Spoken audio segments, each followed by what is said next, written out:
Institute in Munich and has been active with Fridays for Future since 2019. She's now, at the moment, the spokesperson for Fridays for Future in Bavaria.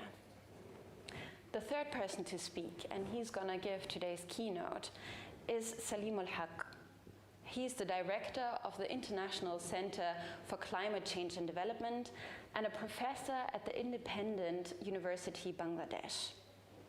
He's an expert in adaptation to climate change in the most vulnerable developing communities and countries, and he advises on this topic all around the world. He's going to share his outlook with us on what happened in the last 30 years, since the 2020s. And now, let's listen to our first speaker, Zahra Akhlaqi. Hello, and I would like to welcome you to Munich, to Bellevue, Monaco, and to the Climate Conference. So we are sitting in Bellevue, Monaco. I don't know if everybody knows which organization is Bellevue, Monaco. So I would like to introduce you Bellevue, Monaco first of all. So Bellevue, Monaco is a residential and cultural center for refugees and other Munich citizens, and I'm very glad to work here. I've been working like in the last 30 years here, and I lived myself actually with my family 38 years ago here for some years. And I'm very honored to be representing Bellevue, Monaco today. But what is actually a cultural and residential center? It's a place to feel at home for many refugees. So we do all the fun things like dance together, and we party or do sports together. We have a cultural part, like we do German course and some music festivals. We also work politically, and we have this residential part. So in the past we had the beginning like about 50 people living here, but it changed in the last years dramatically, and I'm glad that we are now having about 300 people in our houses in Munich. And yeah, the climate change changed the way we work in many different dimensions. So as we failed the 1.5 degrees target,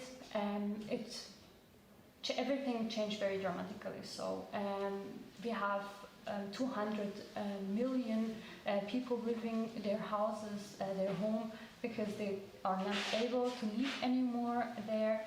And since then, we are also focusing as an organization on the climate refugees, because they are now the biggest part of the refugees worldwide.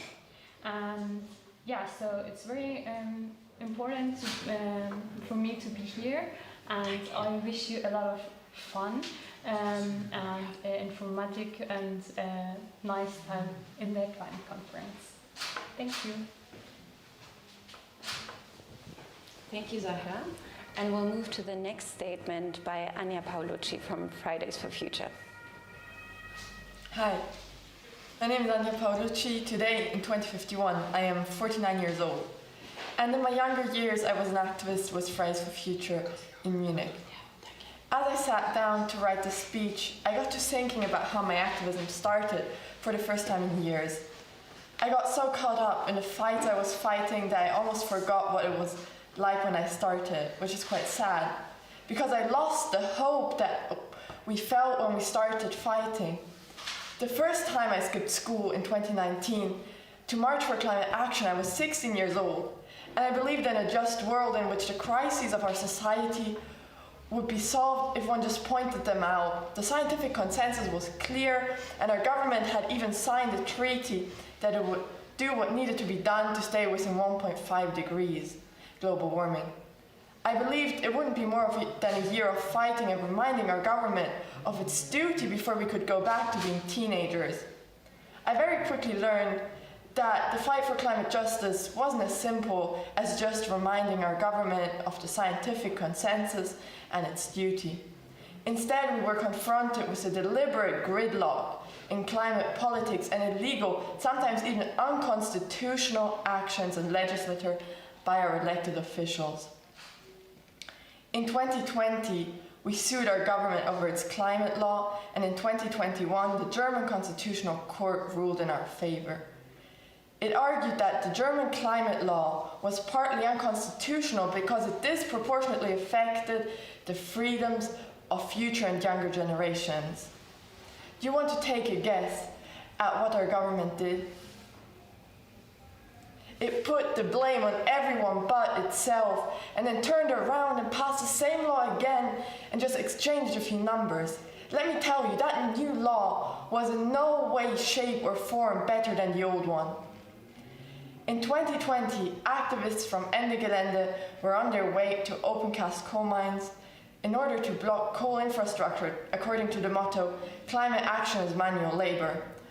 On their way there, they were brutally beaten by the police and in some cases could no longer continue their activism because the traumatic stress was too severe. This was by no means the only or the last time that police took violent and repressive action against climate activists.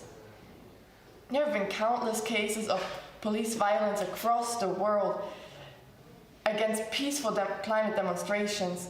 Some of the affected activists are still struggling with the traumatic consequences to this day, while the police got away with it. The German government at the time and today showed no interest in protecting those activists and instead condemned them for their actions and standing up for their future. The system we lived in was broken. Then everything was assigned a certain value. And the most fucked up thing about it is that profit was assigned a much higher value than human life or a stable climate, and everything was made to create greater profit. Do you want me to let you in on a secret? Our system is still broken. We live in the year 2051. Renewable energy sources should make up 100% of the electricity we use. Instead, we're still stuck at the pathetic 40% at which the renewable share of our energy sources stagnated 30 years ago. We live in the year 2051, and we're still stuck in a cycle of constantly having to buy new stuff because we have yet to understand how to create things that last instead of things that break after 6 months. We live in the year 2051, and the questions banks should be asking themselves before investing in projects are, will this investment be used to finance war or weapons? Will this investment have harmful effects on the environment and climate? Will this investment have beneficial effects on the society? Instead, they only care about what creates the greatest profit, with little to no regard for the ecological consequences. We live in the year 2051, and our cities are still crammed with cars. Our cities are made for cars, not people. Nothing has changed since the 2020s. We have surpassed 1.5 degrees global warming by so much that it still scares me to think about. We live in the actual climate catastrophe. I have lived through more droughts than most of the generations that preceded mine. I have lived through storms and floods that were so intense they far exceeded anything and everything we could have expected. As I am speaking, millions and millions of people are being forced out of their homes where they have lived for generations because the climate catastrophe has made their homes so hostile that there is no way for them to survive there. This is worse than anything I could have imagined. But this is what we knew we were heading for. Many people say that Germany decided against change in 2021 when the federal elections resulted in a government that did not give a single shit about the climate crisis. I would like to object to that idea. We did not decide against change. We chose change when people started waking up to the climate crisis and organized. We chose change when the struggle of indigenous people fighting for their rights, their land, and decolonization reached us in Germany, and we did what we could to support them. In fighting for climate justice, we fought to change the system so that countries of the global north wouldn't continue profiting off of the exploitation of countries of the global south. We chose change when 1.4 million people in Germany alone took to the streets and demanded climate action. We missed change when we got a government that was so corrupt and morally blind that it promised us climate action, but it instead ignored us when we took to the streets. That government didn't give a shit about anything but power and protecting some imaginary status quo. They sold us out. Ever since 2019, we've mobilized millions of people. Do you remember the first time you marched for the climate? Do you remember rallying up all your friends to fight for the one thing we could not live without? A stable climate. Do you remember when you first raised your voice? Do you remember that feeling when you stood on the street with so many other people and you felt change was inevitable? That feeling is indescribable. There is nothing quite like it. I remember talking to my friends and fellow activists about how revolutions statistically only needed 3.5% of the population to succeed, yet we did not succeed. The first time I skipped school to march for climate action, I was 16 years old, and I believed in a world that was just, in which the crises of our society would be solved if one just pointed them out. I still believe in that world, but I've learned that just pointing out a problem isn't enough. You have to fight for the solution, and you cannot accept failure. Let me break character for a moment. We need to avoid ending up in a world of global warming greater than 1.5 degrees. 2 degrees plus global warming is the apocalypse. To avoid missing the 1.5 degree mark, we have to fight and we have to make use of our democratic rights. Federal elections are next week, and they really do play a deciding role in the way the climate crisis will play out. Next Friday, on the 24th of September, Fridays for Future will be hosting our next global climate strike. In Munich, it will take place at noon at Königsplatz. Together we will uproot the system, because the system is broken and it does not need to stay that way. No matter the result of the elections, we will not stop fighting, and I hope you will be with us, because we cannot lose this fight. Thank you. Thank you, Anna, and thank you, Zahra, for your passionate speeches. And now I'm very interested to hear what year 2051 Saleemul is speaking from. Afterwards, there will be the opportunity to ask questions. And now we will listen to Saleemul, who's an expert in the adaptation of vulnerable communities to climate change. Thank you very much, and please start. Thank you. Thank you very much for inviting me. It's a great pleasure for me to be here with you. So let me start with my vision of 2051, which will not have me in it, because I'm not going to live till 2051. I'm not even sure my children will be able to live till then, but perhaps my grandchildren might be. And I'm going to take a very rosy and optimistic view of that future of 2051, in which we have solved the climate change problem.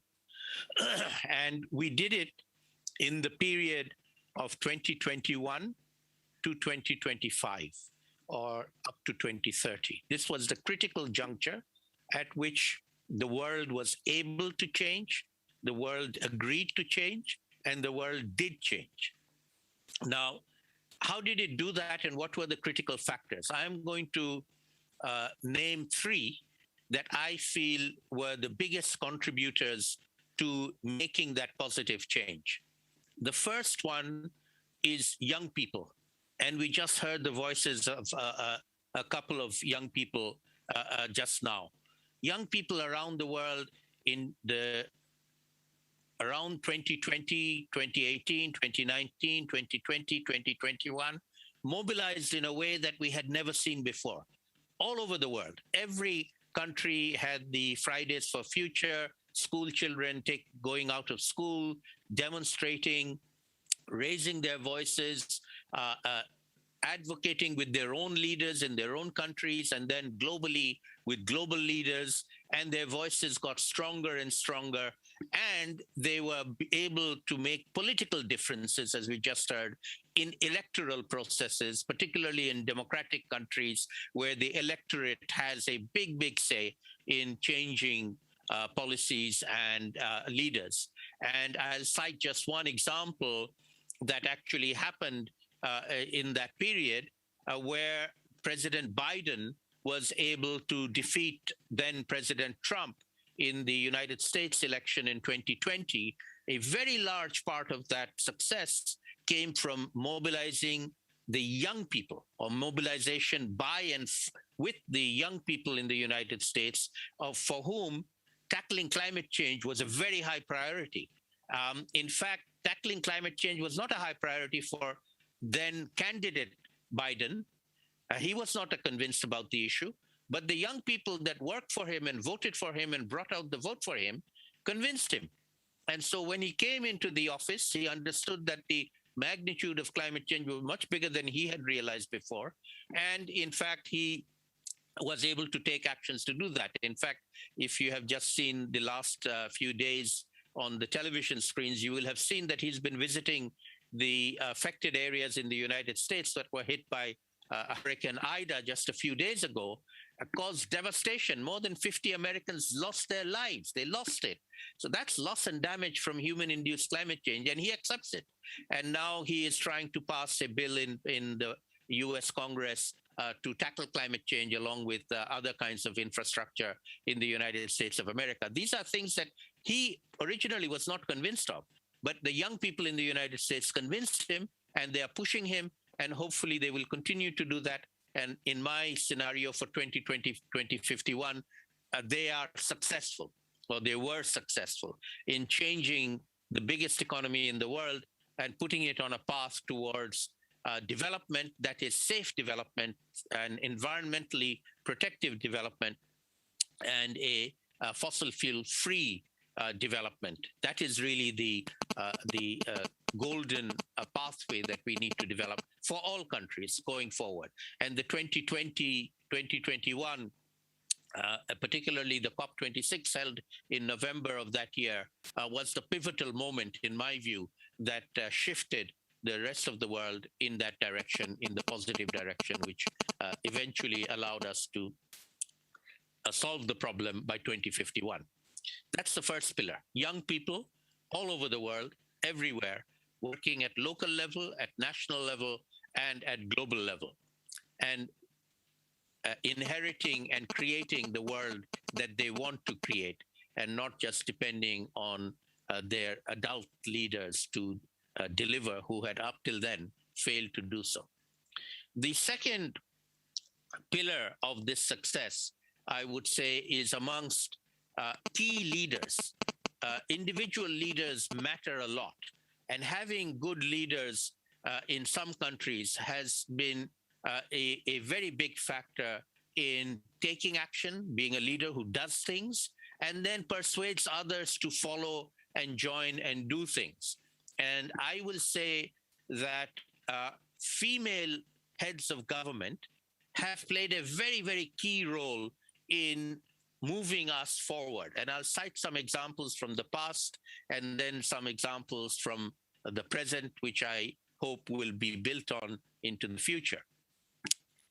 In the original UN Framework Convention on Climate Change, a very key leader who brought the UN Framework Convention together was the then Prime Minister of the United Kingdom, Margaret Thatcher. Margaret Thatcher was a right-wing conservative politician.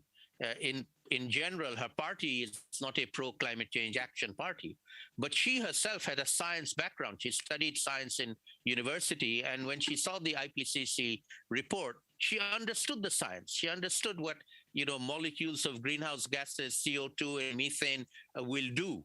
She was a chemist herself.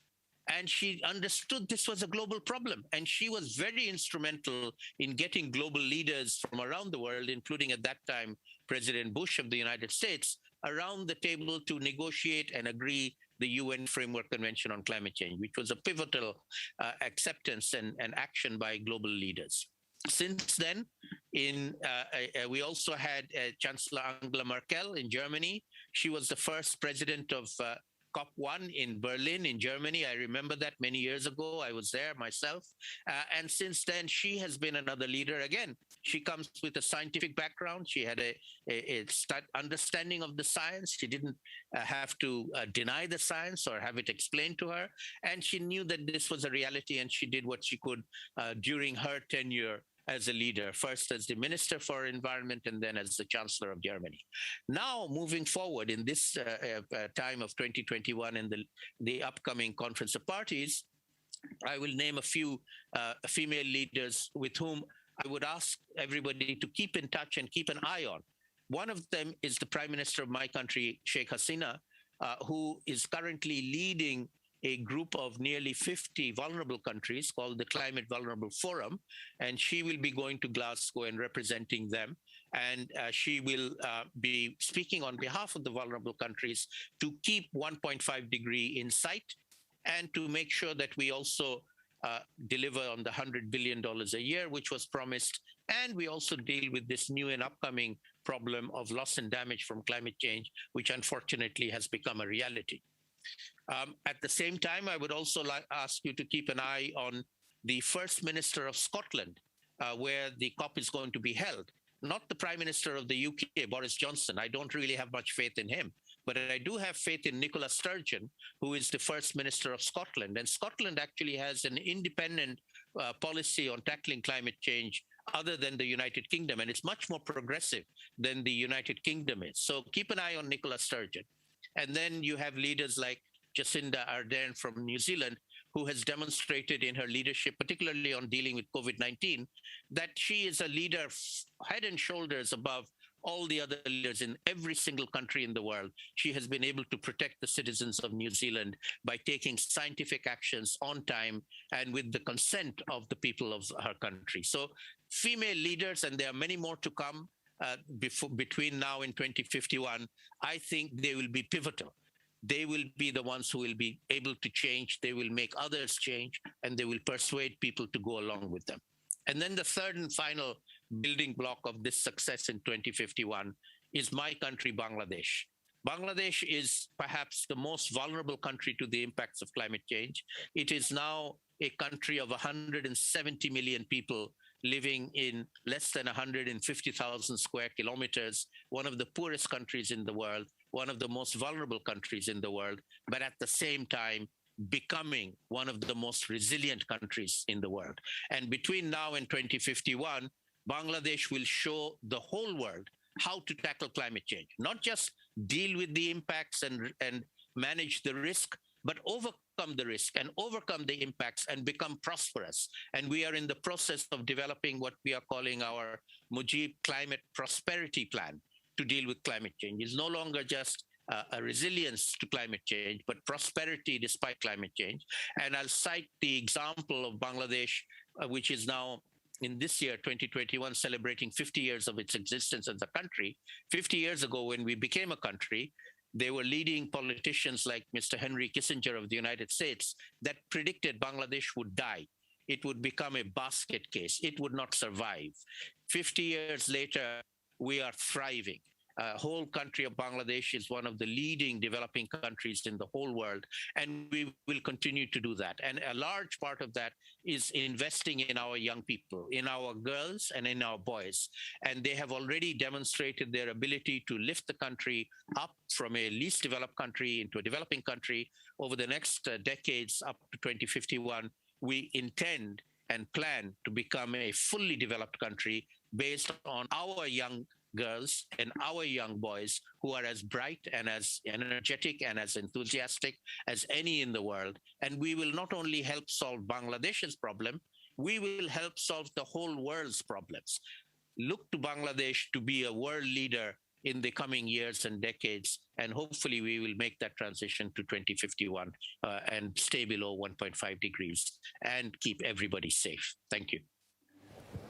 Thank you very, very much for your inspiring talk. So you touched on the importance of young people, the importance of leadership and female leadership specifically, and what I found the most fascinating, how we can actually learn from those who are maybe at the moment the most marginalized, but who are leading the way because they had to adapt earlier, and who will teach us, or who have taught us, actually, speaking from 2051. So let's see if there are any questions at the moment.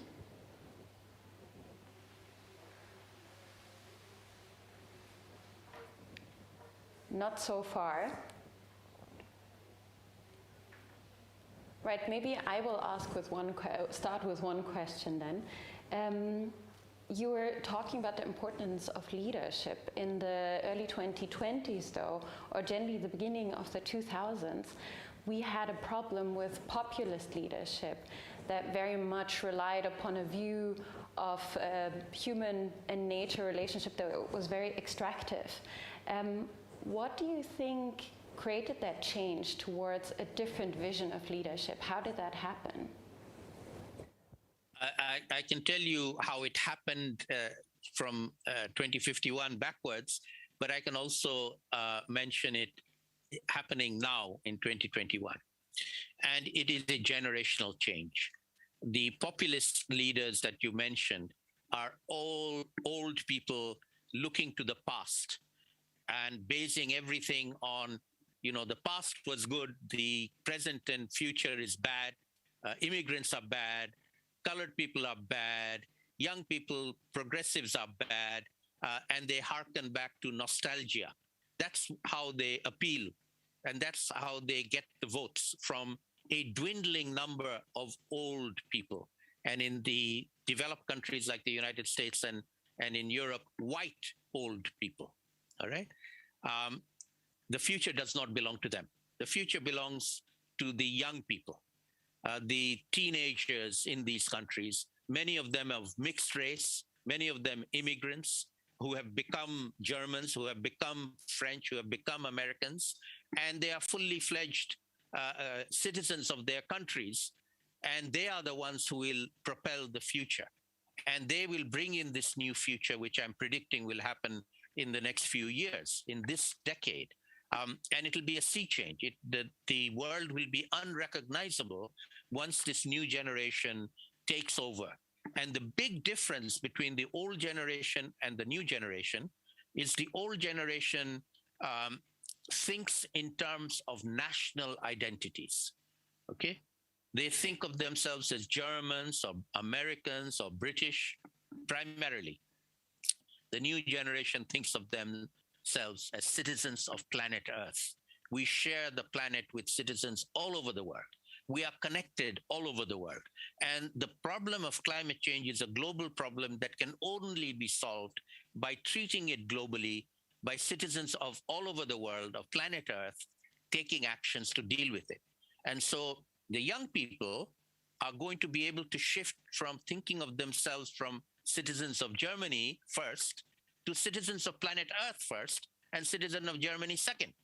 So you elect good leaders in Germany, but you link with the rest of the world to make sure that we are all tackling a global problem together. And young people are doing that. Every Friday, school kids in every country in the world are coming out and talking to each other and taking actions across the globe, around the world. Their leaders are not doing the same. Leaders are falling behind. But the young kids in the schools, they're doing it. And they will continue to do it, and they will bring the way forward and shift the politics in the next few years. I am absolutely certain of that. You mentioned a couple of problems that I think many people still don't see as interconnected. So you're talking about racism, classism, geopolitical inequalities, and then of course the ecological and the climate crisis. So do you think it's important to see all these problems and issues as interconnected? I certainly see them as interconnected, but you have to tackle each one in its own domain, because each issue has a a context, certain people involved in it, certain leaders, certain countries, certain groups, certain arenas of discussion and discourse. You need to engage in all of these different arenas. But as I said, climate change as a global problem is unprecedented in terms of bringing the globe together. Nothing else brings us together as climate change does. Every single citizen, 7.5 billion people on planet Earth, is connected to climate change. Every one of us has a carbon footprint. We make emissions. Some people's emissions are huge. Some people's emissions are tiny, but we each emit. And each of us needs to do something to tackle the problem. It's a global problem. We're not tackling it for our own country. We're tackling it for the whole world. And that mental shift, that paradigm shift that climate change enables us to do, no other problem enables us to do that. The other problems are, they're big problems, they're related problems, but they are in silos. Climate change is not a silo. Climate change is everything. It's going to connect everything. And people are beginning to realize that, particularly young people are beginning to realize that. And we'll make everybody else realize that and then do something about it together. Global solidarity is what will reach us to the goal that I'm talking about of to 2051, at least my vision of it. Mm-hmm. And speaking of solidarity, so do you believe countries like Bangladesh that have been feeling the effects of climate change for much longer already and in a much stronger and more forceful way, do you think these nations are becoming more of a voice? Are more people listening to them? And if not, how do you achieve a greater platform for these nations? Well, they have been impacted by climate change already for some time now, but the rest of the world simply has not taken much notice. But I think that is changing. You know, the recent floods that you had in Germany, for example, where more than 150 million German citizens lost their lives. You know, Bangladesh has floods all the time. But people don't lose their lives anymore because we have very good, effective warning and evacuation system. Floods do a lot of damage, but loss of life we have minimized and in a very, very strong way. So Germany can learn lessons from Bangladesh on how to adapt to the impacts of climate change. And that is one of the things I was referring to in my 2051 scenario. The rest of the world will learn from Bangladesh how to tackle climate change, because you will have to tackle it tomorrow. We've been tackling it for the last 10 years, and we have gone up a learning curve and figured out how to do it. And by the way, technology is not the answer. People's solidarity and knowledge is the answer. People knowing what to do and being able to do it and doing it together is the answer. Technology is not going to save you. So in a way, trying to tackle climate change, if technology is not the solution, as you said, and individualism is not the solution, so somehow this also requires us to think of different ways of living together as humans, of different ways of living as a community, I guess, because as a single lone person, you have no chance against the consequences of climate change. So did you see that happening in Bangladesh in the last 30 years, that the society understands itself differently now? Absolutely. I think that's the example of Bangladesh that I keep citing is not an example of technology or of major financial investments. It's an example of a people coming together and in solidarity with each other and helping each other and working together in what we call a whole of society approach. We don't leave it to the government to do things. We do things ourselves. We help the government. Sometimes they make mistakes. They don't do everything perfect. None of us do. But we learn from our mistakes. And the idea is that we are in this together. We help each other, and we sink and swim together. Nobody can be isolated. Rich cannot isolate themselves. We saw this in the COVID-19 crisis now already. Nobody can isolate themselves from the problem. Global pandemics and climate change is orders of magnitude more significant than the global pandemic of COVID-19. And so, as I said, the paradigm shift that we have to do, and we will do, I am very confident, the quicker we do it, the better, is to change everyone's thinking from thinking of themselves as individuals or their own small communities or even their own countries to being citizens of planet Earth And we all need to work together. We need to understand each other. We get to know each other. And new technologies allows us to do this. You know, you and I are having this conversation from completely different parts of the world. More of this is needed and can be done. And so we have to make it happen.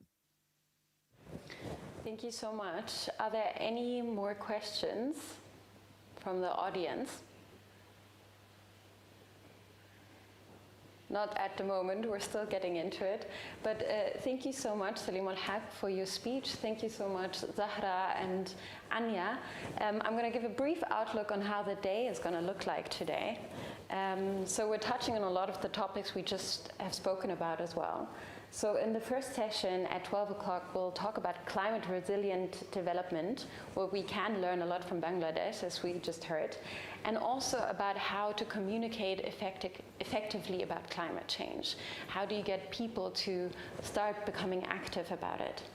At 3 o'clock, we'll have a session on 1001 scenarios for a troubled Earth. And we're also going to speak on how important a visual discourse on climate change has been in the last 30 years and whether it was successful or not. And we will talk about Europe's emission trading system. Later in the afternoon at 5:30, we'll have an artist's performance called Shroud for an Ancient Sea, where we will also listen to some musical performances. And then we will talk about black swans and how they create the future black swans events, and the idea of Earth operations management, which is a different outlook method on how to deal with our economies and our planet and our agricultures in general. There will be a parallel session on the idea of having a museum of carbon ruins, and we will have a session on agony aunt letters, epistolary notes from an everyday future. We will finish the day with a closing session and another keynote called the Drying Prayer. So thank you again very much for the opening statements and the keynotes. I'm really looking forward to this conference. We will see Zahra again because she's also one of the hosts of the conference. Thanks so much again, Saleemul for your speech. Thanks so much, Anja Paollucci, and see the rest of you afterwards in the coming sessions. Thank you very much. Thank you very much.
welcome back to the first session of today.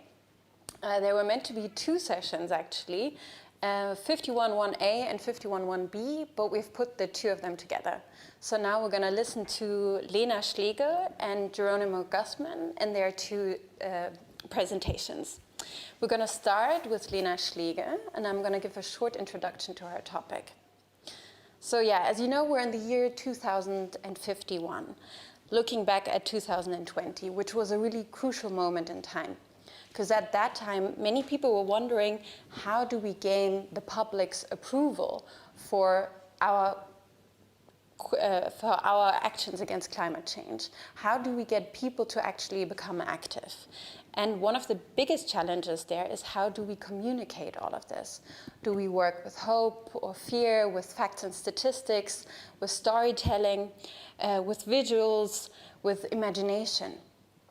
How do we get people to actually become active? Before we start, a quick introduction of Lena Schlegel. She's a researcher at the Rachel Carson Center for Environment and Society at the Ludwig Maximilian University in Munich. She's interested in environmental sociology and ethics and focuses on new feminist new materialism, relationality, and care. In her doctoral project, she explores the role of human-nature interaction in the context of the Australian Black Summer. Lena Schlegel, please start your presentation. Thank you very much for the introduction. Thank you also for all the contributors to this fascinating event. I'm really happy to be here today in this really interesting format. As mentioned, I'm a social scientist, and I'm here today to make the point that we missed a chance to meet the 2-degree target by pursuing a purely techno-scientific path to transformation. And we left aside important contributions from the social sciences, which would have been crucial to facilitate also the necessary value changes for a more fundamental socio-ecological transformation. In other words, I'm here to argue that we lack the sociological imagination, which would have been necessary to imagine another, more sustainable world while that was still possible. And I want to start by illustrating 2051 as it is today upon following this techno-scientific path. So obviously we surpassed 2 degrees of global warming. That means that several tipping points have been reached and chain reactions have been set off, leading to fundamental changes to previously stable habitats, to large-scale species loss, and also many places that have previously been inhabited by humans are no longer inhabitable for humans. So that means many places have been displaced, have lost their homes, leading to further social unrest, populism, and resistance. There have also been violent conflicts over resources and territories. Pollution is high. Extreme weather events such as floods, droughts, fires, and storms are frequent events, as is the occurrence of novel diseases. Industrial production has decreased in several areas, including the fossil fuel industry and industrial farming. Energy consumption remains high due to the high level of energy-intensive technology that we still use to power our societies. Supply with goods and services has been decentralized, and economies are generally more locally organized. This was mainly due to the fact that we realized the globalized economy proved unfeasible in an unstable world with so many sudden disruptions. To put this into perspective, I want to go back to the 2020s, where I think the window of opportunity to pursue a different path closed. Or rather, I want to start in 1972, when the Club of Rome first published its best-selling report, Limits to Growth. The researchers around Dennis Meadows used a dynamic system model to calculate different models of the future of human civilization. They identified 5 basic factors that determined and thus limit growth on the Earth: population, agricultural production, natural resources, industrial production, and pollution. They came to the conclusion that if humanity kept pursuing economic growth without regard for environmental factors, global society would experience a collapse, which means a sharp decline in both population and industrial production within 50 years of the report. Back then, the study was received with controversy. Critics claimed that the model had assumed too low resource levels, and the idea of collapse was more or less dismissed. In the 2020s, when the pressure from activists and more climate-related disasters rose, the question of collapse became more urgent. A Dutch sustainability researcher, Geir Harrington, decided to conduct a comparison between the scenarios created by the model and empirical data available in 2019. On the slide, you can see the main scenarios that she picked from the Club of Rome report. The first one is the Bau scenario, which means business as usual was continued. This scenario was based entirely on historical averages. It led, as you can see, to collapse in the early 21st century, like proposed by the original model. Because the original study received criticism for assuming too low resource levels, Geir Harrington included another scenario which is equivalent to the business as usual scenario but assumes double the resources. However, as you can see, that did not avoid collapse. It rather changed from a resource scarcity crisis to a pollution one. Because more resources were available, incentives for change were reduced, and business as usual went on for longer, creating more pollution, and in the end, agricultural output and human health deteriorated significantly. The third scenario is called comprehensive technology. This scenario represents the belief that humanity will simply innovate out of environmental constraints. It assumes that through technological innovation, other, more fundamental societal changes can be avoided. While this scenario didn't show an outright collapse, it did show risks of declines, for example, because the technology costs became so high and not enough resources were left for agricultural production, health and education services. Also, the figures underlying this scenario were highly optimistic given historical data. There was another scenario, the stable world scenario. In this scenario, humanity changed its priorities away from material consumption and industrial growth, more towards health and education services, pollution abatement, and resource efficiency technologies. In this scenario, we would have avoided collapse, and it would have left humanity with the highest levels of welfare. While this obviously would have been the most desirable scenario, the window of opportunity towards that track closed in the 2020s. So to me, the point of no return was reached in those early 2020s when we should have been asking us what kind of world we actually want to live in, based on which values we want to make a life on this planet, and we should have shifted our societal priorities accordingly. Instead, we more or less pursued the comprehensive technology scenario, in combination with the Bau 2 scenario.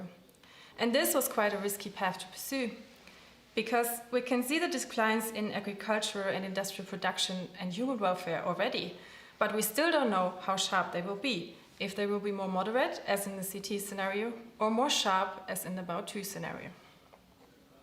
So, to me, the most fundamental conclusion from that study is that fundamental changes in societal values and priorities would have been necessary to come onto a stable world scenario and reach the 2-degree target. And particularly, I think that the values concerning nature and human-nature relations that were dominant in late modern society provided a problematic framework for climate policy. They were built on dualisms, on the assumption of essential differences between humans and nature, the material and the social, body and mind, and the anthropocentric paradigm which legitimized the ongoing exploitation of natural resources for economic reasons, even when this was already at the expense of human welfare.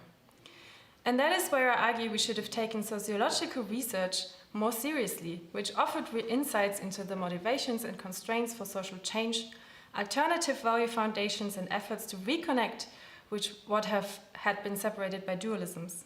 In short, I think that we lack the sociological imagination to envision lives beyond the value systems present in the 2020s. And I want to elaborate how social science perspectives could have helped understand why we are on the wrong track and get on the right one. First of all, social scientists have alerted us to the limitations of the tech scenario quite early on. For example, Rainer Grundmann asserted that when climate change first came on the political agenda, it was wrongly treated as a scientific problem akin to the ozone hole. a causal problem with a simple identifiable trigger that could simply be solved by addressing that trigger. Instead, climate change is a multi-sectoral problem that reaches deep in the fabric of societies and requires a great deal of negotiation and reconfiguration of our social systems, lifestyles, and identities. In this sense, it is a social problem much rather than a technological one. As such, the assumption that we can solve climate change by purely technoscientific measures was fraught to begin with. Other authors, like Mike Holm in his book Can Science Fix Climate Change, also alerted us to the unintended side effects of what he calls technofixes. He states that technologies designed to control the climate are first of all undesirable, because regulating global temperatures is not like regulating local weather or climate. They are also ungovernable because there is no plausible and legitimate process for determining who sets the world temperature. And they are also unreliable because of the danger of unpredictable side effects. So overall, from a social science perspective, the tech scenario was both inadequate to address the nature of the problem, and it came with quite irresponsible risks. Another field where I think it would have been really important to take social science insights into account was research on the facilitators and constraints of social change, and the question why environmental concerns did not translate into action. Climate denial is a common example for this. For a long time, there was a fierce conviction that information about climate change, and mostly scientific information, would eventually lead to action. And if only we'd listen to the science, we'd somehow be compelled to act eventually. However, the science about climate change has been crystal clear well before the 21st century, and it did not translate into action, even when there were already severe catastrophic events and social instabilities. So we should have listened to social scientists who offered an understanding of these processes. For instance, Eviato Cerubavel has comprehensively theorized the social organization of denial, which means that phenomena of ignoring are in response to social circumstances and carried out through social interaction.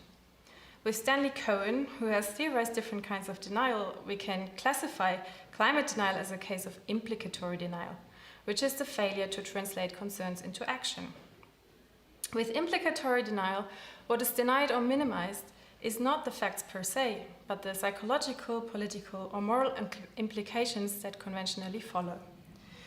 This research tells us that climate denial was not due to a lack of information or concern, but we should have taken research into account that engaged with how knowledge and action are actually linked. And it turns out that emotions, for instance, play an important role in this. However, emotions have been profoundly absent from 21st century politics, at the privilege of expert knowledge, and we never got to the bottom of these processes, even when populist movements who draw significantly on emotions were on the rise.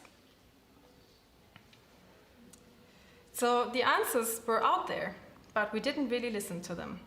For instance, Kari Norgard, an American sociologist, undertook a study on climate denial in Norway in the early 21st century. She found that the desire to avoid troubling emotions urged people to manage these emotions and separate knowledge about the climate crisis from their everyday lives.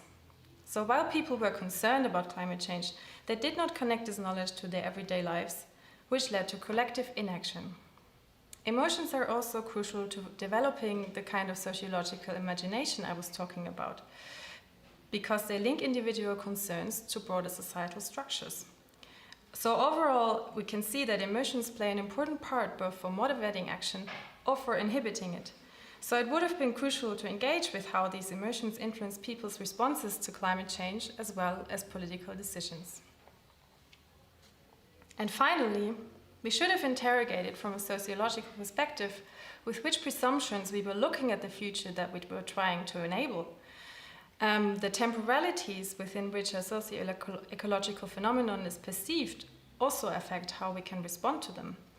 So in late modern society, a linear understanding of history was dominant, which saw the future basically as the continuance of the past. Such understandings of time limit our ability to imagine alternative futures. We imagine our future lives basically as we have come to know them previously throughout our biography and our experiences. Based on linearity, imagining different everyday lives or social relations or cherished self-conceptions becomes very difficult. Such time conceptions are also strongly tied to the Christian tradition and oriented towards future redemption.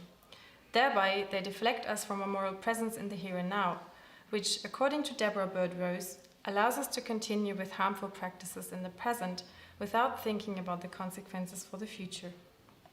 The techno-scientific path to transformation was also characterized by this kind of temporality. The conviction that humans could simply innovate out of this crisis is like waiting for the technological deus ex machina, and it served to legitimize sticking to business as usual while waiting for such techno-fixes to save us. On the other hand, facing radical change is obviously scary and overwhelming, and how can we blame people for wanting to be positive about the future? Well, sociological research can also help us to differ between what can be seen as blind optimism and a hope for the future that is perhaps more transformative in that it can evoke new imaginaries. In late modern societies, there was a cultural disposition to focus disproportionately on positive outcomes. In many ways, hope was viewed equally to having positive, optimistic feelings about the future, which, as we have seen in the last slide, may lead to diffusion of responsibility from the present and prohibit change. Leslie Head therefore argued that we needed to decouple hope from the notion of optimism and view it more as an embodied practice. Drawing on Ernst Bloch's principle of hope, we can understand hope as a set of relations emerging from particular encounters. A hope grounded in connection, and the process of becoming hopeful as an embodied practice. To unfold the transformative power of hope, an openness towards others and towards encounters with others is required that involves the possibility to change one's own ground, to reconfigure one's sense of identity and belonging. If we had viewed transformation as a reconfiguration of our relationships, interpersonal relations, social structures, and nature-society relations, we could have drawn hope from the imaginaries of other futures we could have drawn from our sociological imagination. Futures that are not just a continuance of the status quo, and future selves that are open for new relationships with others in an entangled world. In this sense, if I could go back to 2020, this would probably be my message. Please listen to all the sciences and the humanities. Thank you. Thank you very much, Lena Schlegel, for the really thought-provoking presentation. I especially liked that you spoke of hope that is something that is transformative and that actually requires us to act as well. I think this is a way that I have never really thought about it before. And I hope it's as thought-provoking for the audience out there. You'll also be able to ask questions in a few minutes. So yeah, think about things that you might want to ask. But I will start with the questions. And the first question that I have is, you said that you think there should be fundamental changes in our outlook on nature and humanity and the interrelations between the two. Could you maybe just summarize that again? Like, what has to change or what had to change in our mindset? Yes, right. So in late modernity, and I'm speaking of the what could be referred to as the global north. There was a very the dominant underlying assumption was that humans are kind of fundamentally different to nature, and it built on a whole set of dualisms that stem from Cartesian thought and the Enlightenment, that the body and the mind are completely separate, that the material world is something passive that only through human actions upon it can be animated. So this led to a whole set of also values and norms that it was okay to exploit the natural world for human welfare, which in the end, as we know, was also not in the interest of humans. But I think if we had made value changes sooner and started to listen to other epistemologies, indigenous cultures, etc., who used to have a very different approach to nature that provided more intrinsic value to it, then we would have been able to also change our politics, our actions that are based on these kinds of values much, much sooner. Yeah, and you were saying to create this fundamental change, we have to listen to the social sciences and humanities. But would it be possible to say that it wasn't just a fault of general society or politics or media that they were not listening? Was there maybe also a failure in communicating? Yes, I think the academic world is also definitely a fault for not being very good at transmitting their messages to the general public. I think we had a huge problem in communicating scientific insights to the general public and get the messages out there to the people. We also had a problem, I think, particularly the social sciences of getting involved in political processes, of getting social science insights into political processes. A lot of these problems were certainly structural, like I don't think there was a lot of funding for communicative work for scientific research. But I also think we as researchers had a responsibility that we didn't really live up to in taking a stance. It was very late when we started to get involved in movements like Scientists for Future and actually take a stance because of the conviction that science had to be neutral and objective. And I think we as researchers are also at fault for not standing up and taking societal responsibility much sooner. And how do you think could that communication have worked better? Like, what does the research say? What works the best? Is it good to paint utopian images of the future or dystopian ones? Is it good to use facts and figures? Does storytelling work? What really reaches people and also makes them become active? Yeah, as I mentioned, I think we underestimated the role of emotions and we paid too much privilege to, let's say, fact-based information, which of course is really important. But I think we underestimated how the way people are emotionally affected by information also affects whether or not they come into action. And so I think we really should have engaged with other formats like the arts and, workshops where people could explore utopian futures and this kind of stuff. I think we should have really engaged more, as I said, embodied and more engaged ways of stimulating this imagination of other futures rather than just repeating the facts over and over again when we started to realize that the facts alone obviously weren't enough to compel people to action. Mm-hmm. Now, looking at this from another perspective, is it actually worth it? The question is, is it worth it to try and communicate climate change or the gravity of climate change to a big part of the population that hasn't been active yet? Or is it actually better to communicate climate change to decision makers? Do we maybe waste too much, or did we waste too much energy trying to convince people who are also otherwise not politically active? Oh, well, I don't think there is an exclusive answer here. I think both are really important aspects. Obviously, politics have to provide the framework in which the transformations can take place, but also people are the ones who engage also as decision makers in politics, and also everybody who has a vote has some influence on politics. So I think it really is important to address both. And ultimately, it is people who exert politics and who make decisions. So I don't think it's a lost effort now. Okay, thank you very much. Are there any questions from the audience? If you have one, just go up to the camera person and ask. Okay.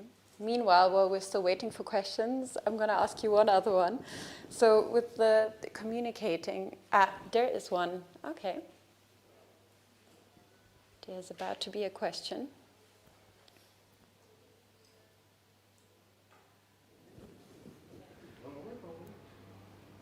There's about to be a question.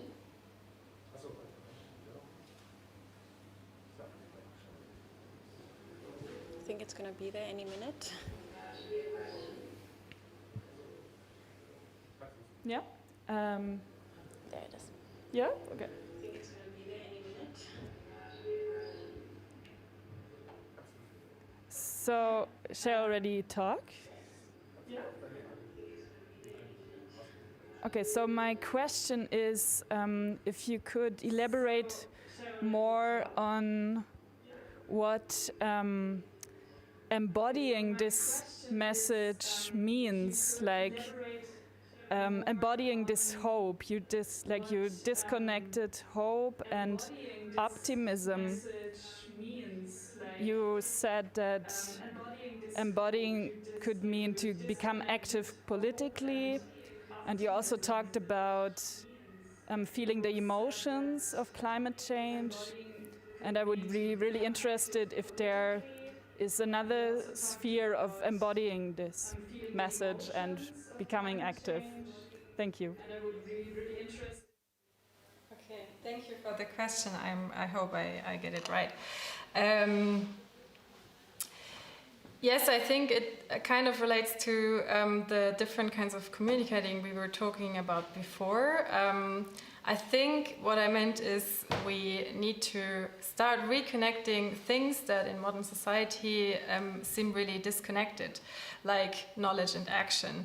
So by trying new ways of engaging with, for instance, climate information, for instance, through art, through performances, through activism, I think we can try and start reconnecting these seemingly disparate spheres.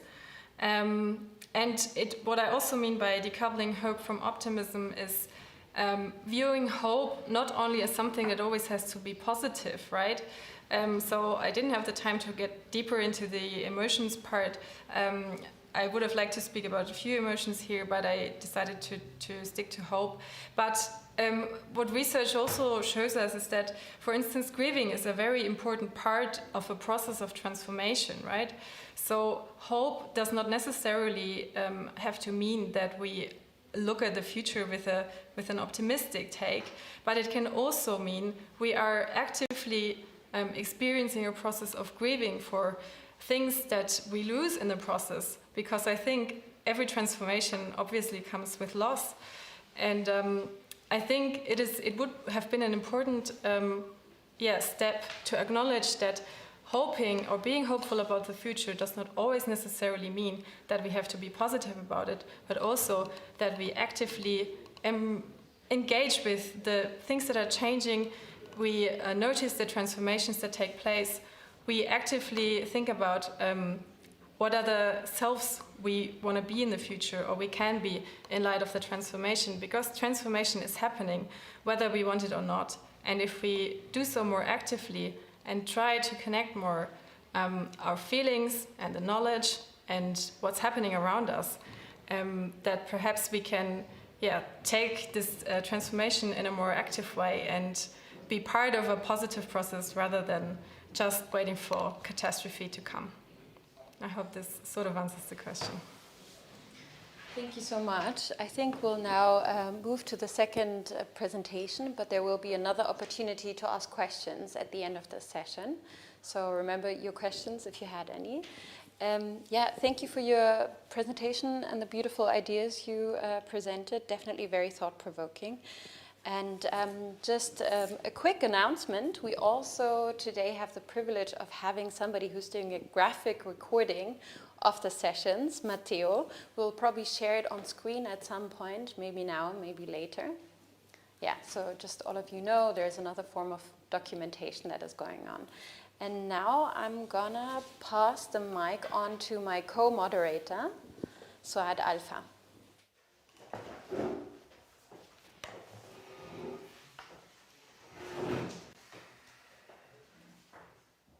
May I? Okay. Thank you, and welcome from my side as well. I have the pleasure to announce Geronimo Gussmann now. He's a political economist and a postdoctoral researcher at Global Climate Forum in Berlin. And as we know, due to climate change, the sea level is rising and continues to rise. and it affects especially islands, and we have, sorry, glitch, and Geronimo is going to tell us more about the Maldives and how they adapt to the sea level rise. You may. Yes, wow. Thank you very much for this unique opportunity to actually go back and revisit some of the coastal adaptation policies in the Maldives and to come back to some research that I did 30 years ago during my PhD studies.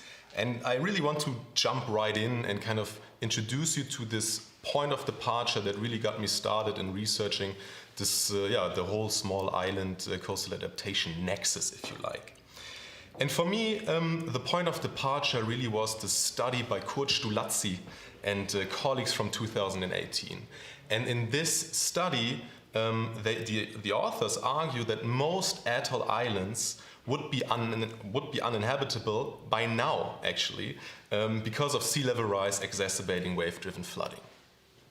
So in essence, what they argued was because of flooding occurring almost annually on these low-lying atolls, there would be a lot of salinization of the groundwater, and in essence, the sweetwater aquifers of these atoll islands would be unable to recover, and the people would simply have no potable water anymore, forcing them off the island.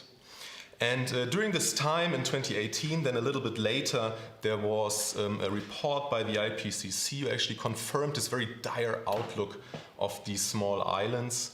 And what the IPCC, and some of you may remember the IPCC, it was this organization that we should have listened to 30 years ago. And they actually presented something called the amplification factor of extreme sea level events. And what you can see is here on this figure here, that already in 2020 they projected that historically rare extreme events in the Maldives that occurred every 100 years in 2020 would amplify by a factor of 1,000. Meaning that by now, extreme sea level events that were very historically rare are now occurring 10 times per year in the Maldives. And I mean, this really, again, painted a very dire picture of the Maldives and got me really intrigued into studying coastal adaptation there. Because this was something that was really missing in the whole narrative back then. Both Stolazzi and colleagues and also the IPCC did not really consider the potential or the ability of societies to adapt to sea level rise. I simply didn't buy the story that islanders would sit on the island and wait to be submerged. No, these were very resilient people that adapted to sea level rise.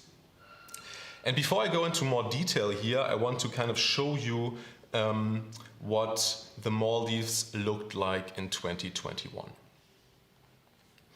Now, the Maldives are obviously a small island nation, or were a small island nation in the Indian Ocean, south of Sri Lanka. They had almost 1,200 islands, of which 188 were inhabited, and by then they had a population of about 500,000 people. You never knew how much or how many expat workers were actually on those islands. And the key economic sectors were high-end tourism and fisheries. We will talk about that a little bit later. But the main reason why we were so intrigued or so interested in studying coastal adaptation in the Maldives were the very low average land elevations of only 0.5 to 2.3 meters above mean sea level. And to give you an idea, you can see on the right here some pictures from Male, the capital city, a very densely populated island where almost half of the population lived in 2021, so not only on that island but in the greater Male area. Now, with these low average land elevations, the Maldivians really faced a tremendous adaptation challenge. However, they already started adapting to it in 2021. And they mostly did this with coastal protection measures. They built many, many seawalls around their islands or on parts of the islands, and you can see a picture of what this looked like back then here on the right-hand side. And between 2013 and 2016, for example, they built almost 6 kilometers of these walls. I'm very sorry for these old numbers. And they also spent almost $53 million on building these walls. So this was really the main kind of measure or strategy that they followed back then. There were other strategies, and what was often accompanied by the protection or the building of protection measures was often accompanied by land reclamations. And land reclamations are kind of what the IPCC calls the advanced strategy. And a very prominent example of land reclamation in the Maldives is the island of Hulhumale. And Hulhumale is a completely artificial island reclaimed from the sea, and you can see kind of the process of this here on the right hand side, where you see kind of the lagoon almost untouched in 2004 to a complete island where 70,000 people were living on in 2019 in these pictures. And actually on the bottom there you see Male, the picture that we've seen before, so one of the most densely populated capitals in the world. And actually the idea of Hulhumale was to ease this kind of population pressure with reclaiming more land. Now, the reason why we were so interested in Hulhumale was that actually, while reclaiming that land, they anticipated sea level rise and reclaimed the island at a higher elevation. So Hulhumale was reclaimed at almost 2 meters above mean sea level back at the time. And a good colleague of mine, Sally Brown, actually did a study, and she found that if we would have met the Paris goals, Hulhumale would have been safe from flooding until at least 2070. Now, there are more strategies to adapt to sea level rise, and one strategy that was very on vogue in 2020, and that's actually why we studied this, were relocations, government-led relocations. And we studied this, and we found that actually in the past, 1968 to 2018, the government in the Maldives relocated 29 communities.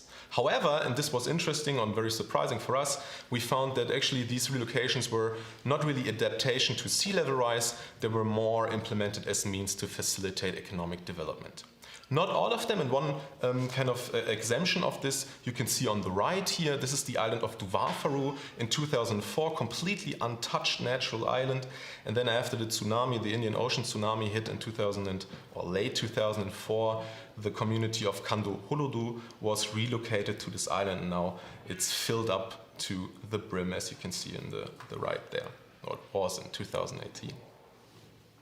What was surprising for us was that the Maldivian government did not really promote relocations in 2020, and this was also becoming a bit of a problem later on. They simply tried to develop all of the 188 inhabited islands. Another mean to kind of adapt to sea level rise is migration, or individual human mobility. And we also studied this, and we found, that the migration patterns at that time in 2020 showed a very strong urbanization trend towards the regional atoll centers and the capital in Male. You can see these red and yellow dots here on this map on the right-hand side. And this was also normal. Back in 2020, we had urbanization all over the world. People flocked to the cities, and this was also the case in Male. Now, interestingly, for us at least at that time, the main drivers of this were better job opportunities, higher education, or better healthcare, but not so much climate change. Yeah? And this is something that Ian Kelman and colleagues found at that time.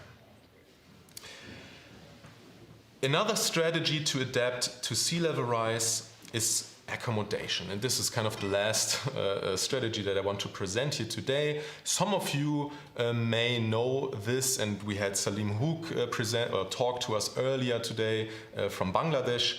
And there in kind of delta regions, you often see kind of houses built on stilts to account for the increasing frequency and intensity of flood events. And this was actually something that the Maldives have not been doing in 2020. They did not really accommodate, they used protection and the measures that I mentioned before. But they actually started thinking about accommodation in 2020. And you can see an example of this on the left-hand side here. This was a kind of a design of the first floating community, so houses anchored to the bottom of the lagoon, which is generally very shallow, protected by these islands serving as natural breakwaters. And they really started thinking about how they could live like this in the future despite this drastic adaptation challenge that they faced. Additionally, also very interesting, great ideas already in 2020 by Musa and colleagues who designed a floating capital of Male, which, at least to me, ironically a little bit reminds of a oil rig, but yeah. Okay, so much for the adaptation that was going on 30 years ago, in the Maldives. And 30 years ago, I was actually pretty optimistic. Maybe I was still a bit naive, but I was optimistic about the future of the Maldives, particularly because I met so many resourceful and also resilient people there who were also very much aware of the adaptation challenge that the Maldivians had to face. However, as we have seen in the last 30 years, many things went wrong. And let's look back a little bit. Now, a key barrier to what could have been successful adaptation to sea level rise were really the ineffective in situ coastal adaptation policies. So this is what I mean with kind of the protection that I've showed you earlier. And I mean, it was established knowledge back then, it still is. Effective coastal adaptation policies are crucial for successful adaptation to sea level rise. However, as we have seen, there were many constraints on the effectiveness, particularly in the Maldives. The first and major constraint was that these policies did not consider sea level rise in the policy mechanism at all. So, for example, when the Maldivians built a seawall, they did not account for sea level rise by including a sea level rise in the design or some kind of impact modeling. No, they simply built it as high as possible with the stones that were available. And obviously, this is not as sustainable as it could be against the accelerating rates of sea level rise.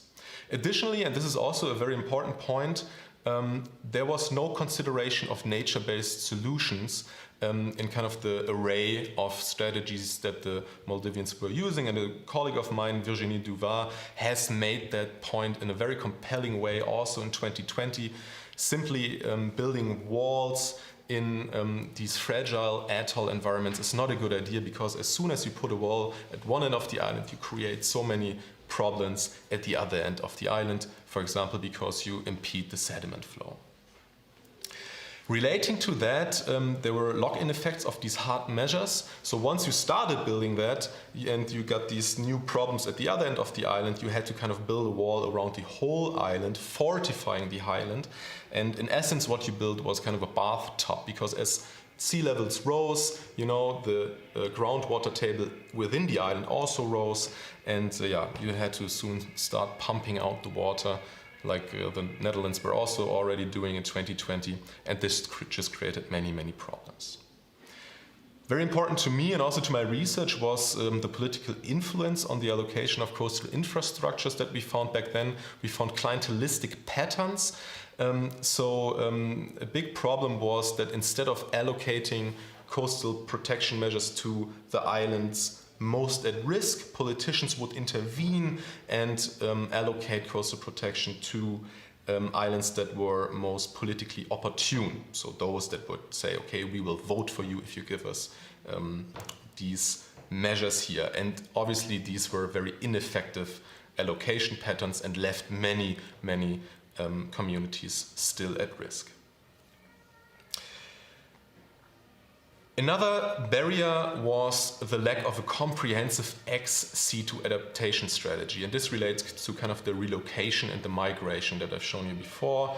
And the big question that the Maldivian government was faced with was how many inhabited islands could we sustain against the background of sea level rise?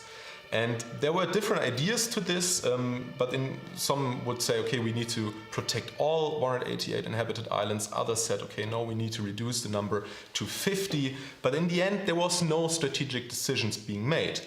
And with the accelerating sea level rise, this really then showed that the cost and effectiveness of protecting all 188 inhabited islands became a big issue, particularly for the sparsely populated islands with only 200 or 300 inhabitants. Again, we've seen that there was a lot of political influence and vested interests going on. We also studied this in a different study back then, where we've seen cases where instead of relocating communities, for example in a post-disaster situation, to a higher elevated and better protected island, politicians would again intervene and relocate communities to lower elevated islands that were less protected but offered more economic potential at the interest of these politicians. Lastly, the government also continued to increase the pull factors in Male. People, and especially young people, left kind of the peripheral islands or left the outer atolls and went all to the center, simply for the better job opportunities in Male. There was, for example, a large infrastructure, a large bridge being built in 2021 that pulled many people to the center. Now, this last point that I want to make is not directly related to adaptation, but it may be one of those infamous adaptation tipping points. And this really is the economic over-reliance on tourism of the Maldivian economy. And you can see this on the bottom here in this figure. The direct contribution of tourism to GDP is almost 1/4, and the indirect kind of secondary contributions is expected to be at 50 to 60%. So a very high share of the economy consists of tourism, in essence. The problem is that this makes the Maldivian economy very vulnerable to external shocks. So with the amplification of extreme events like flood events, this really reduced the attractiveness of the Maldives as a tourism destination, while simultaneously more floods were hitting those islands, needing more protection. So in the end, basically, the government funds for coastal adaptation were exceeded. It was really a big money problem.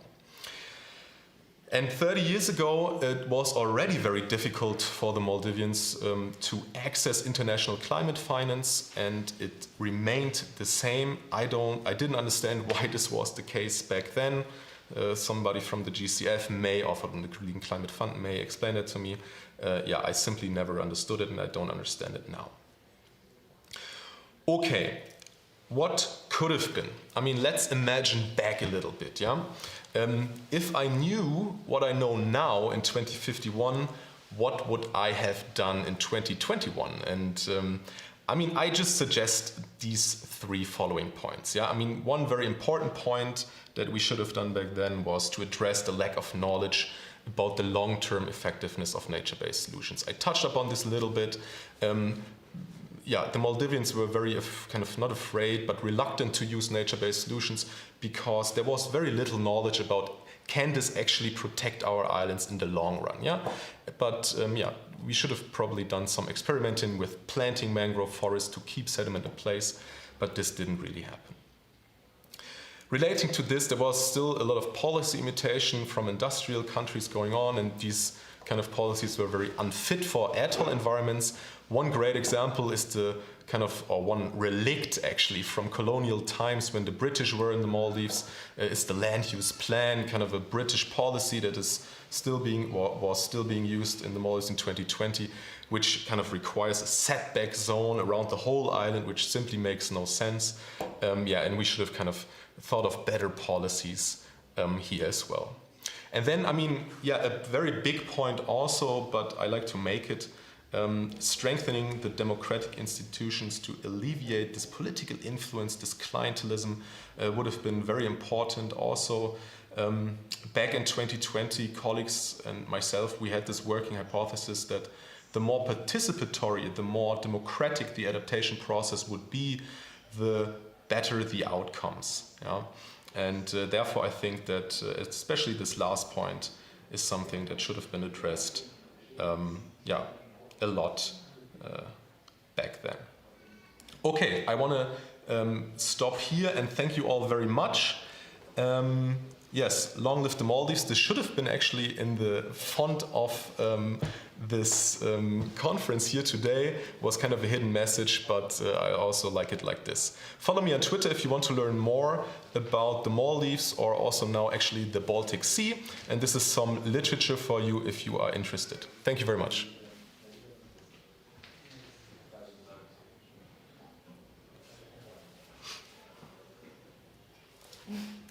Thanks a lot for your presentation. First of all, what I was wondering is, you said that in the IPCC, was it correct? IPCC, okay, report in 2018, they painted a very dark future for islands. So how or why have you chosen the Maldives? Because there are a lot of other islands who are exactly conflicted with that problem. Yes, I mean, there are two answers to this. There's one kind of the ideology or the realistic answer, and then kind of the ideological answer. I mean, the ideological answer is it's one of the most low-lying countries in the world. There are, of course, many other atoll islands, but the Maldives are on average only 1 meter above mean sea level and are therefore one of the most one of the coastal adaptation hotspots, or were one of the most affected by sea level rise. The true answer, but is, however, we had money to do it there. Sorry, I forgot to ask if there were questions from the people who are watching, and apparently there are 2 questions. I'm not quite sure. Are these audio questions or... Okay, then shoot. Sorry, I forgot to ask if there were questions from the true answer, but is, however, we had money to do it there. I'm not quite sure. Sorry, I forgot to ask if there were questions from the people who are watching, and apparently there are 2 questions. I'm not quite sure. Are they audio questions or... Okay, then shoot.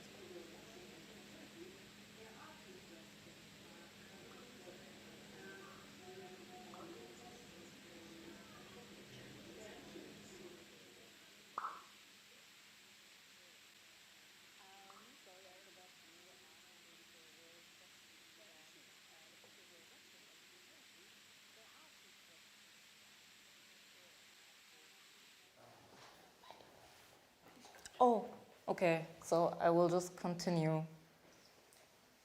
Okay, what I was wondering as well is, you said that many people migrated to Male, the capital of the Maldives, but isn't that, how do I form that question? Firstly, is there enough space? And I know that a lot of people outside the Maldives migrate to Mali as well for work. And now I was wondering, was it better for the people to move to Mali, or would it have been better to, I don't know, move even further or away from the Maldives? Yeah, that's a good question. I mean, Male is, yeah, as I mentioned, one of the most densely populated capitals in the world, and there is no space. And therefore they reclaimed Hulu Male and built large apartment complexes to kind of alleviate that pressure. But if when I talked to kind of my Maldivian friends, they said it was very difficult also to live in Male, particularly because there are just so many people. But yes, people still did it. I mean, it's kind of the same as in Munich. There's just simply no space, and rents are high, and it's difficult.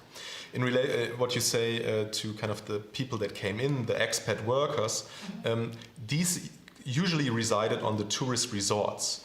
So in the Maldives, there's kind of 2 categories of islands. One are kind of inhabited with Maldivian people, and then there's tourist resorts that are really off the charts. They do their own thing, and this is also where these people that migrated to the Maldives for work lived, and hence it's not a big problem in terms of space, or wasn't. you named a few options how the sea level rise could have been tackled by the Maldives or in general by islands, and you mentioned land reclamation.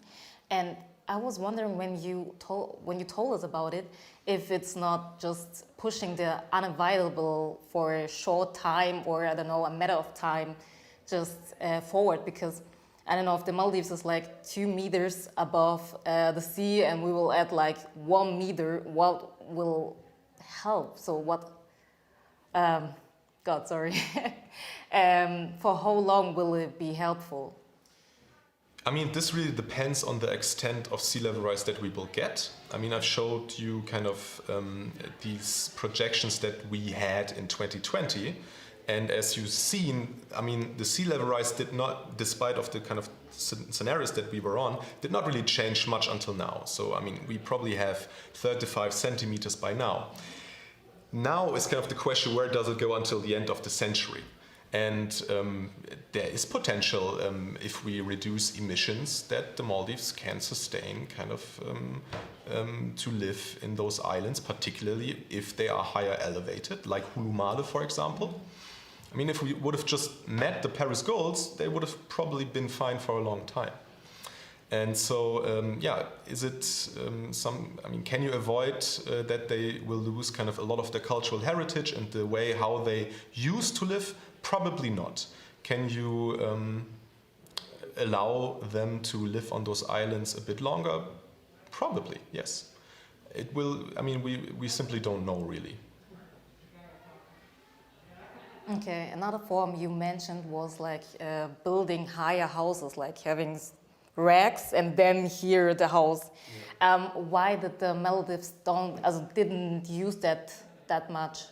Yeah, because in 2020 it was still the goal to keep water off the island. So they did not allow for waves overtopping. Instead, they would build a wall, and if you don't have the overtopping of the island, you don't need the stilts. I mean, this is the easy answer.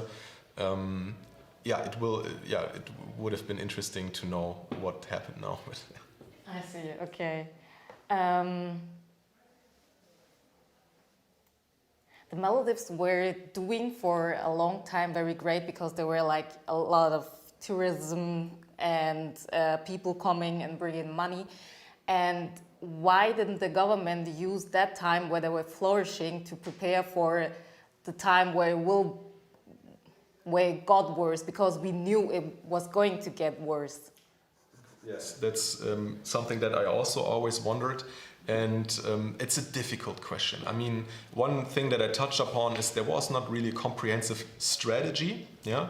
So the adaptation policies were kind of in this silo, then kind of the regional development was in this silo, and in between was kind of, we need to kind of develop our tourism. But they didn't really interact, and there was not a big grand strategy to do this. Mm-hmm. Instead, they built harbors and many harbors and infrastructure all over the place instead of preparing a couple of islands well. And the reason, at least from my perspective, really was then also, again, the vested interest. People just had a lot of benefits, and with people, I mean influential business people and politicians who just had vested interest in having their small kind of islands being developed and not thinking in the bigger picture. Mm-hmm. And so this was definitely something that should have been done in 2020, or should have been tackled. But for this you need, and I mentioned this, a strong democracy and strong participation, involvement of civil society. And I mean, they are doing well, there's a lot of stuff going on, but there needs to be accelerated, like sea level rise. Apparently we have a question now from the audience. You can shoot. Accelerated, like sea level rise.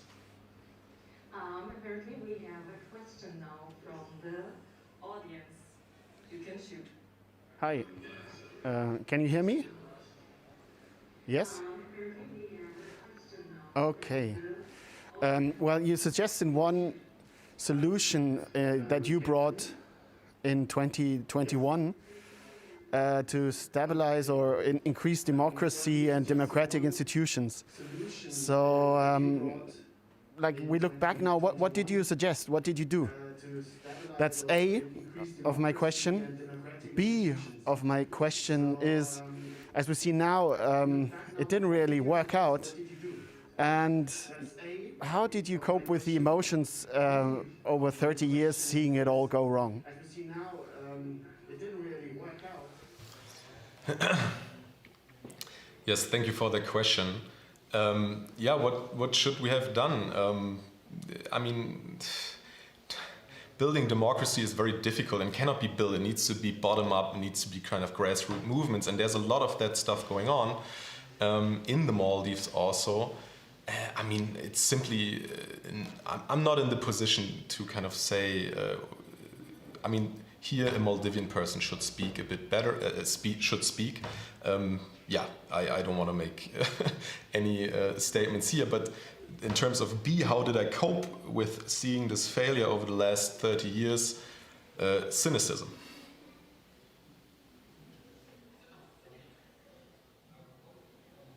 Okay, hopefully your question was answered now. Shall we go over to the general discussion? Sounds good. Yeah, so all of you still have the opportunity to ask questions, but now both of our presenters will answer. So Lena Schlegel is also back in the picture, and I mean, also the two of you, if you have questions to each other about the presentations you just gave, comments that you want to make, and otherwise the two of us have more questions as well, but maybe I'll leave the floor to you for now. Yes, actually, I noted a couple of questions. Thanks for your really interesting presentation. I just had a couple of thoughts that how we could put it into conversation. And the first one would be, you said that one of the problems was the over-reliance on tourism.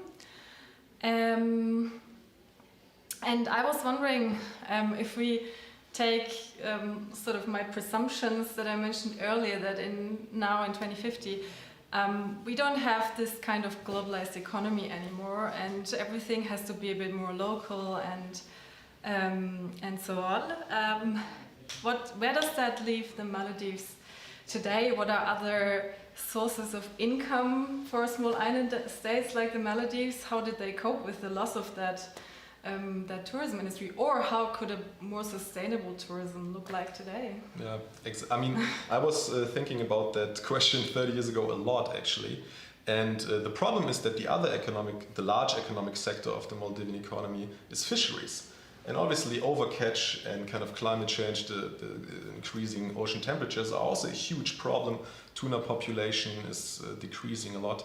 So yeah, what else can they do? I mean, there were efforts already starting in 2020 to kind of become a financial hub, you know, in the Singaporean style. But also, and this was something that they were hoping for, if the trade relations between China and Africa would have actually increased, the trade route would go exactly between, like through the Maldives, and maybe some money could have been made there.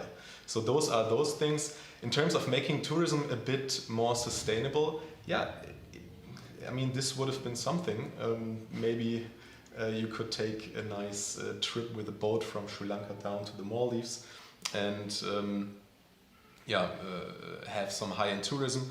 But I think the numbers in terms that we see today, almost 1.3 million visitors per year, those will not be accomplished anymore soon. Yeah. Just to interrupt quickly, there's a question from the hub. Yes. I'll get back to you. Have some high tourism, but I think the numbers in terms that we see today of almost 1.3 million visitors per year, those will not be accomplished. I had a question for Herr Gussmann. You said no nature-based options were discussed, and so I wondered what nature-based solutions that you thought would be most viable, and why do you think they're not being considered? Well, one of the very prominent nature-based solutions in the atoll environments are mangrove forests. So the benefits of mangrove forests are that they have very deep roots and they keep the sediment in place. and so erosion is not a big problem anymore. And simultaneously, they also reduce the wave energy that hits the beaches. Yeah, so this is kind of the go-to nature-based solution for the atoll environment. But there are many, many more. And the reason why they didn't really engage in doing that is, one reason I already mentioned, is they didn't really know, or actually also the literature didn't really know about the long-term effectiveness of these nature-based solutions. Do they provide the same level of protection like a hard seawall does? Probably not, but can we find kind of hybrid measures maybe? There was simply no knowledge on that. And then there was also kind of this perception of island leaders oftentimes, that having a sea wall was something tangible that also kind of was often perceived as economic development. And I mean, something that was often overlooked is that the Maldives only graduated from being a least developed country, or from the status of being a least developed country. They only graduated from this in 2010. So economic development was very high up on the agenda and was very important, particularly for the political leaders. All right, then back to you, Lena. Yes, if I may. I would have another, perhaps a bit more provocative question. I was very intrigued with the idea of like floating cities and stuff, and I was wondering, would you say that would have been one of those perhaps transformative imaginaries, or is it more like a techno fix that comes with other unintended consequences? Good question. I mean, it's definitely one of those imaginary futures. And I've also met people, when I interviewed people in 2020, they told me, hey, maybe we will go back to this. I mean, they called it being, seafarers or something like this. And this is how Maldivian life also was before kind of modern statehood, if you want. Yeah, they moved from one island to the other, and didn't really settle down on one island like they do now. So this would have been definitely something transformative in that sense. However, the design that you've seen as of now was again, this was mostly for tourism purposes again. So you kind of have again these clientelistic patterns, and only a few would have benefited from this, and it's not really a technocratic or techno fix in this sense, but also not the best solution overall. Yes. But I also have a provocative question for you, if I may. Sure. May I? I really liked your presentation. I think it's very important to make this point that we need more social science in climate studies. I think that's clear. However, I'm always not sure about who we are actually addressing. We always say a lot of, we need to do this, we need to do that, and I'm never really clear about what this means, because I think the people maybe listening now and the people in this room, we are all on the same page. But who is we when we think about imagining new futures? Is it the people, or is it maybe multinational corporations? Is it who is we in your narrative?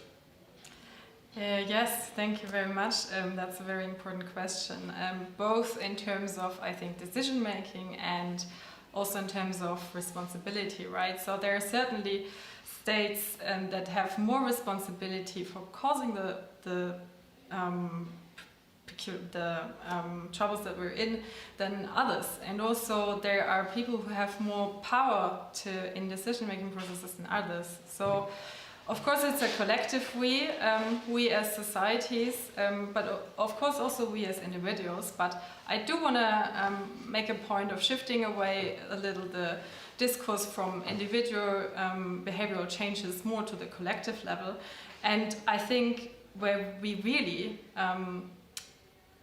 need to see more social science influence, or where we should have seen it in the 2020s, for instance, is also in the programmatic documents and in global deliberations. For instance, when I think back to the federal elections in Germany in 2021, which would have been really groundbreaking, right? Because that was sort of the last period where we could have brought fundamental changes on the way. When I think back of the party programs, none of those programs included any significant social science research. Of course, some of them referred more or less to scientific insights like the Paris Agreement, etc. But all of them were speaking of innovation. If you were looking through these party programs, you could read the word innovation so much, and you wouldn't read about epistemic violence or indigenous epistemologies or about human-nature relations. So I think all of these kind of programmatic works, all of these decision-making forums, they should have carried much more of a social science writing as well. Thank you. Okay, just got a question. I'm trying to read it correctly. What is your favorite, or what are your favorite examples? Oh, for you, Lena. Sorry, I just started. What is your favorite examples of sociological imagination for the transition? Yeah, okay. I'm not sure if I get the question right. I can read what's standing here, but it's also what her favorite examples of sociological imagination for the transition are. Okay. Sorry. I'm not entirely sure, but in general, I would say I really think we need more imaginations of other kinds of how humans relate to nature. And I think there are a lot of examples already out there. I already mentioned indigenous epistemologies, but also people who live in self-sustainable communities, activists, all of these kinds of other ways of relating to nature than following the assumption that nature is there for humans to exploit.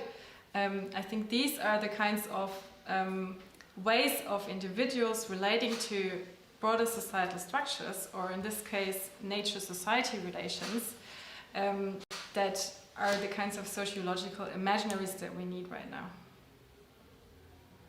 Thank you. I also got a question that kind of puts your work in dialogue with each other. What I was wondering is, because now we were talking about the Maldives and adaptation problems, you were, I think, mostly referring, I think, to Germany or maybe to the societies of the global north and communication. But can we divide it in this way, or is communication maybe even a problem in societies where the effects of climate change are already visible? Maybe there are also people who are profiting from the status quo and are actually not very interested in changing. So is this also something that you look at in your work, how climate change is communicated and discussed, what the discourses are in society? Not particularly, to be honest. I'm not. I'm more on the kind of realist paradigm of social science and not so much on constructivist questions. However, I mean, I can just report on some Maldivian discourses, and what was striking to me when I went to the Maldives was that everybody would kind of tell you, yes, climate change is very important, but nobody really acted upon it. Yeah. And so there was definitely some disconnect between kind of the discourse and the actual actions. Yeah? And Lena also just mentioned this. There is not only in Germany a lack of kind of mainstreaming social science, but also kind of, I mean, climate change considerations into policy. You know, this I was baffled when I got to know this about the Maldives. There was simply no consideration of sea level rise, despite them being in this very bad position, and facing this tremendous adaptation challenge. So this is definitely something that we should have addressed also back in 2021. Would you maybe comment on that too? Like, how does it inform your work that even being yourself affected by it, there's still, we as human beings still manage to change these two areas of our lives?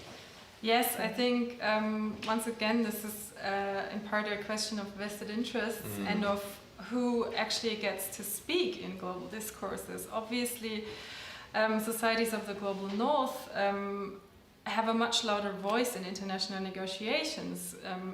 Powerful corporations by and large define, I think, these discourses and processes. So maybe one of the problems is that communities that were affected really early on didn't really get a voice that was as audible in the international agenda. And also, I think the kind of research that I hinted on in my presentation, like Harry Norgaard's, that tells us how people actually manage to separate their everyday lives from the broader, this is what I mean by sociological imagination, right? That we need to get to the bottom of how we link our individual concerns to the broader societal structures that we are embedded in. And I think this still really hasn't broken through in the mainstream discourse. So, yeah, sure. I mean, relating to that a bit is also in terms of kind of the global narratives, and I also hinted at this a little bit. I didn't understand in 2020 why it was so difficult for small island nations and those that are most affected by climate change to access international climate finance.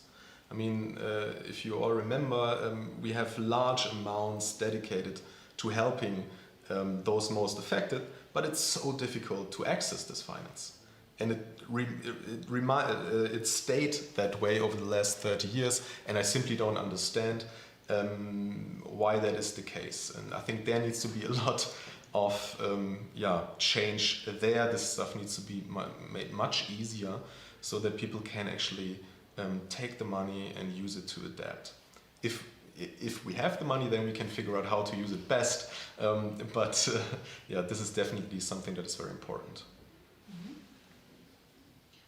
Yeah, please go for it. Maybe a follow-up question on this, because you're more an expert in these policy processes.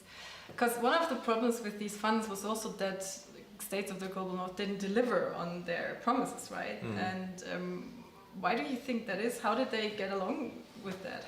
Why didn't they be held accountable for those promises? Yeah, I mean, I think we are both, I mean, it's international politics, no? I mean, it's anarchy out there, and the only mechanism that international organizations like the UNFCCC has is blaming and naming and shaming, basically. Yeah, blaming those that do not follow up on their promises. But then also, I mean, you know, it's legislative turnover. The one government promises, the next one doesn't follow up on it, and thus you end up with a large deficit in what was promised. Yeah.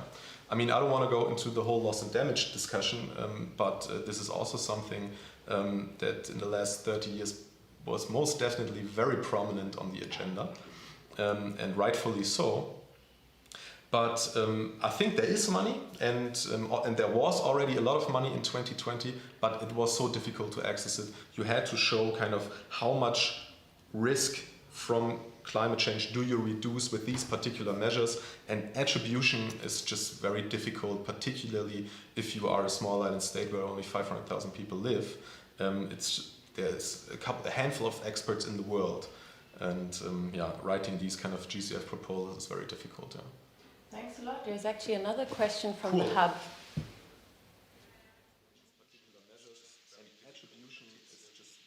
I had a question about Lena's discussion. You said there was a danger of over-optimism. So I wondered, in a time of a global mental health crisis, how do you balance that over-optimism and thinking that everything will be okay, and a defeatist, pessimistic point that asks, why bother?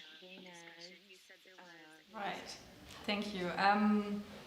I think I want to clarify that I'm not saying we should be all pessimistic, right?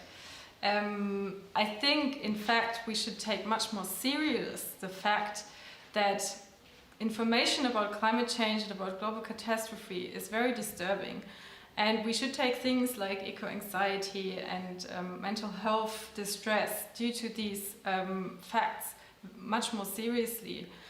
And then open up a possibility to also make room for the processes that are necessary to deal with this kind of feelings, right?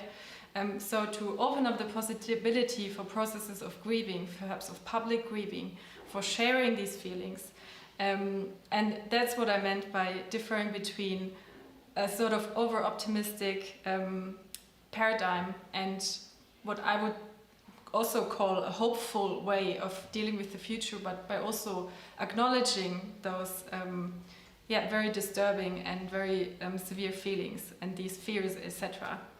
I hope that answers the question.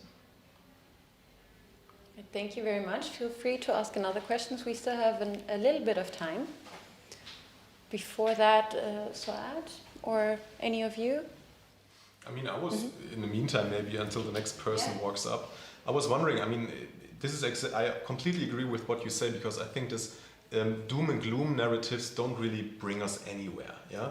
And this is also kind of the idea of this whole adaptation community, to kind of provide the solutions on what we can do to attack or to tackle this crisis.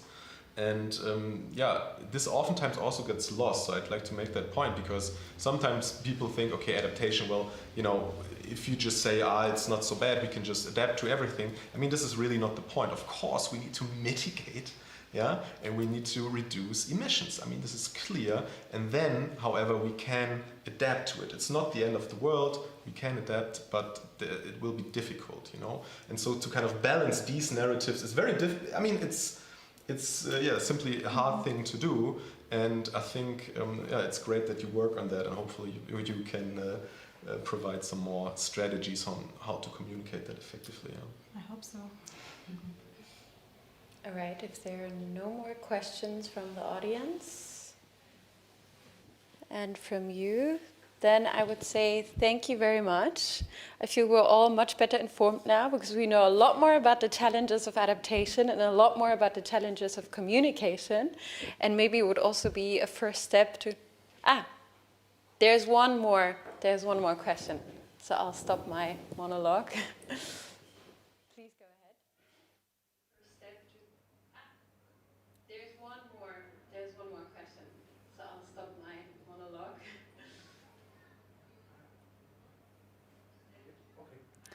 I have a thought experiment question to the two of you.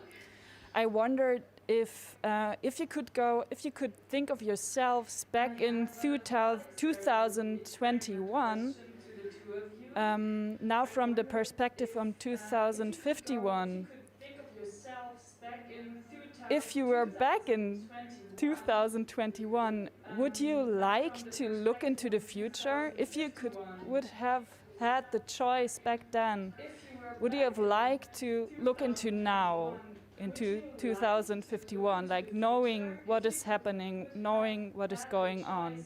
Or would you have decided, no, I don't want to? Thank you. Well, that's a very interesting thought experiment. I think from what I did know was, for me, was enough of a glimpse, not wanting to know more. And from the kind of research that I've been doing then, I would have probably wanted to strive more for these, trying to ground myself in the present and trying to start those transformations in the present rather than looking in the future and being deflected from my moral presence in the here and now. Because I think that's also one of the problems that, I mean, we've had these outlooks, as I said, since the Club of Rome predicted in the 1970s, right? We could have known, and we did know what the future would look like. But somehow we got all caught up in these scenarios and we didn't get the changes in the way in the present. So I probably would try to stay more grounded in the present. A bit indecisive, to be honest. On the one hand, I would really like to be able to look into the future, simply to know which cryptocurrency I should buy.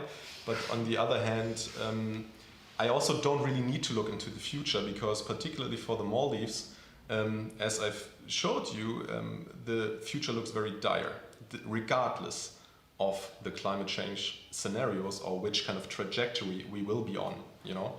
And so it's already difficult to kind of cope with this very drastic outlook. And so, yeah, I'd rather not know, or actually, I'd rather ignore that future. Because, I mean, as a single person, you're also, I mean, often just helpless. I mean, you know, you do your best, you put out the research and the knowledge, but yeah, it's simply the bigger processes at place, and ignoring them. I mean, I'm also from northern Germany. This is kind of our coping mechanism. So maybe that's, yeah, that's my answer.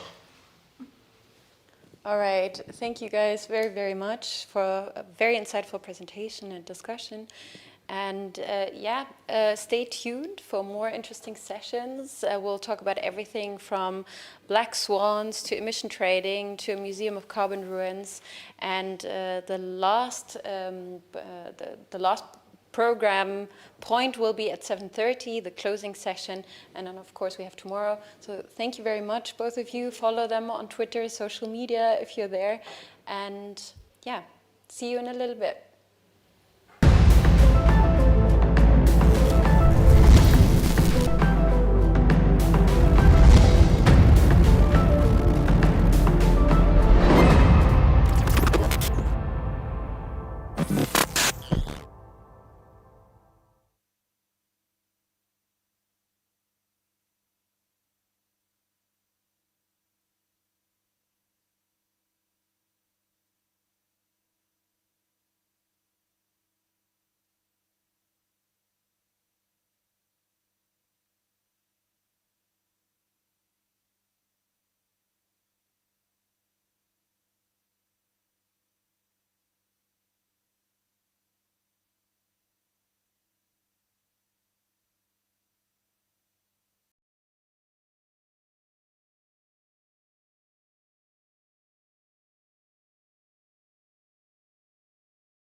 Okay. Hi and welcome to our third session. I'm Suet, your host, and we'll just get right to it. Unfortunately, one of our presentators had to take a rain check. Because of that, we will watch a video which she has taken for us. The video is from Renata A Tyszczuk, and she will hold a presentation about 1001 scenarios for a troubled Earth. A bit information to Renata. She is an academic and an artist and holds a chair in architectural humanities at the University of Sheffield. Thank you for the invitation to the 2051 Munich Climate Conference. I'm sending this message from my protective bubble. And, in keeping with the theme of the conference of looking back to 2021, I have chosen to use a very out-of-date format. I hope your technical systems can cope. The focus of this conference is on the early 2020s and the years in which the Paris Agreement was meant to come into effect. This paper and visual presentation will give a brief review of geoengineering scenarios before and after 2021, to learn what we might have anticipated better.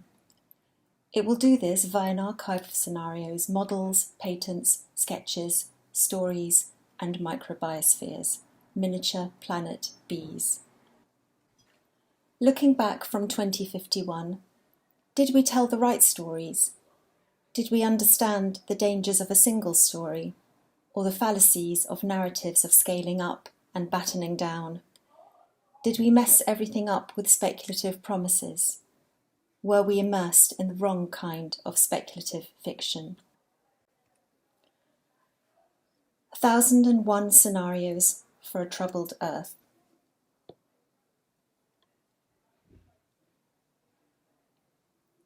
Scheherazade is Earth's muse.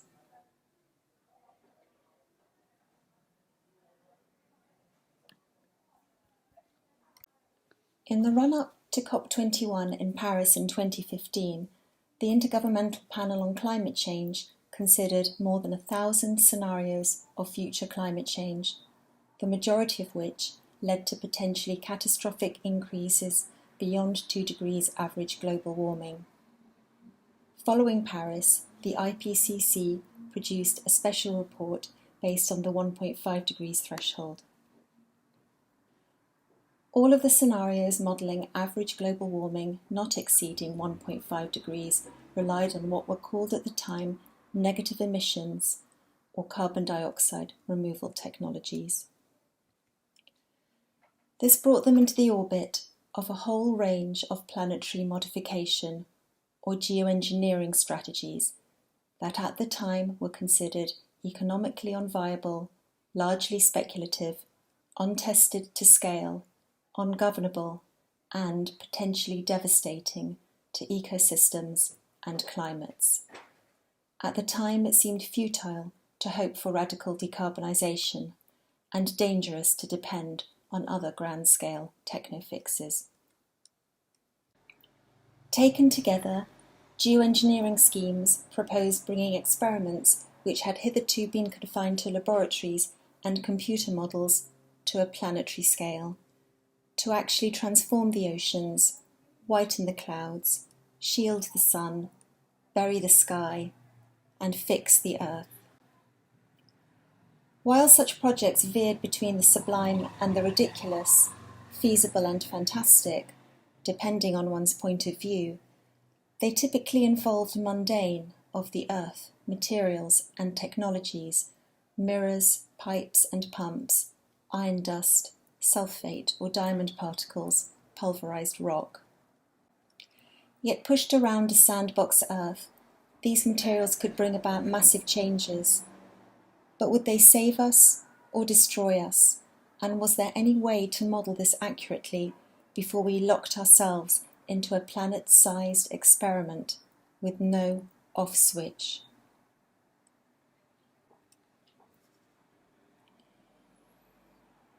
"60 years ago, on June the 15th, 1991, nature launched her own great climate experiment. This is how climate scientist James Hansen described the eruption of Mount Pinatubo in the Philippines. The volcanic explosion threw up an enormous cloud of ash, dust and gas, estimated as having injected 10 million tons of sulfur dioxide into the stratosphere at heights of over 25 kilometers.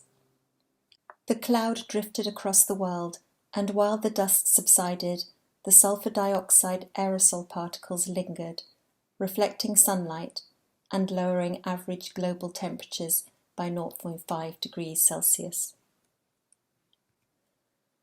This global cooling event suggested an accidental planetary thermostat, thus conspiring with and inspiring planetary modification schemes.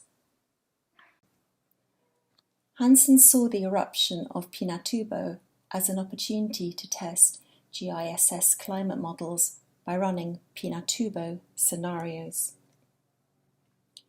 These provided estimates of the likelihood of severe winter in Moscow and a delay to the date of cherry blossoming in Tokyo, and predicted a return to record warm levels in the late 1990s. The stratospheric sulfate aerosols also caused excessive thinning of the ozone hole over Antarctica.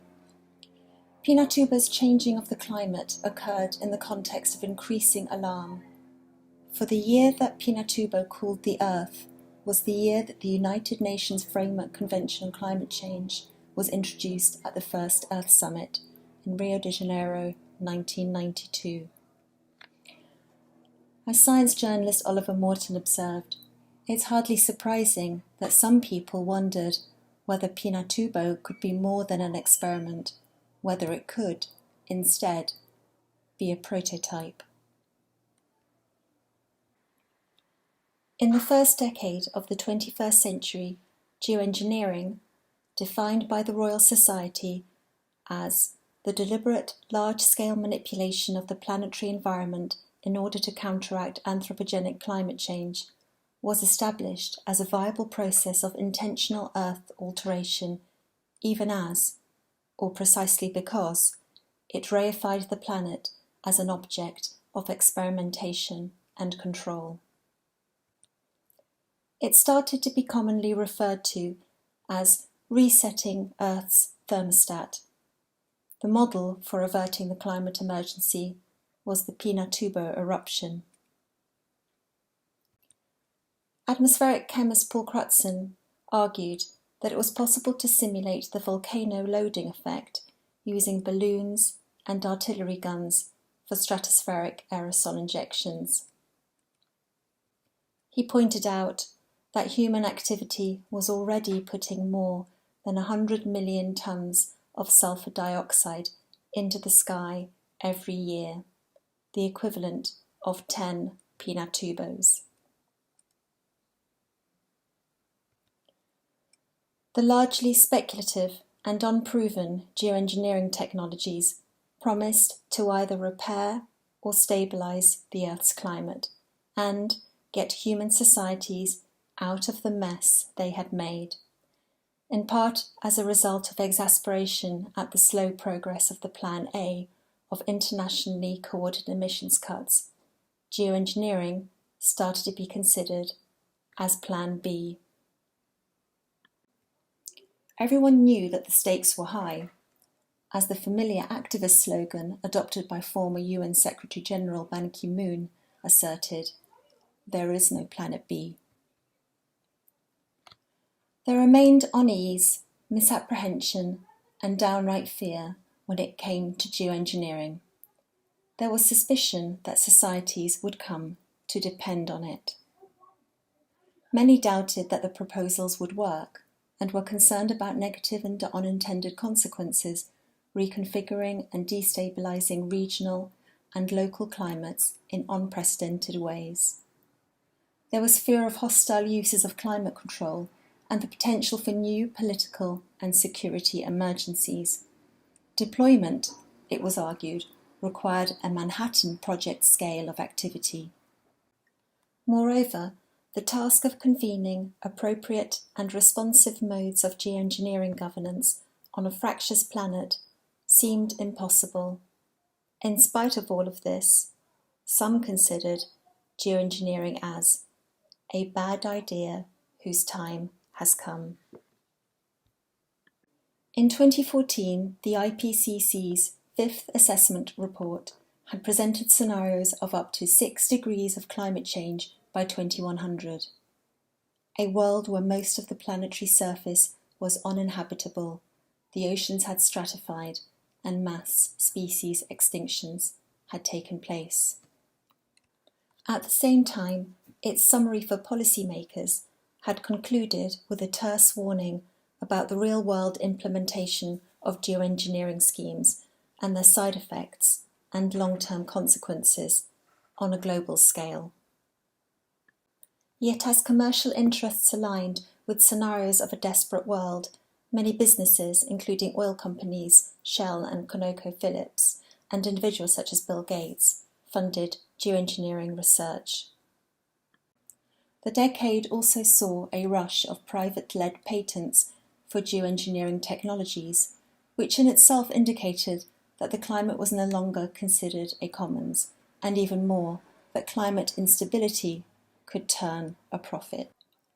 Many climate researchers expressed concern at such proposals to fix the Earth. As if we know enough to install and begin to operate a global thermostat. Truly, this qualifies as monstrous hubris. Climate researcher Mike Hume argued that the technology was ungovernable. I find it hard to envisage any scenario in which the world's nations will agree to a thermostat in the sky. In her 2014 book, This Changes Everything, Naomi Klein warned that advocating geoengineering research would lead to implementation. She expressed horror at the prospect of a monster Earth, a toxic mix of geoengineering projects gone awry. A grim picture emerges. Nothing on Earth would be outside the reach of humanity's fallible machines, or even fully outside at all. We would have a roof, not a sky, a milky geoengineered ceiling gazing down on a dying, acidifying sea. In other words, there was concern that we could not simply lock the door of laboratory Earth and walk away. We would be the experiment. Across 2020 and 2021, the vast unplanned global experiment of the COVID-19 pandemic took place. Many climate commentators and researchers wondered if the time of the pandemic was a rehearsal for the greater challenges, not only of impending climate catastrophe, but also the far-reaching disruptions accompanying system transformation. Even while pandemic politics provided insights on human capacity for rapid and drastic action on a global scale, the record carbon dioxide levels in the atmosphere in 2021 reinforced the view that people power would never be enough to reduce emissions. Moreover, the extreme weather in this period, the heat domes, droughts, wildfires, floods, hurricanes, and record wet bulb temperatures could not be ignored. The delayed COP26 Climate Conference in Glasgow in 2021 came in the wake of a decade of attempts at whole Earth climate governance, characterised by global climate modelling, a focus on technological and market-led solutions, and aspirational, although not binding, international agreements on reducing emissions. More drastic geoengineering approaches, those beyond carbon removal, were moved to the top of the agenda, framed both as an emergency measure and a stopgap approach to buy time for mitigation. Concerns of moral hazard were put aside.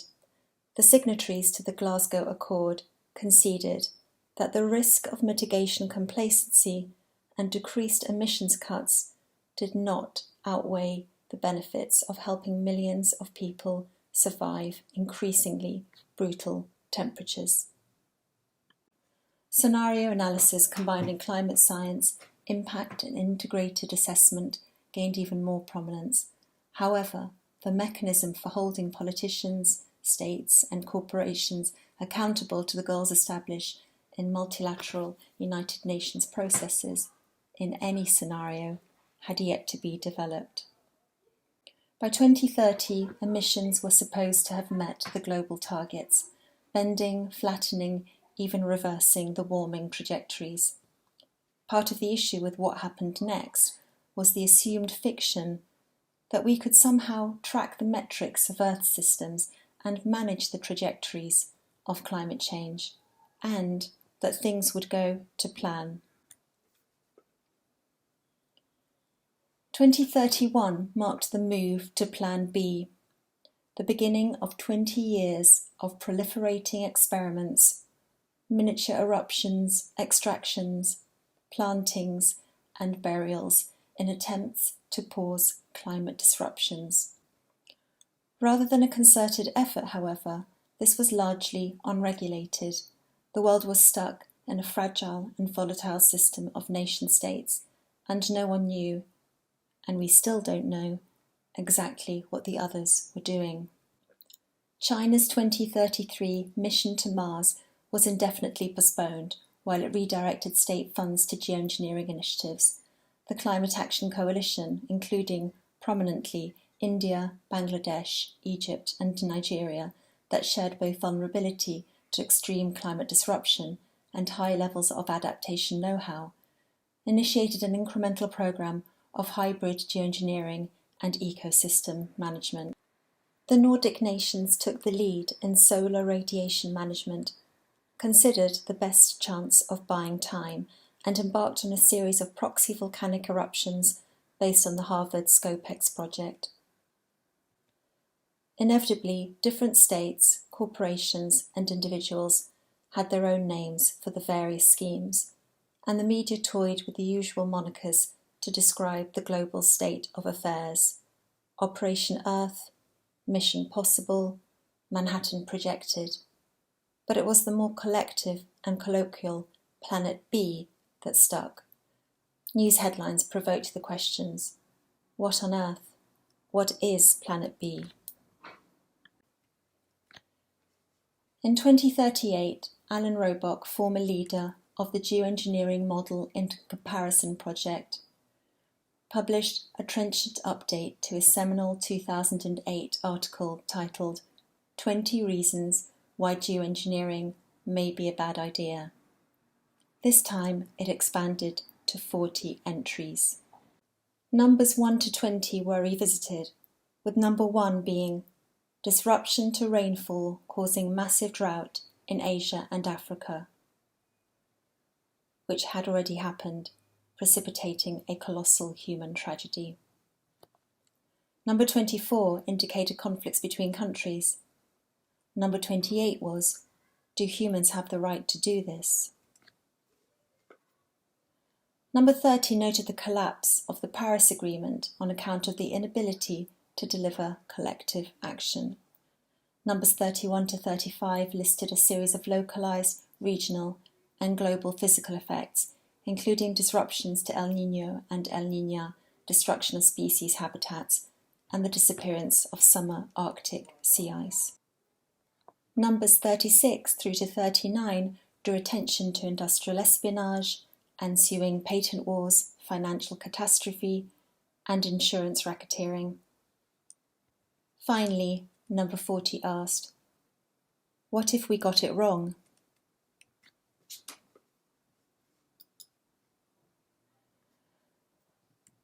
The 2040s was a mess, a decade of climate interventions and interruptions that could be described at best as geotinkering.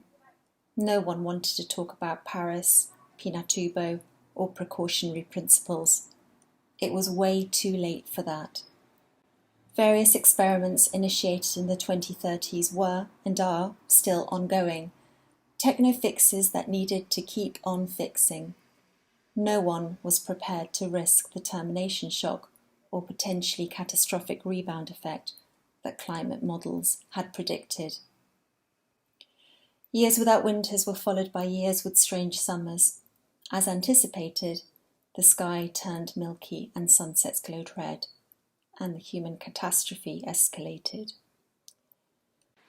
If the previous decades of climate inaction had more or less guaranteed the emergency mandate and interventionist policies, it was quickly realised that commitment to any planetary modification schemes was irreversible. In other words, maintenance was required. This also looked a lot like extending business as usual when it came to the generation of new market opportunities of carbon management and climate risk. An immense infrastructure of power plants, carbon capture facilities, and pipelines and wells was required for carbon removal at scale.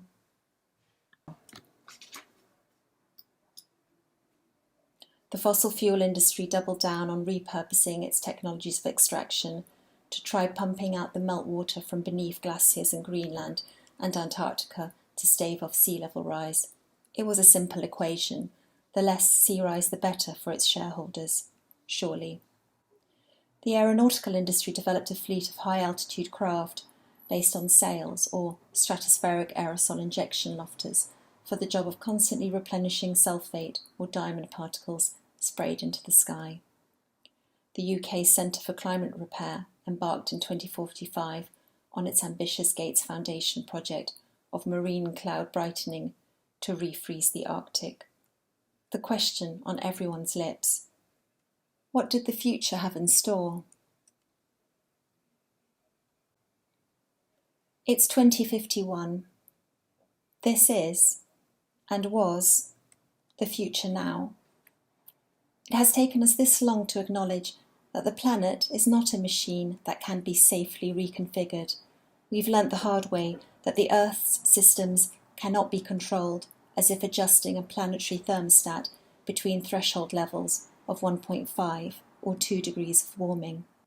One of the most worrying consequences of geoengineering and terraforming, or fixing the Earth, has proven to be the way the adoption of these ideas, tools and technologies threatens to alter much more than the physical parameters of a habitable planet.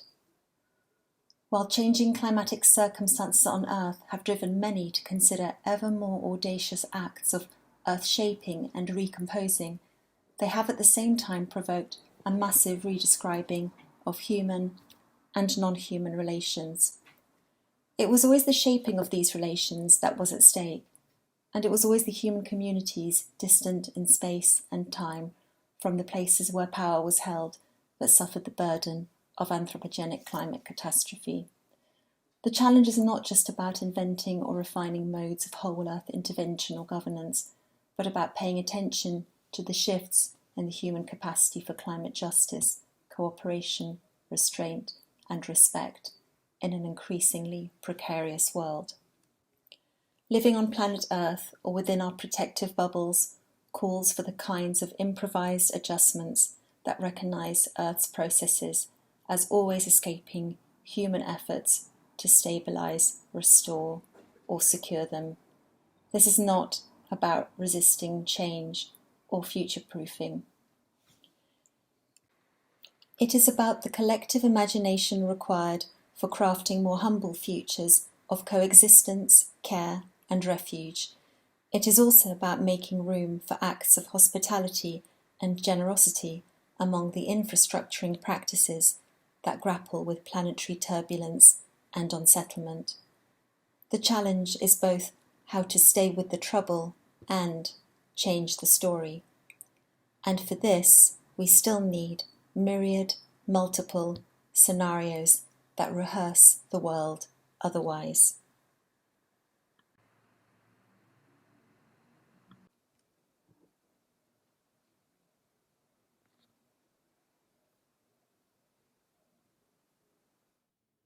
Okay, we will go on further now with the next presentation, which will be held by Anna Varga.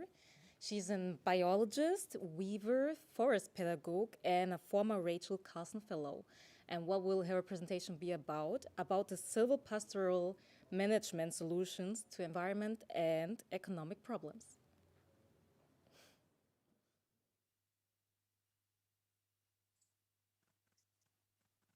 Hi, could you hear me?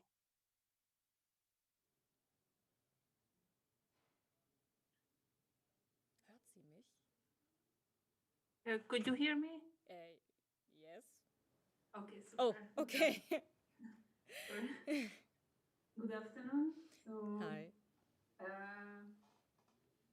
I would like to invite you to a kind of a bit different world than we had in the last presentation, more on the ground and actually to the pasture land. Sure. And now I am sharing my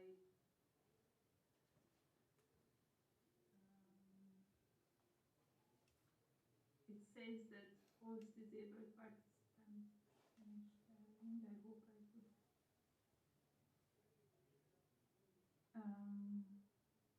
Okay, so I don't know why, but I couldn't share my screen.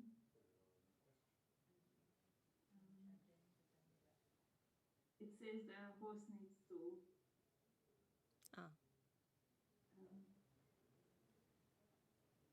Können wir ihr erlauben, Präsentation zu teilen?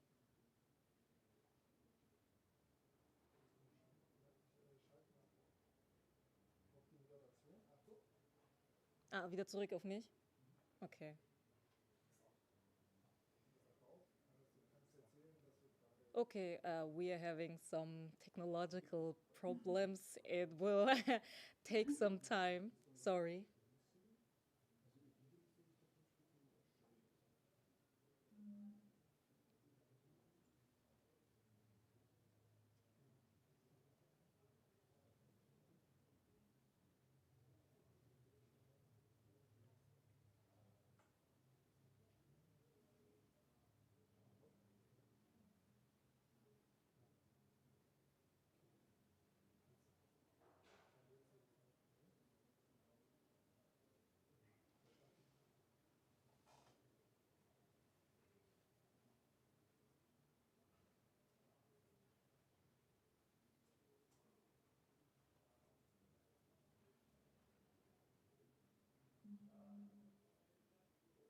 Should I send you the?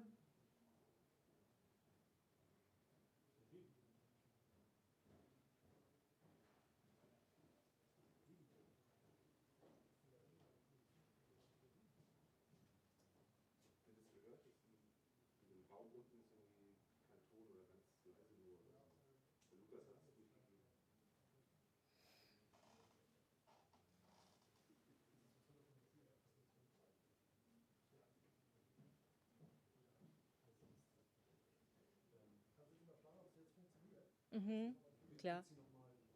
Anna, could you try it again? Okay. Sharing your presentation, please. Yes, I think now it works.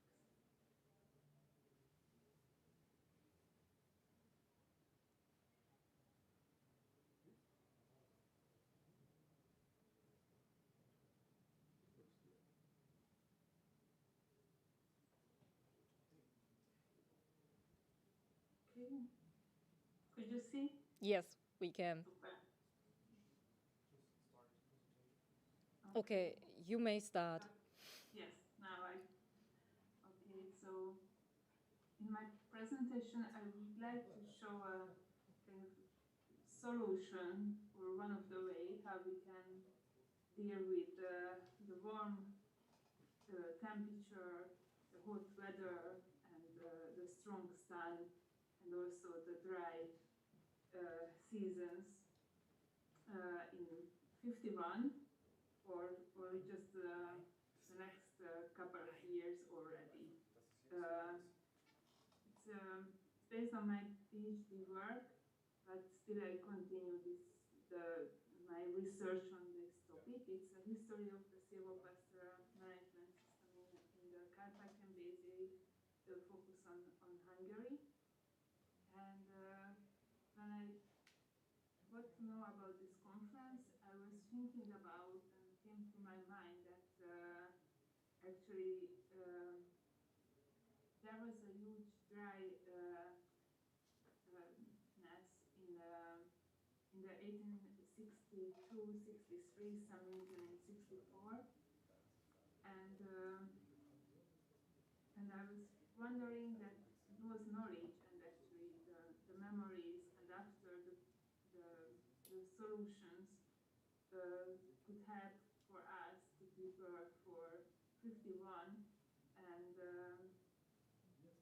if I would be and the reason why I think it's kind of interesting things, because already in Europe, in the European Union, try to solve the climate issue to propose or this kind of silvopastoral management techniques.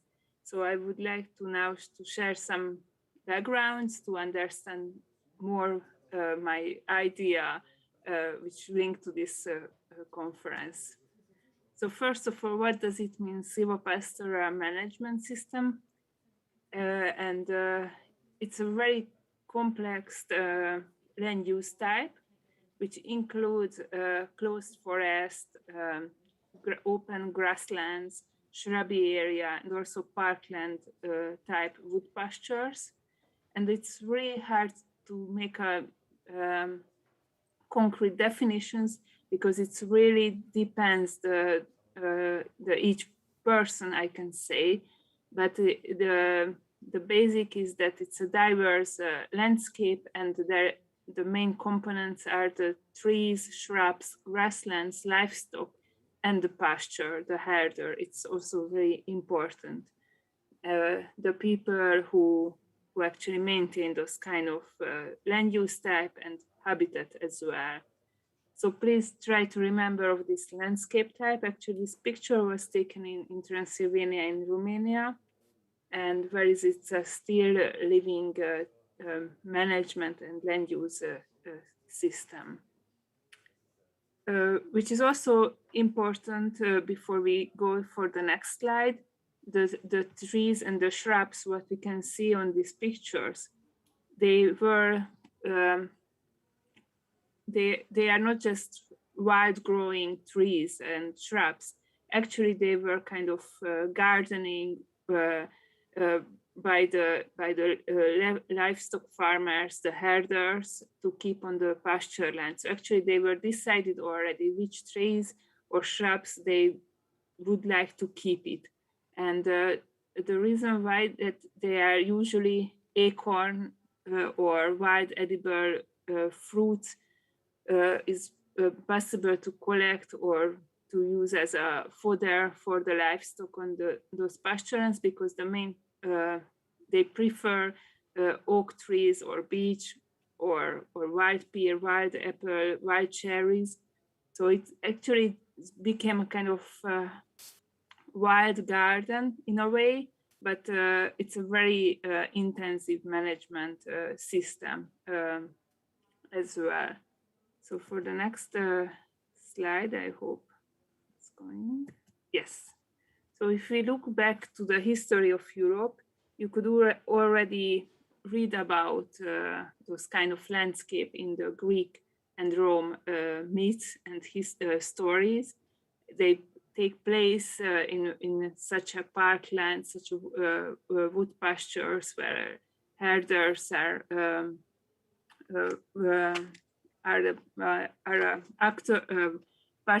participants of the stories. And but the landscapes around them is a really nice wood pastures. In the Middle Ages, those kind of silvopastoral system was really basement of not just the everyday life, but in a larger scale, the whole economy in Europe, because as I mentioned, the fodder what the trees give.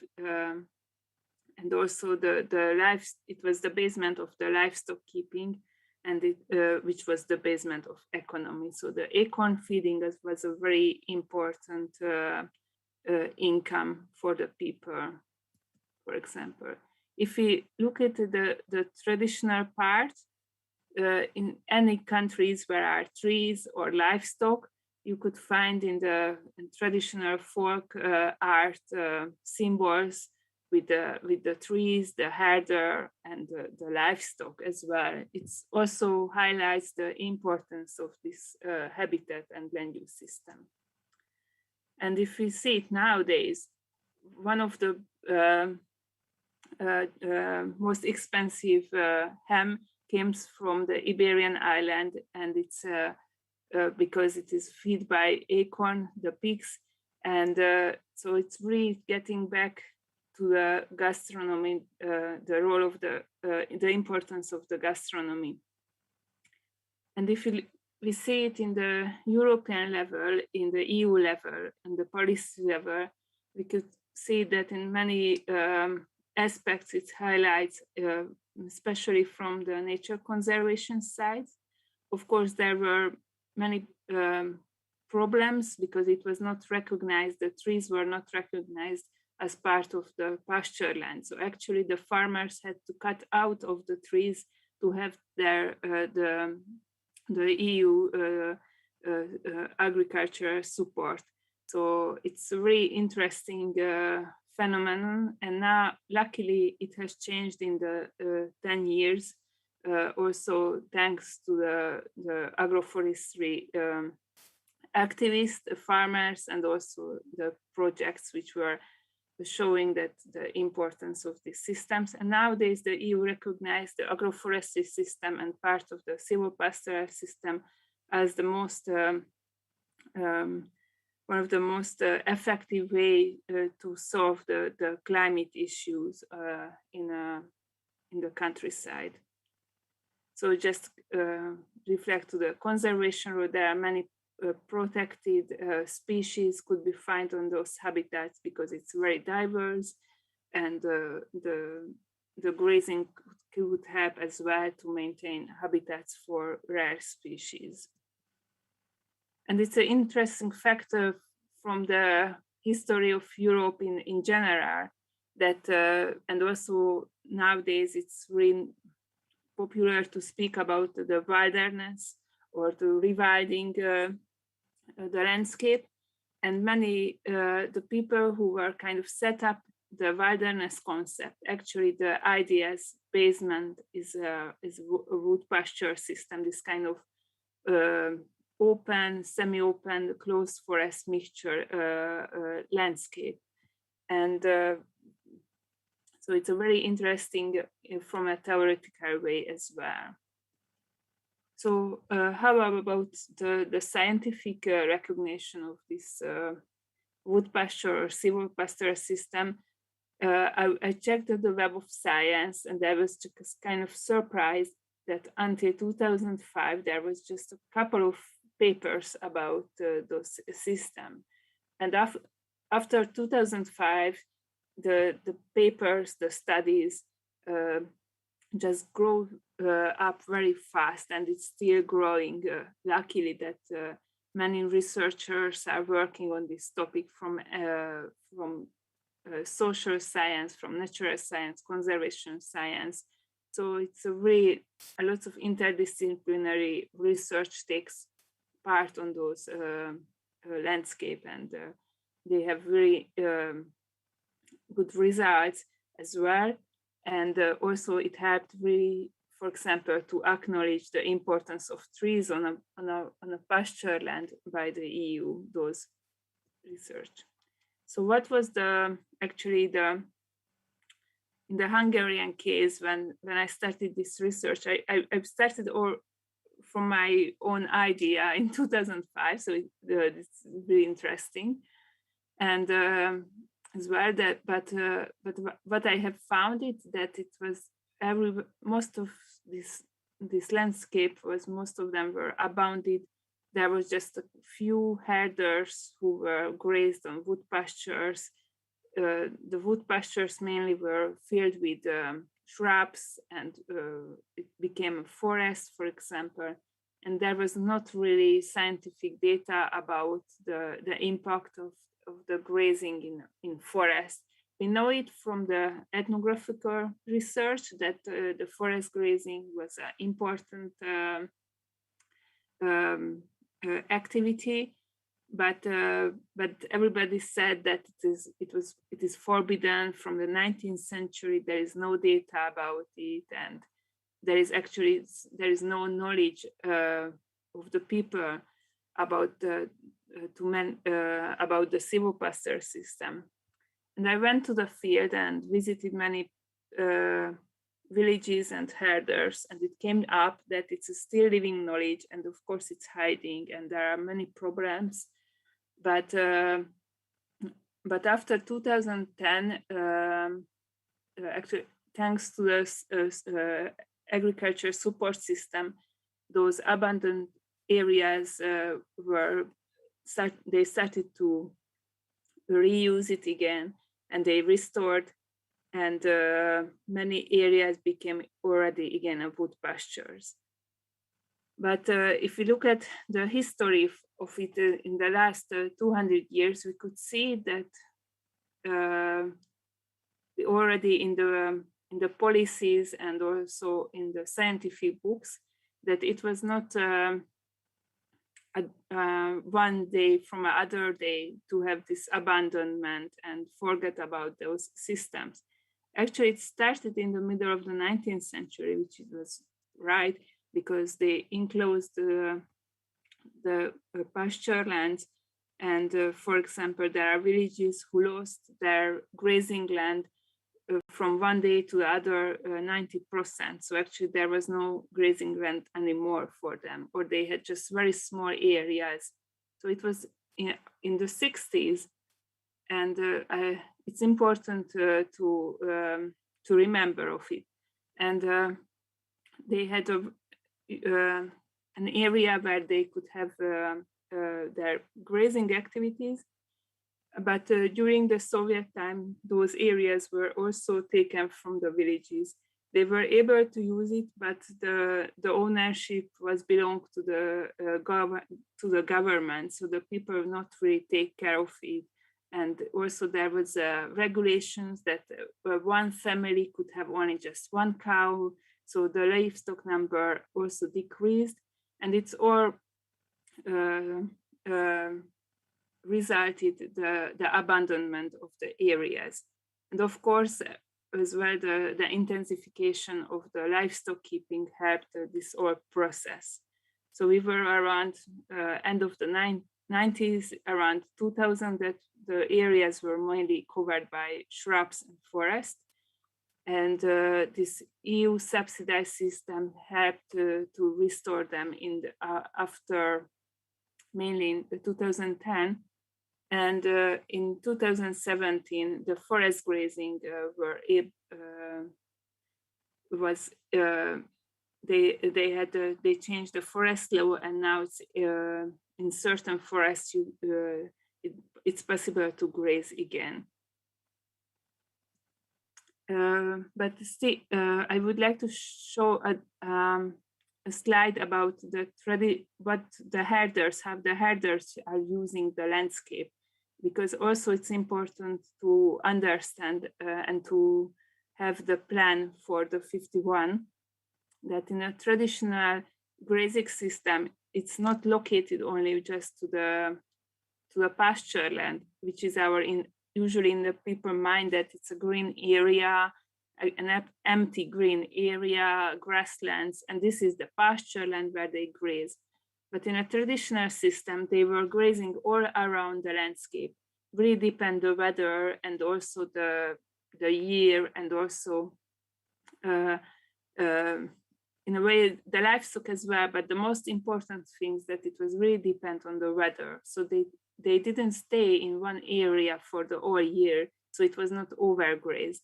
And when they had a dry season, they may go to the meadows. And when it was a very rainy season, they could go to the dry areas. So they were really moving around the landscape. When the landscape were enclosed and there were fenced, it was not possible really. But some herders are still keeping this tradition, and also try to herd their livestock in this way. So we were in this in 2013 when an EU founded research project has started. It's called Forward, and the goal of this project was to find the best solution to really deal with the climate issues, to have a sustainable management, and to involve the farmers as well. So, and because there was no knowledge really about agroforestry management in the scientific level, and also many farmers forget about it. And there were also policy questions that is the tree is a part of the land, pasture land or not, or so it's 2013. And this project is already finished. It's if you are interested, you can find on the web page. There are many case studies, for example, from Germany as well, but in many countries from the European Union. So it's if you are a farmer or interested in this topic, you can visit this website. But let's look back in the history. So as I mentioned, that there was a big change in the grazing system, the pasture lands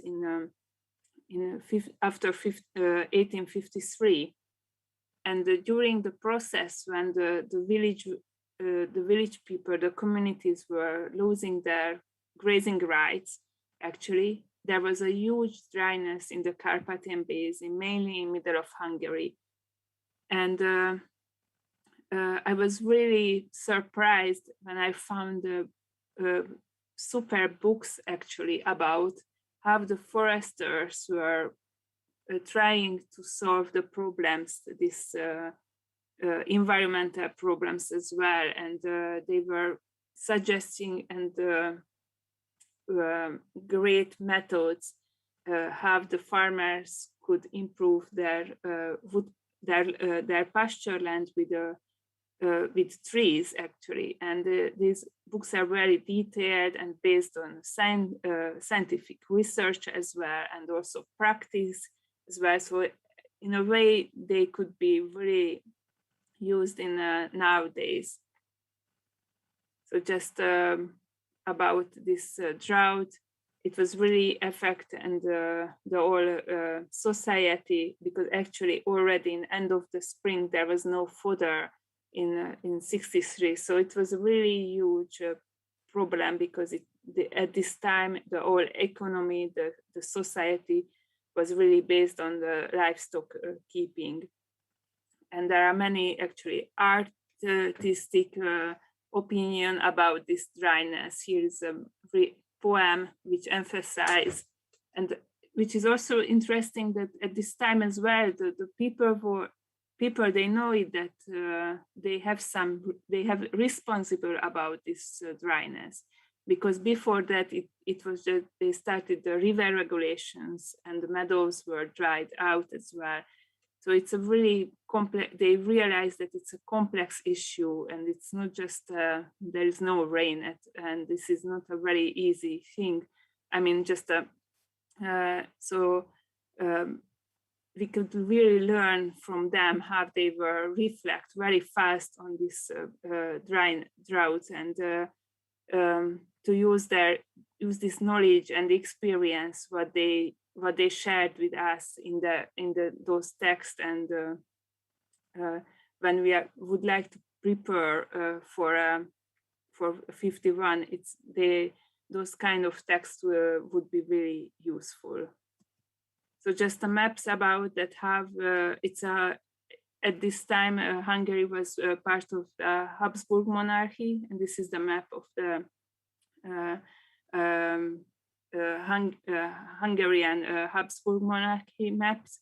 So you could see here's the Lake of Balaton, perhaps one of you know. So this drought was mainly affected the middle of Hungary, but this is a great plain it's really important for the livestock keeping as well.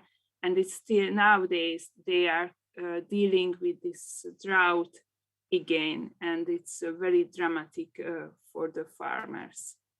So what those foresters were suggesting after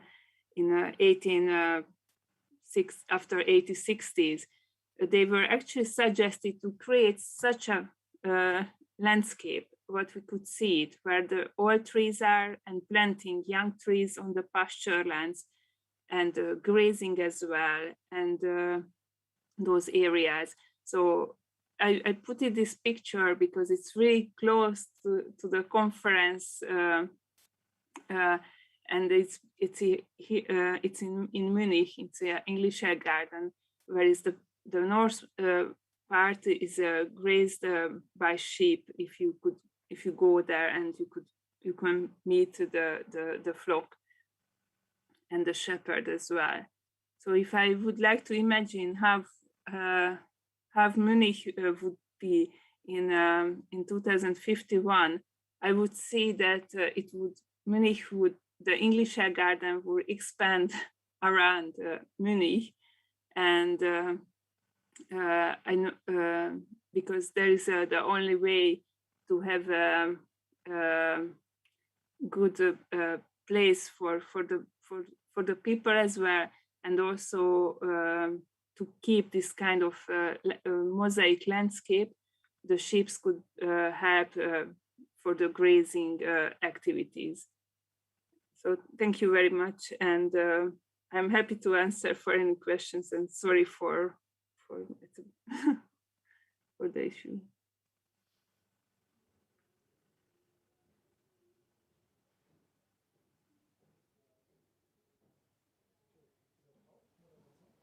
Okay, no problem, Anna. Thank you for your presentation.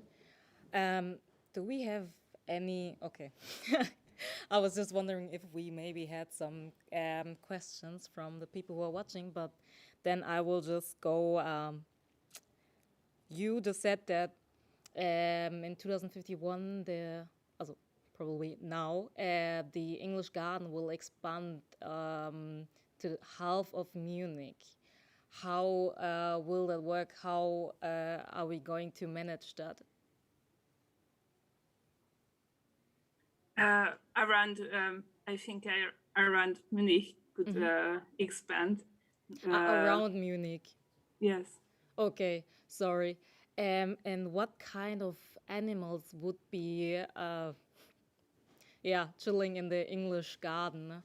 Only sheep or more?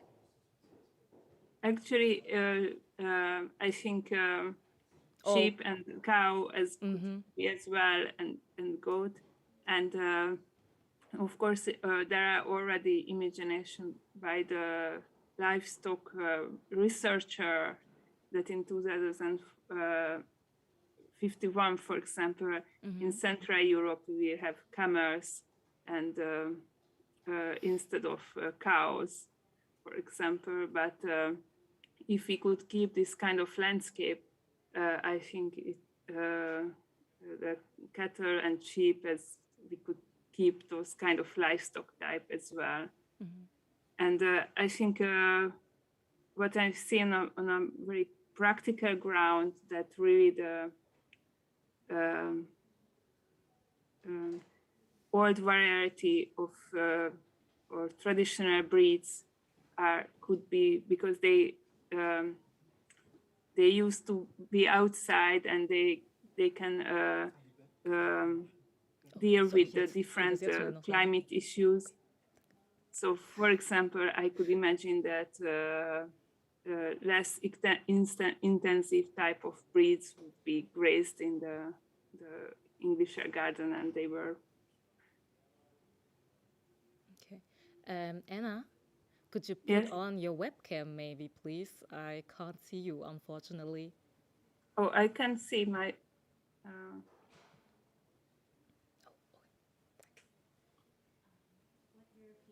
My Zoom, it shows that I'm. Oh, okay. Ich hoffe, das konnte ich mir merken. Okay. Okay, great. We just got a question, and I think it needs to be repeated again. Sorry. What European countries do you believe have the most ambitious and positive silvopastoral strategies? Okay. What European countries do you think have the most ambitious and positive? Okay, thank you. Silvopastoral management systems.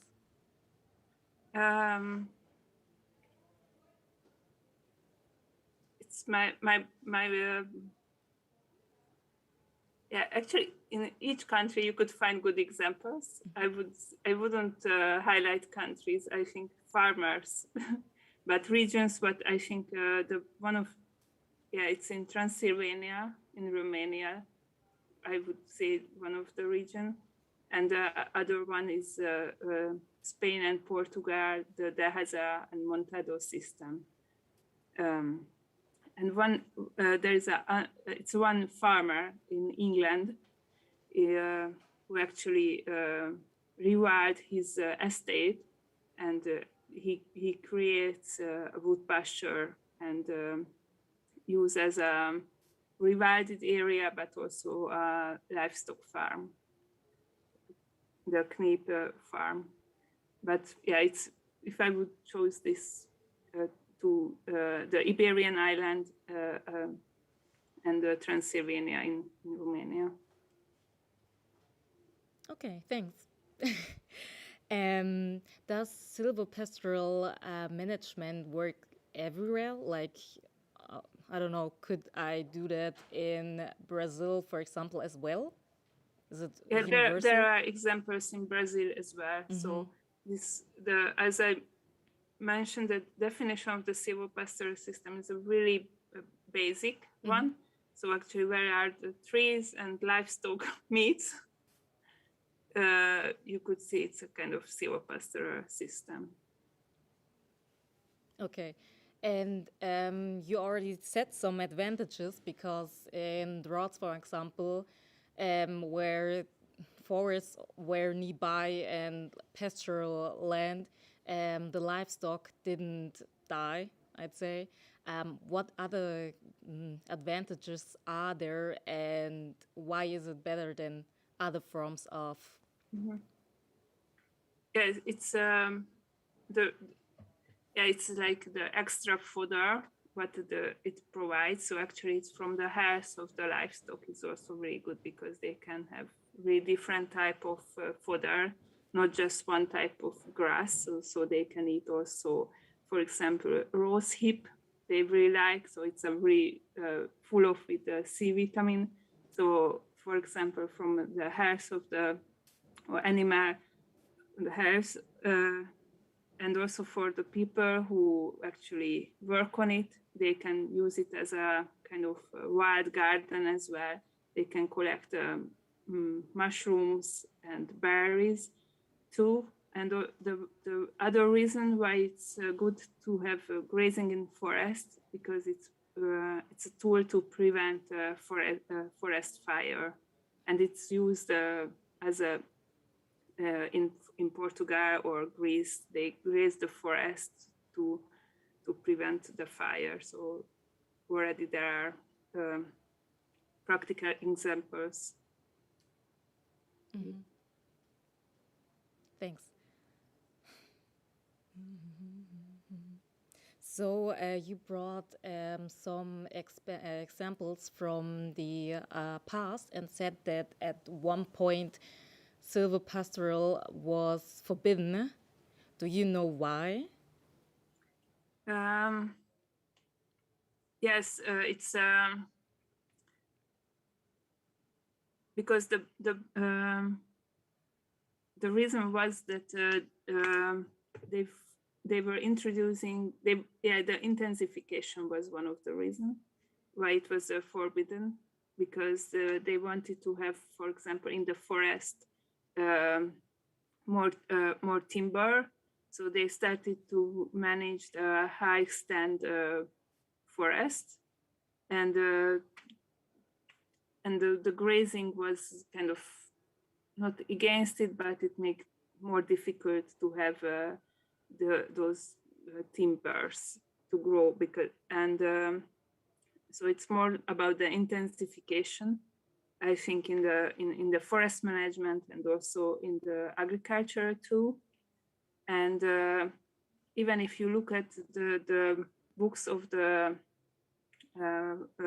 agriculture books from the end of the 20th century, or even from the you couldn't find any words about the role of the trees in a pasture land. So Exactly, I don't know the reason, but this was at this time they thought that the intensive farming, which is very easygoing, are the best, and this kept in their mind. So, for example, in the European Union, because when they are giving the subsidies, they want to have a managed area, and when there is a shrub or a tree, they think that there is no grazing on the area, so they are actually not support the area where are trees. So, but now in some, for example, in the Mediterranean region, now the trees are the pasture lands are including the trees too. So the farmers could get the money when they have trees on their pasture land. Okay. And when it was forbidden or like the EU advised against it, nobody did fought them on it? Nobody said, no, I'd like to have trees on my pasture land?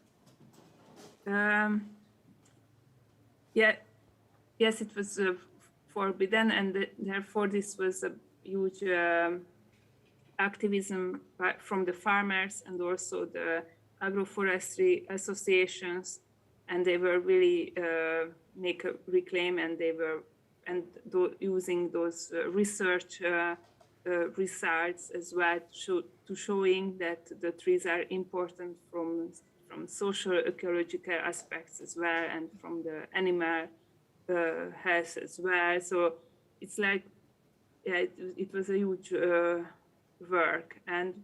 But yes, when they were creating this policy, they didn't thought about it. Okay. So now we're in the year 2051, but if you could go back 30 years to 2021, which advice would you give people? I would advise them to visit other people who had memories about the past, and ask them how they solve this kind of issues, and also to check older literatures as well, not just the last 20 years, go back further. And and the third one, to be in the nature and to try to understand or just try to feel the complexity of the nature. And the final one, just really go, if you could find the herder, join to her or to him, and to spend one day at least, and you could really realize how the system works. And Okay, last question. Now we went back to the past, but if you go back, or you further to the, sorry, I'm missing the word.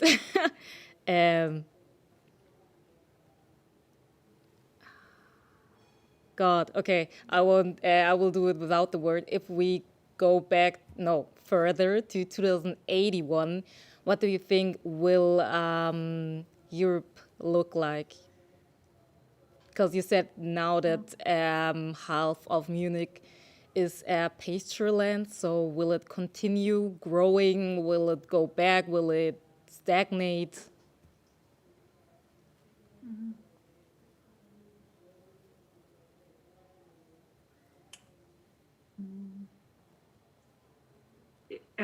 Yeah, my answer is based that if I see the literature 100 years ago, they were dealing very similar problems, which is very surprising.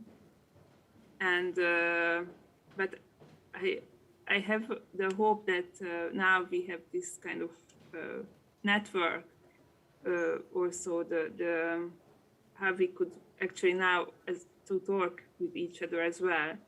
So I think it's a huge possibility to support each other, even we are far from each. So I think this knowledge sharing and will increase. Yeah, it's a good example. For example, how the researcher worked during this the pandemic time. So I think yes, it's a very hard question. Okay, thank you for your interesting presentation. We're now at the end of our session, but at all people watching, stay tuned. More interesting sessions are coming.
Welcome to the session 51-1E.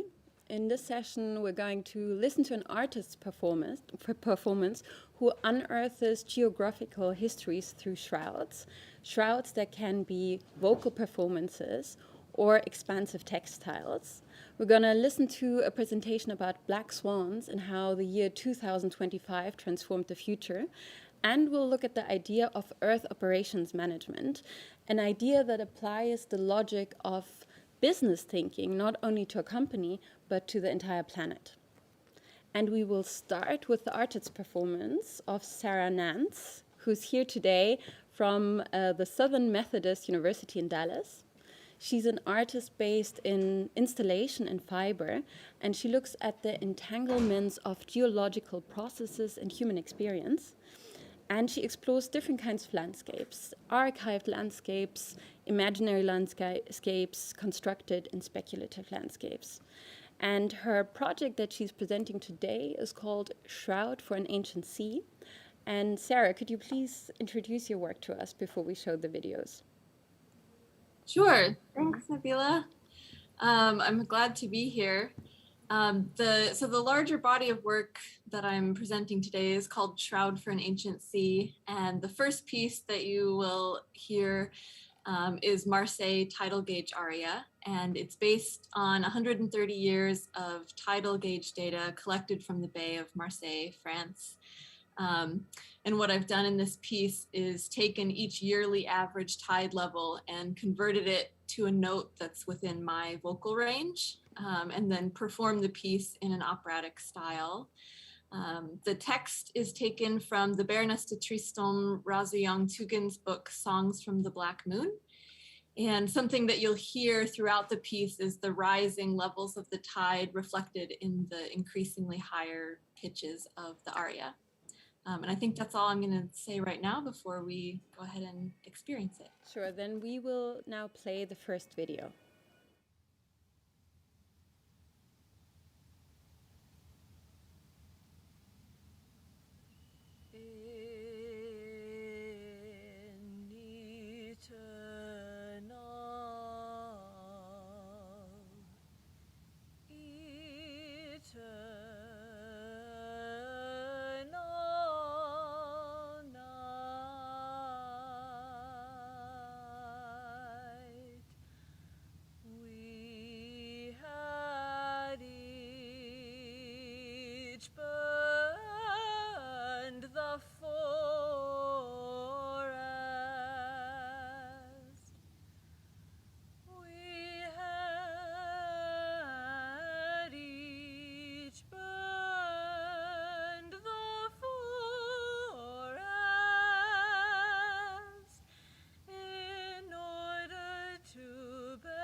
Thank you very much.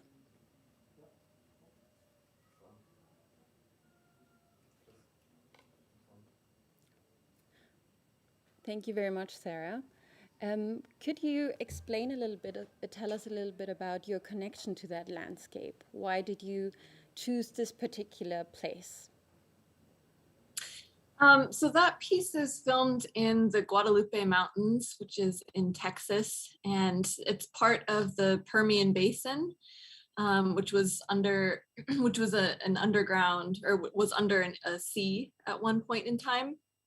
And the mountains that you see in the background are actually parts of a very large fossilized reef that formed and was covered with sediment, and then through fault activity was raised up again, and it's called the Carpathian Reef. It's one of the largest exposed and preserved reefs in the world. And so I was really interested in making a connection between this historic tidal data from the Marseille gauge and this very ancient sea that is now really a desert landscape.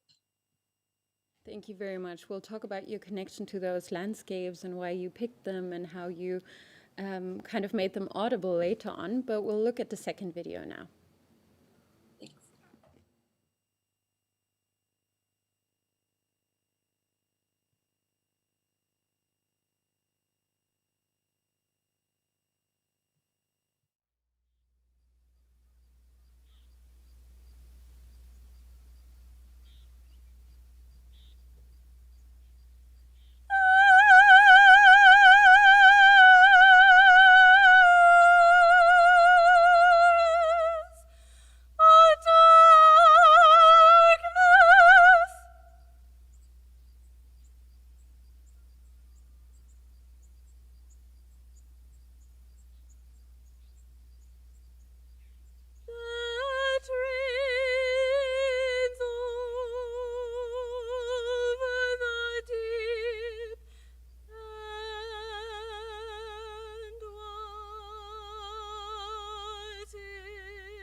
That was beautiful. Thank you very much for sharing these videos with us.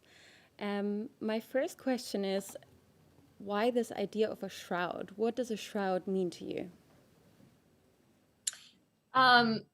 So I think of a shroud expansively. I of course connect to its traditional meaning as an object, a garment sort of that signifies a sort of transition from one state to another, so often used to signify death and to sort of mark the passing or mark this very significant passing of something. But I'm also interested in a shroud for its ability to sort of redirect attention into other aspects of the landscape, at least in the ways that I'm using it. So I'm thinking of it as this very thin layer that then indicates or points back to all of these other layers that constitute any given landscape. Is it also a project then about grief, about landscapes that are lost or transformed? Absolutely, yes. I think it's not solely rooted in grief, but that is a very large part of it, the sort of inability to access certain landscapes for whatever reason, through geologic processes over time, through human geologic action. Yeah, grief is definitely a large part of it. And by placing yourself and your voice in these landscapes, are you trying to show with your art or make visible that geological and human forces shape the land? Are you trying to make that explicit with you being there and singing? Yes, definitely. I think of, this certainly people around the world are implicated differently in this, but I do think of humans as a global geologic force. And so I'm interested in these pieces in embodying geology to the extent that it's possible and sort of collapsing that perceived divide between human and geologic forces. Mm-hmm. And you're also bridging another divide between the arts and the sciences, I guess, by using data to create songs, to create works of art. And your work is kind of between the speculative and the scientific. What's interesting to you about making or exploring geographies in such a way? I think for me, the speculative and the scientific are not at opposite ends of a spectrum.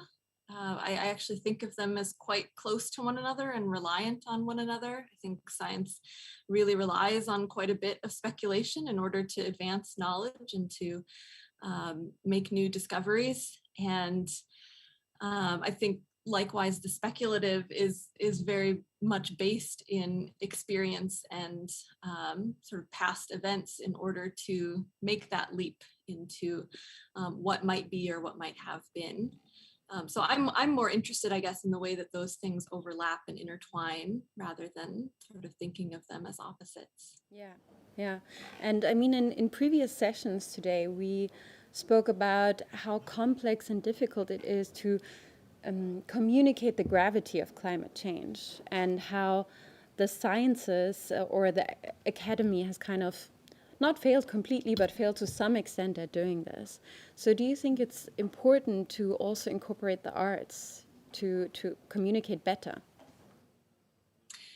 Absolutely. I think of art not just as a way, of course, to explain the sciences or to help the sciences communicate. I think that is something that art can do, but I think of art as primarily a different way of knowing the world, a different kind of knowledge, a different body of knowledge. And science might help us understand some aspects of knowing the world, while art might help us understand others.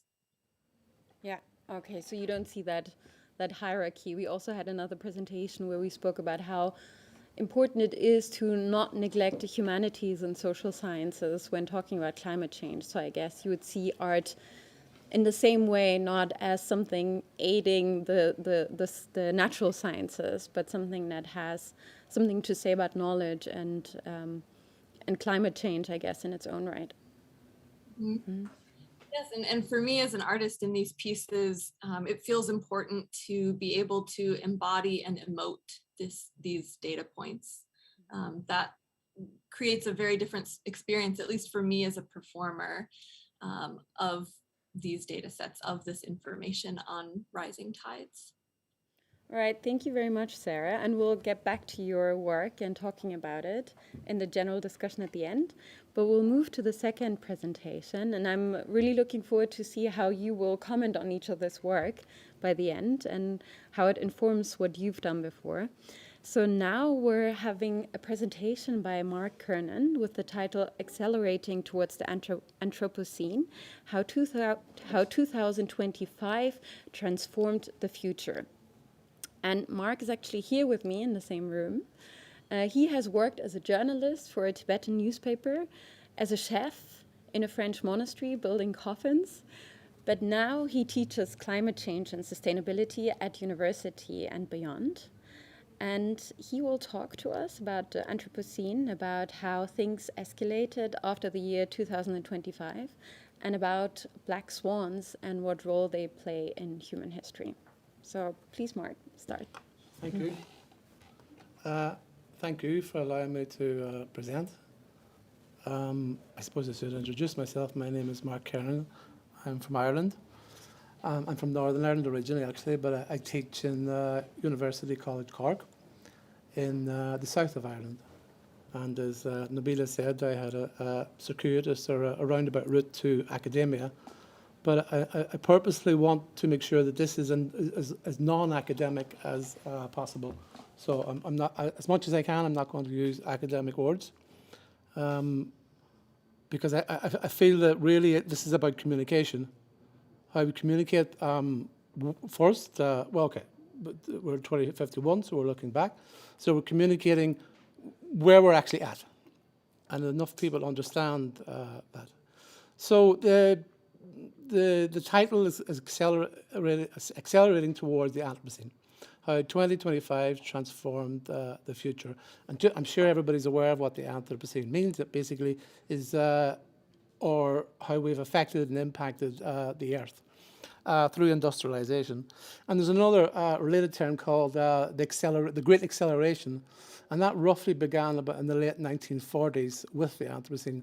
And some people regard 1945, perhaps the nuclear bombs in Nagasaki and Hiroshima, as the beginning of the Anthropocene in many ways. So somewhat ironically, I suppose, on Earth Day, 22nd of April, 2025, the Anthropocene began in earnest. And in 2021, we had Code Red, according to the IPCC. But this was Code Red +1. We could really say Code Red plus 101, but let's stick with this. So on Earth Day 2025, it was confirmed that globally the Earth's average land and ocean surface temperature now stood at 1.51 above pre-industrial levels, and that's pre-1850, for the first time in recorded history. Yet in April 2021, it was estimated that it was at roughly about 1.19. So it's a precipitous, an exponential jump in the space of 4 years. So it had to be explained. And this was not meant to happen, according to science. We should not have reached this emblematic figure of 1.5 until the mid-2040s, or so we were told.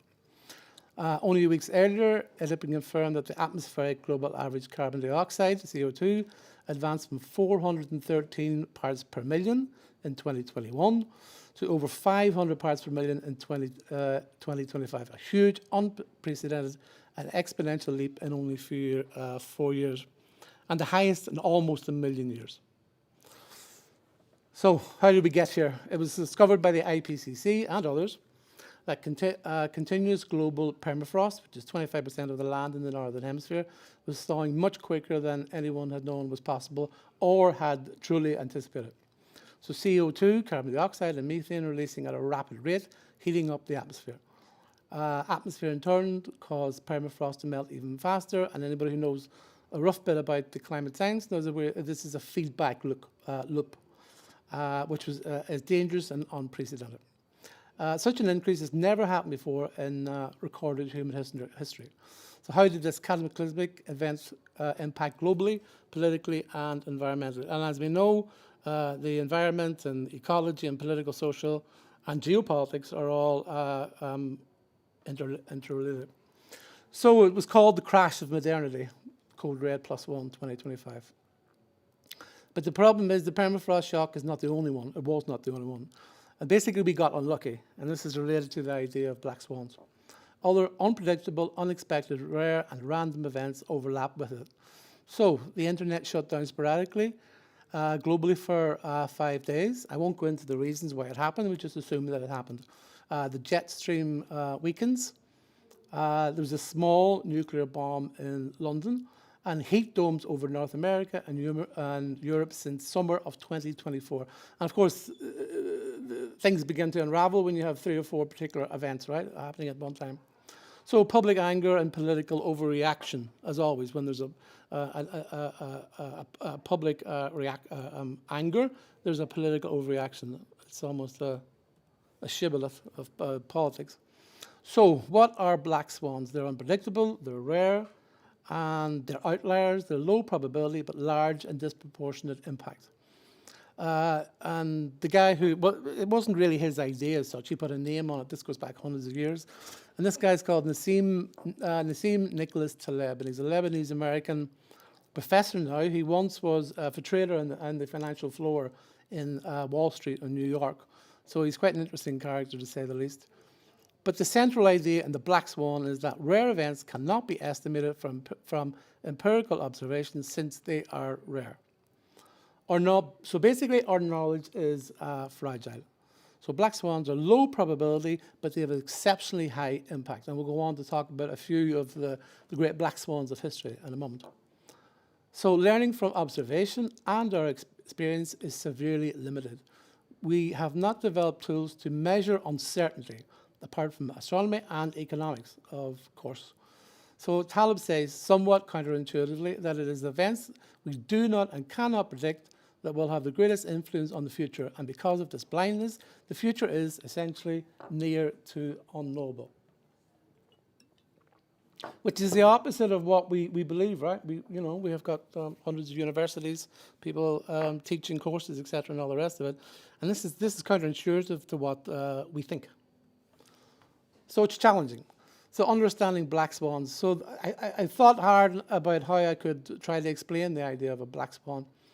So so instead of me thinking too much, I went back to his book and I looked at it, and to some extent this is taken from it, but I've kind of I've brought it forward a little bit.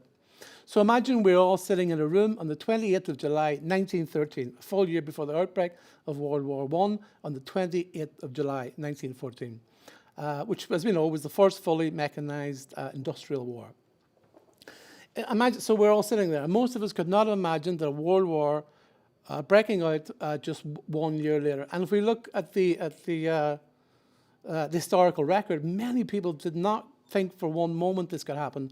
Carl Jung wrote in 1913 that a full year before the Second World War broke out, everything was going on as normally, and most people just couldn't see it happening. But what came from that was the Russian Revolution in 2017 and the chaos of the 1930s. Fewer still could imagine that in 1939 there would be a Second World War, and fewer still could have imagined this barbarity and how World War I and World War II would irrevocably affect the 20th century in ways we could not anticipate. And in many ways, World War I and World War II, according to historians at the moment, really is, we have to see it as one conflict as opposed to two separate conflicts. World War I did not have a predecessor in its scale or in its scope. The last serious European wars had been the Napoleonic Wars of almost 100 years beforehand. So nobody was around, nobody expected it to come. So black swans test our intolerance of uncertainty and ambiguity, and the past is only of a limited use in understanding them. So again, that's opposite of what we think of what as education actually is. So this is a controversial and challenging idea. And because of the growing and sheer complexity of society and our ecological footprint, the future will be more unpredictable and not less. Therefore, there will be more black swans.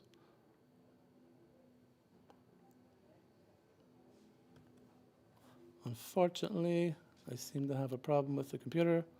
It's not moving forward to the next page.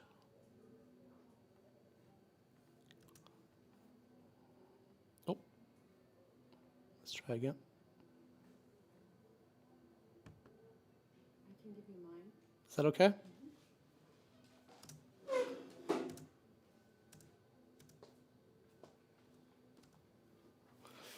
Thank you. I just need it afterwards. Okay, sure, of course.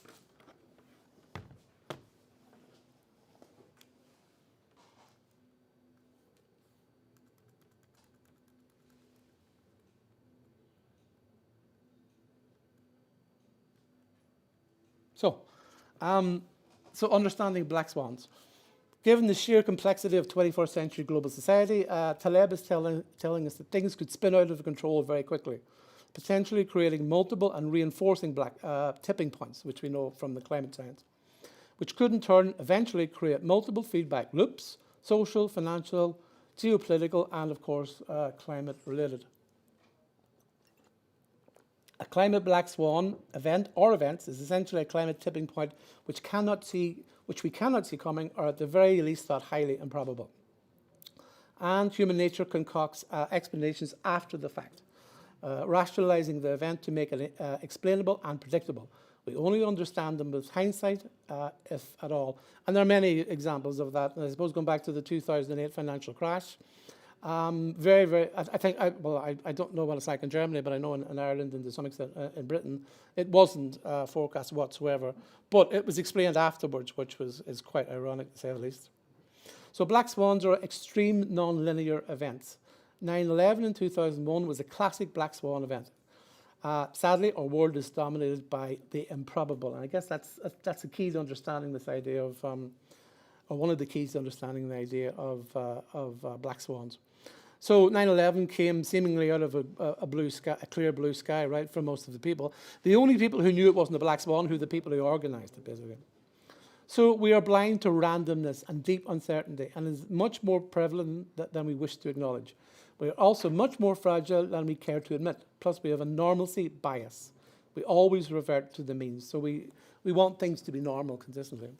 Black swans also, unfortunately, carry extraordinary cumulative effects. Taleb talks about history jumping and it not crawling, and often violently, and it can only tell us so much. So history is non-linear. So if we think of something like the Second World War, or even perhaps the advent of computers, the computer was invented in the 1940s and 50s. There's no way it could have been, we could have imagined 50, 60, 70 years later that we all would have one, and we would be connected to the internet, which is another black swan. Post-2025, we had to learn to love ambiguity as the world got more and more complex and unpredictable due to complexity. So what happened post-2025? Stunde Null, which is it's a German term, I'm sure people know it, which is 0 year or 0 hour, I think, as far as I'm aware.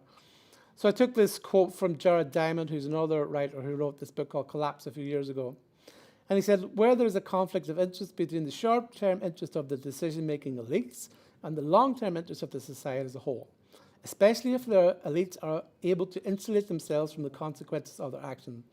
Where what's good in the short run for the elite is bad for society as a whole, there is a real risk of the elite doing things that will bring down the society in the long run, which is actually the opposite of what we like to think, really. We like to comfort ourselves with the idea that, well, somebody knows what's happening, somebody's in control. And they're thinking of all of us, but that's not necessarily the case, right? So, according to Diamond, the failure to perceive the seriousness of the problem, and I think if we talk about the climate, and I've been lecturing on the climate problem for years, without doubt there's been a failure to perceive the seriousness of the problem from most people, because it is happening so slowly. Again, another part of it is perhaps thousands of years of group psychology is working against us. We think tomorrow will just be like yesterday until one day is completely different. And one really good example, which was used by Nicholas Nassim Taleb of the idea of the black swan, is imagine you're a chicken and you're in a farmyard and the farmer's looking after you. And you think everything's great because you've got quite a bounded reality. One day's like the next. They feed me, whatever, it's okay. And then suddenly comes the chopping block. So that's how he would describe it in somewhat of a humorous way. A failure of global leadership.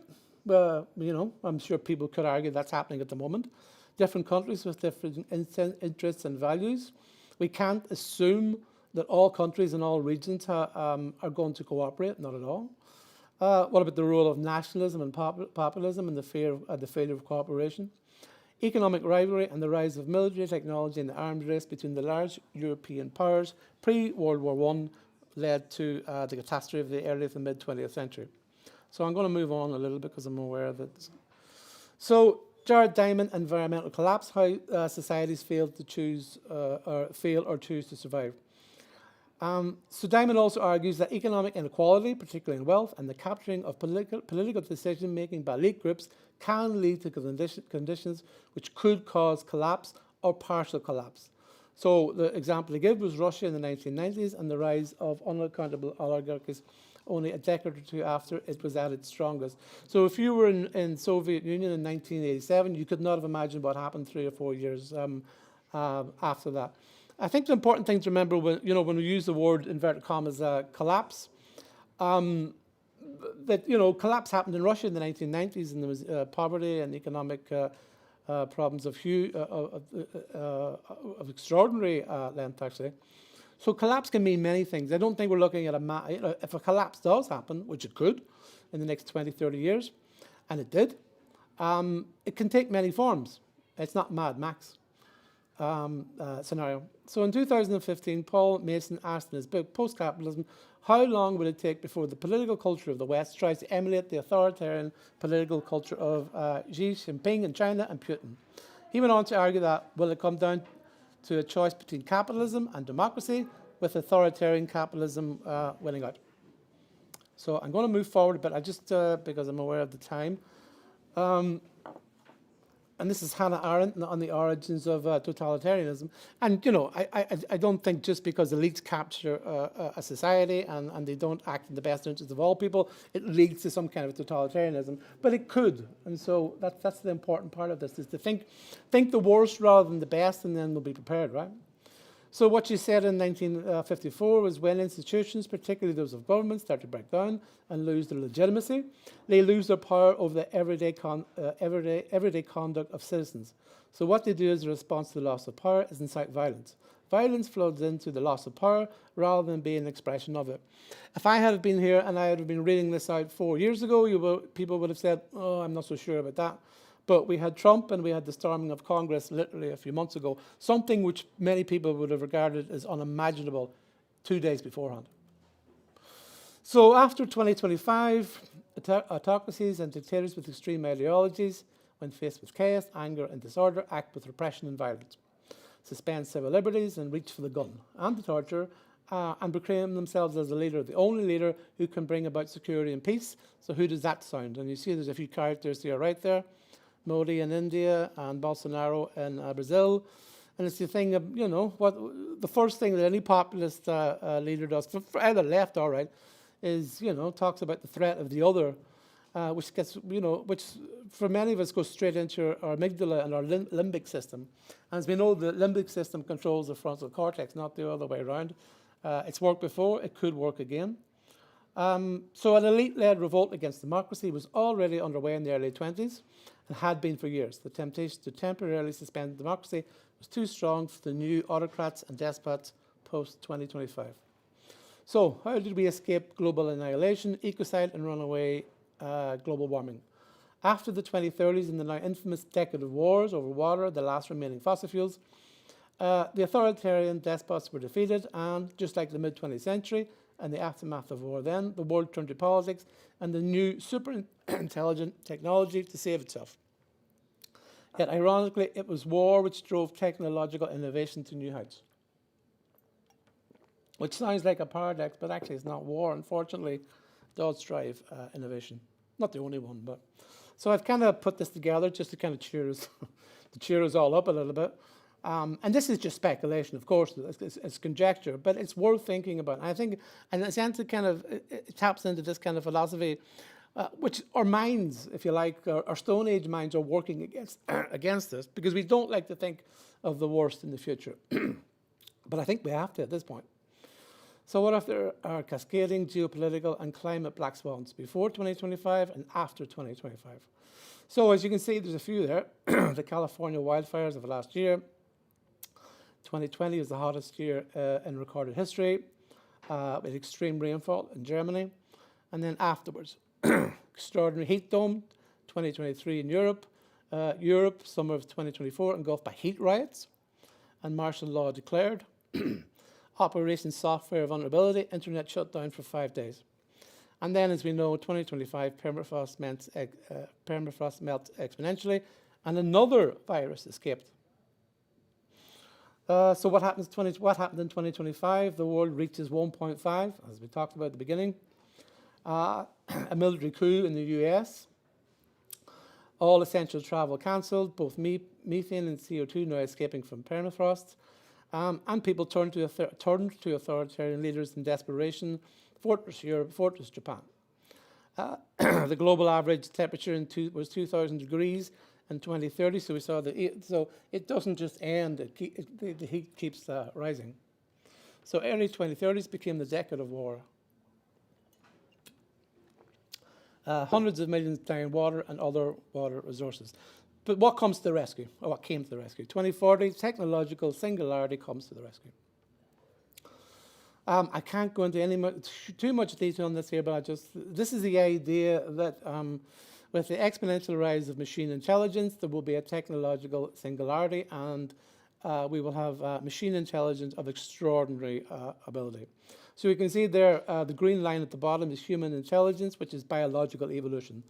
So it kept rising. You know, the zero is whatever. Let's go back 500 years or however long we've been around.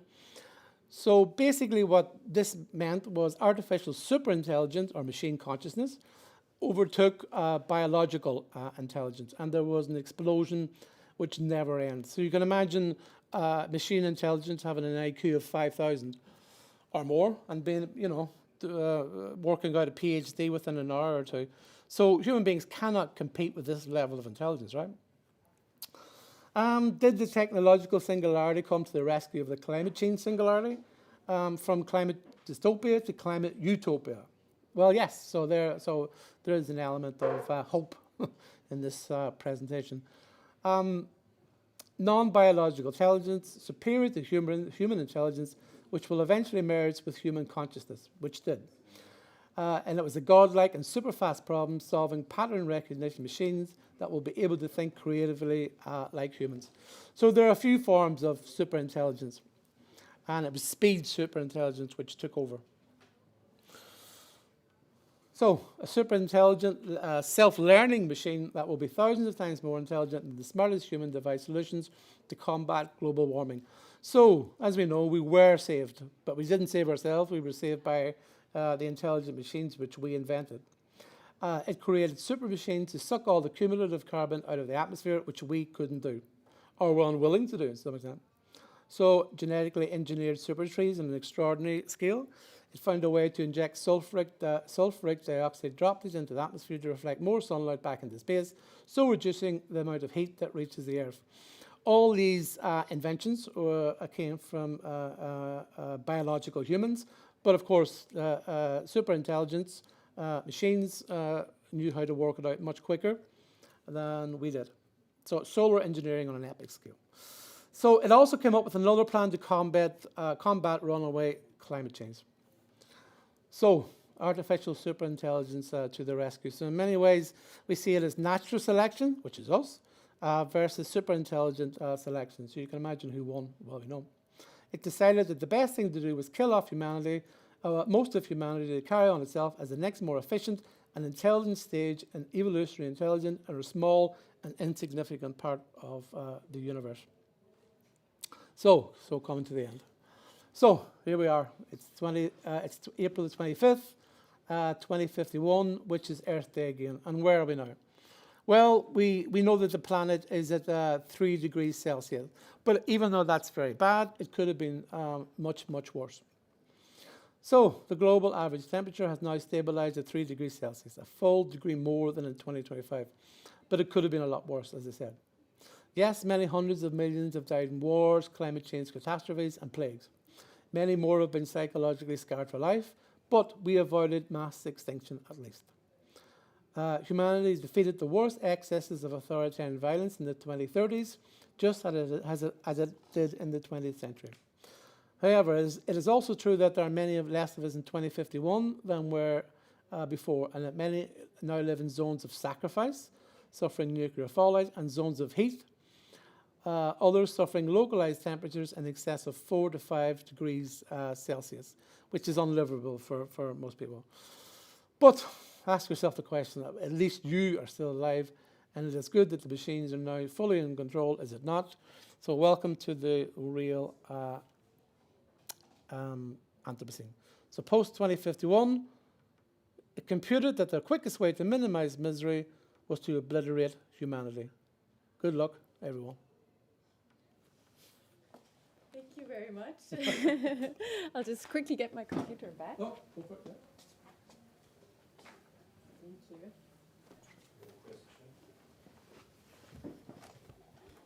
So you're reporting from quite a grim 2051. At least some humans survived. Oh, yeah. Ruled over by machines, but they survived. Yeah. Yeah, you talk about this really fascinating ideas of black swans and these unpredictable, unexpected feedback loops.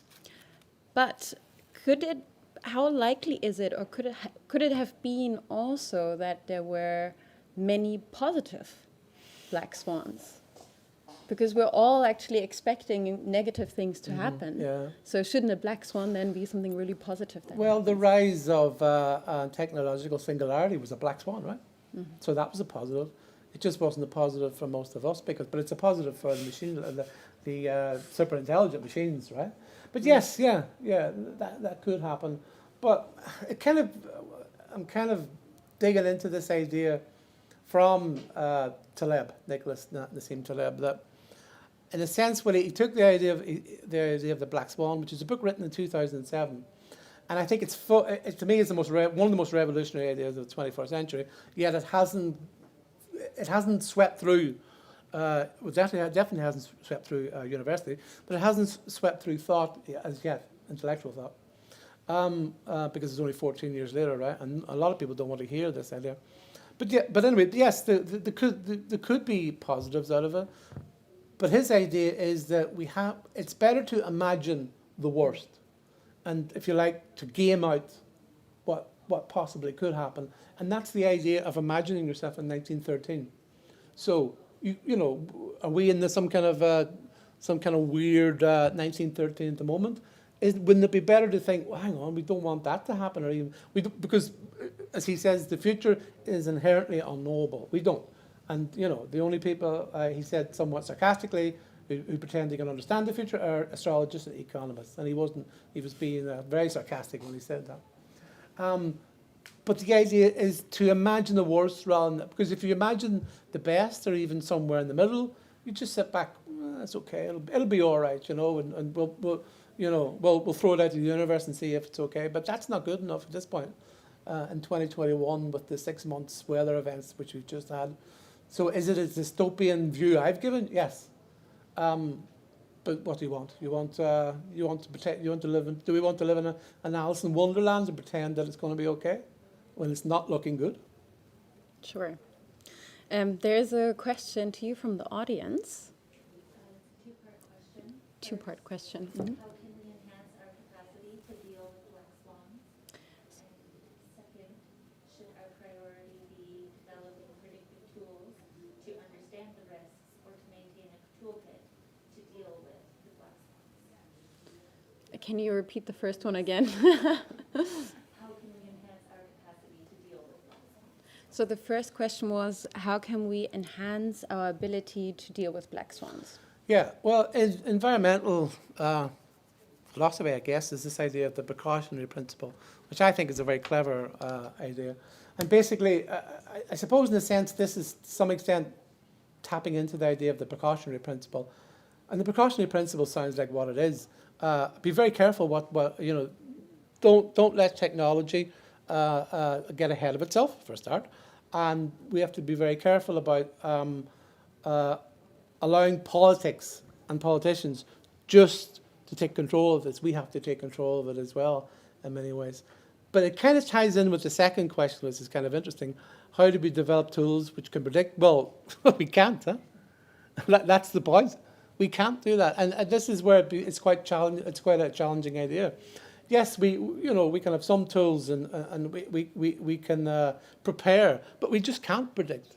And the history of the 20th century and the early 21st century tells us again and again and again. And I think we have this, we almost have this cognitive blindness about this, that we pretend that we can. Take the two, what are the three biggest events of the 21st century so far, arguably, were 9/11 in 2001, the financial crash of 2008, and the coronavirus of 2020. Who predicted any of them? Nobody. Hardly. Actually, Nassim Taleb, in his book, written in 2007, said that he was really worried about the idea of a virus escaping. So he did. But that was just luck. So we can't predict that. But that doesn't say that we can't prepare. We have to, you know, it's a kind of a nuanced answer. I hope I answered it. I don't know. Don't get fooled by normalcy. I Well, guess you know the British band The Who, "Don't Get Fooled Again" was a good song, huh? All right, fascinating stuff. Because of the time, we will move on to the next presentation. But everybody in the audience, remember the questions you had. We'll get back to it in the end. And now we will look at a very different idea, applying business thinking to not just to a company, but to our entire globe. And the presentation is going to be held by two scientists, Klaus, who's a professor at the Faculty of Management and Engineering at the Rosenheim Technical University of Applied Science. He lectures on business administration, accounting, but also on sustainability and entrepreneurship. His partner today is going to be Markus Schmidt, a professor of business management, and his teaching also covers business administration as well as sustainability topics and technology and innovation management. So, looking forward to hear your presentation.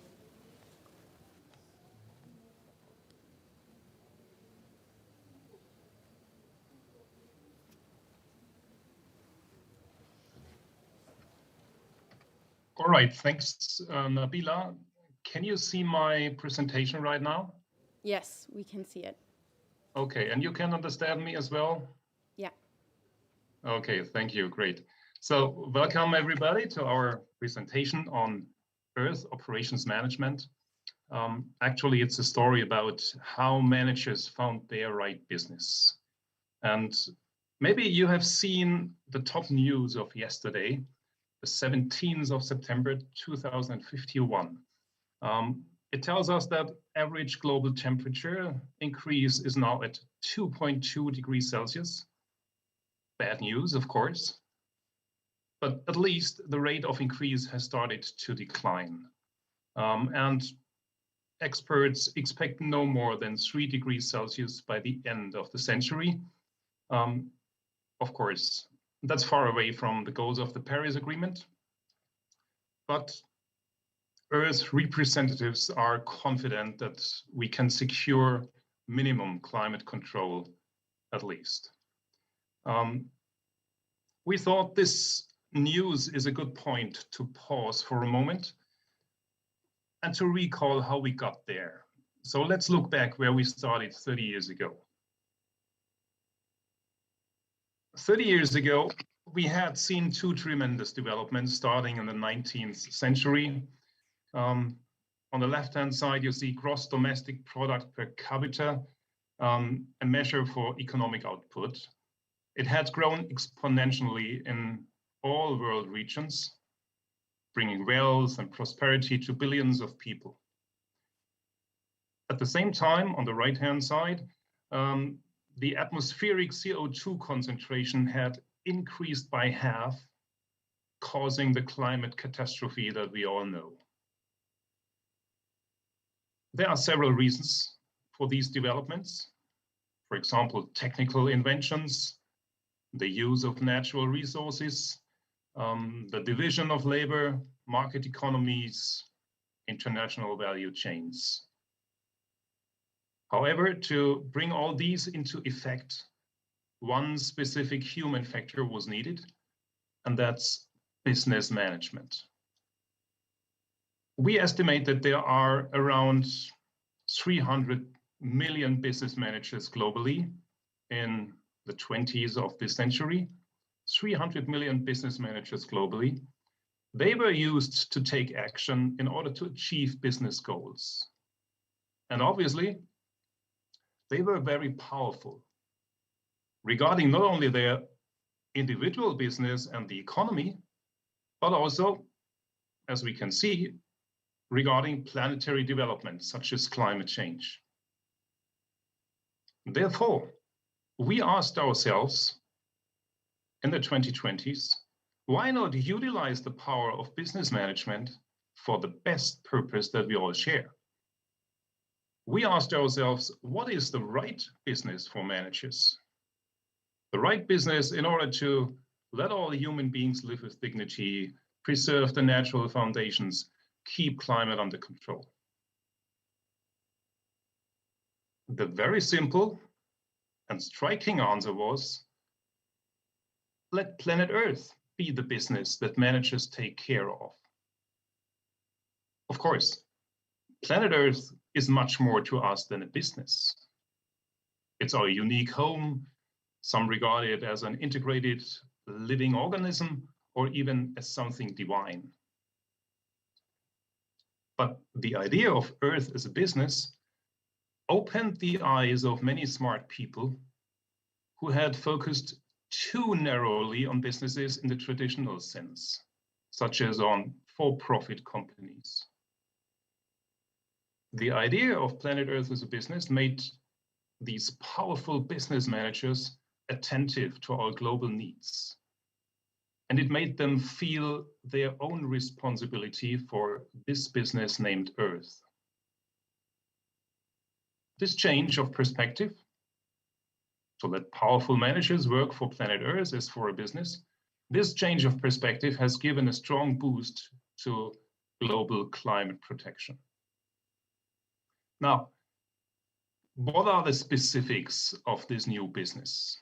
First of all, and contrary to traditional business, our business has no competitors or other external stakeholders. Instead, its environment is the solar system, which contributes nothing else but solar energy and some gravitational forces. Similar to traditional business, we can express a vision and goals. Humans shall live their lives with dignity, or long-term survival of humankind and human well-being. In contrast to traditional business, we needed to redefine three major stakeholder groups. The owners are not only us humans, but all living things. And all kinds of legal entities established by humans. We will go into more detail here in a minute. Who are the managers of this business? It's all kinds of forces in the private, the public, and the plural sector, which means it's all people, groups, or organizations that take influence. Among them are individuals, business managers in particular, for-profit and non-profit organizations, civil society initiatives, or governmental or non-governmental organizations. So again, planet Earth has hundreds of millions of managers. And what about the customers of planet Earth? Well, they all are internal customers, often being a supplier or a producer at the same time. As managers, you want to know your assets or resources for producing survival and well-being, which are the goals. Here we distinguish four types: natural, human, social, and built. In economics, they are named capital. By help of these assets or types of capital, planet Earth provides different kinds of goods. Excludable goods, for example, the smartphones that we used to purchase from traditional business. And planet Earth provides common pool resources, like fish stocks in open waters, and public goods like air. In this sense, stable global climate is a public good. It contributes to the goals, human survival and well-being. And it is provided by the interaction of natural, human, social, and built capital. Very soon, academics and practitioners alike found more system characteristics. And by nature, this business relies on self-organization. And maybe this self-organization was the toughest challenge for all managers of planet Earth.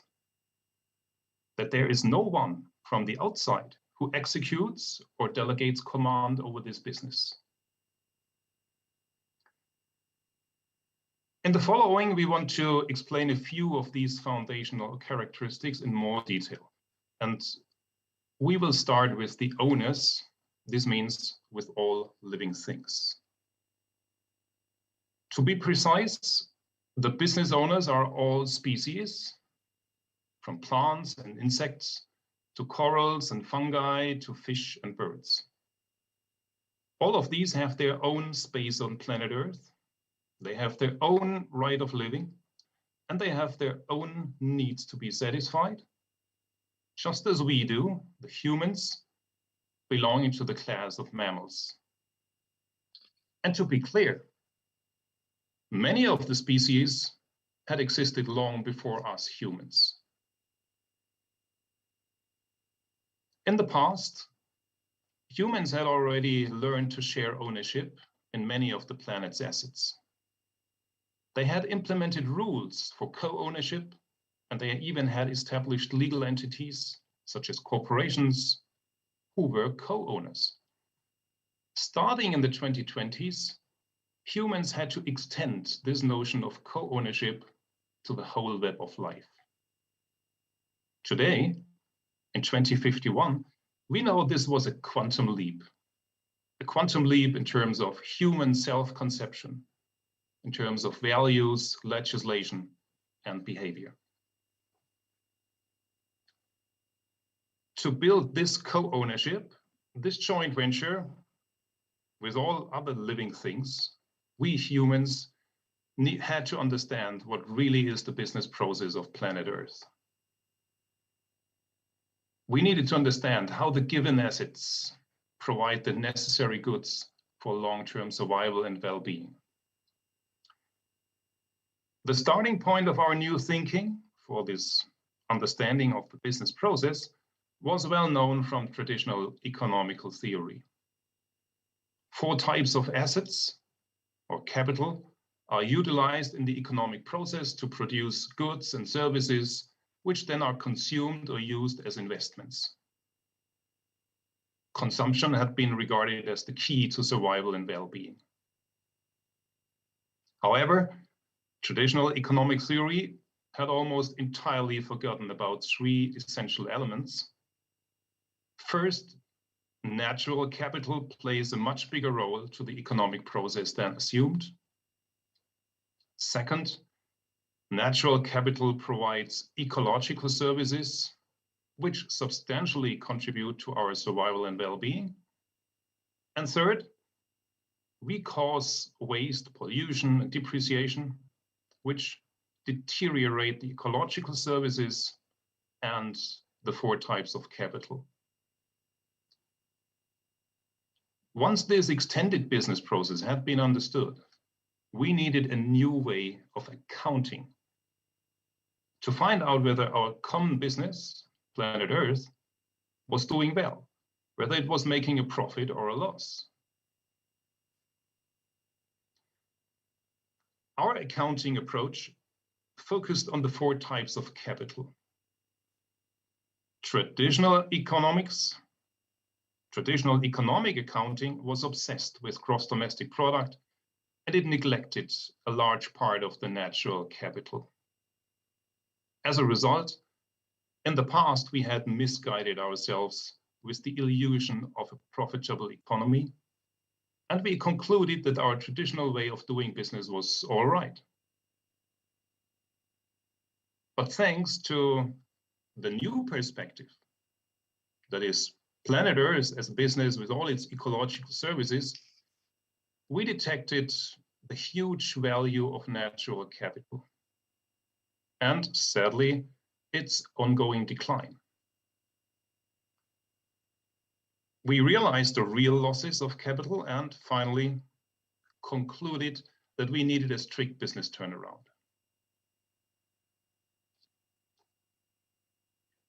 Now, with this way of accounting, managers had the right tool, and they started to take care of their common business, planet Earth.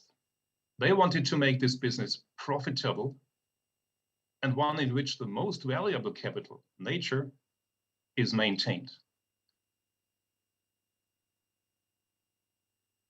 All those managers who had accepted planet Earth as their business, they immediately started to ask the typical management questions.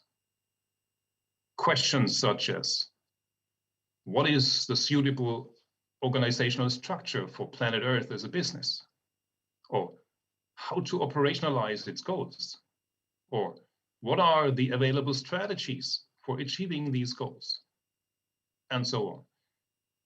These management questions created a moment of enlightenment, and they kickstarted an era of inter and transdisciplinary work because we found answers from many fields of knowledge, from economics and management theory, of course, but also from the humanities, including art and philosophy, from social, natural, and health sciences, from engineering and technology.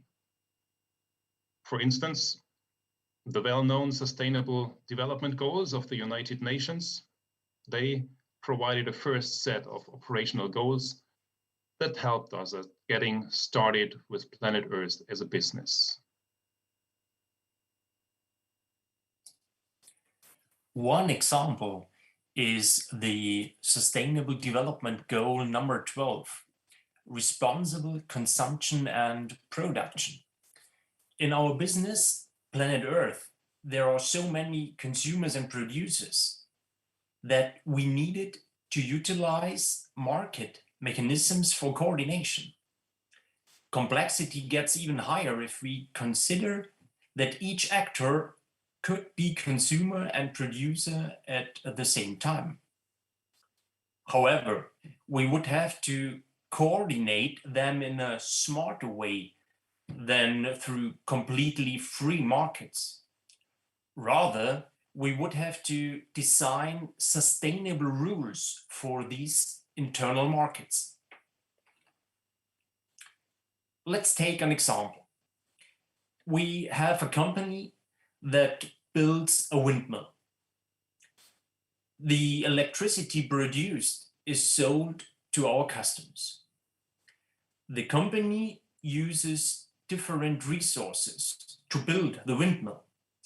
Components based on non-renewable resources like concrete or steel. Knowledge of its employees and existing equipment like buildings. The used resources are valued directly via prices, wages, and so on. Besides the mentioned resources, a company needs also financing. But these aspects would not be in the focus. In general, the described aspects belong to the traditional pricing approach. This perspective is our so-called company sphere. But paying only for the specific component or service is not sufficient for our business, planet Earth. For an all-inclusive pricing, it is necessary to take into account the Earth sphere based on the use of all mentioned types of capital: natural, human, social, and built. Let's stick with our example, the construction of the windmill. The windmill has a certain all-inclusive price. The pricing based on the Earth sphere is much higher than the conventional pricing based on the company sphere. But the consumer of our electricity has a big advantage. The all-inclusive pricing is significantly lower than for conventional electricity.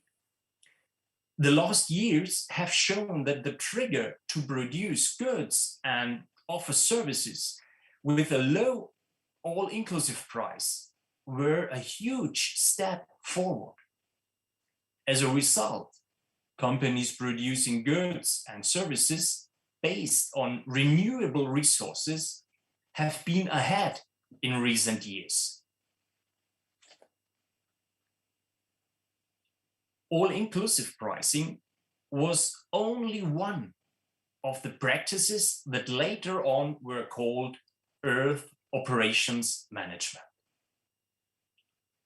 But first, our business, just as every startup, needed to find enough committed people. Therefore, we initiated a grassroots movement all around the globe. We needed hundreds of millions Earth operations managers. Fortunately, early in the 2020s, one job advertisement went viral in the social media. Earth operations managers. Within a short time, more and more people joined the new business, Planet Earth, as Earth operations managers, besides their current positions. Well, that was the story about the origins of Earth operations management.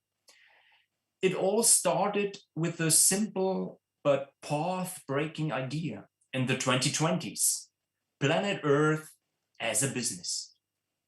With respect to climate protection, we have experienced ups and downs until today. At first, we fooled ourselves into thinking we were protecting the climate. Just remember the level of climate control we have gained in the last 30 years. Only much later we aligned perception and reality. Earth operations management, thanks to its inter- and transdisciplinary approach, played a key role. Here is why.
thanks for your attention, and please, Nabila, it's up to you now. Thank you very much for your presentation. Yeah, what I find most interesting about it is that often in the discourse on climate change, we actually see thinking of nature in terms of business as one of the root causes of the problem. And you kind of turn that around completely with your method. And you speak of a profit illusion and real loss, not in financial terms, but in terms of loss if the interests of nature, of our globe, are not accounted for. So how did you, it's quite a subversive idea, how did you get to think of or reconstruct our relationship with nature in terms of business thinking? Yeah, in the hindsight, it was straightforward in a way. We knew that the climate protection movement needed much more power. So we were looking for the one group globally which had the highest power, and we thought it was the business managers.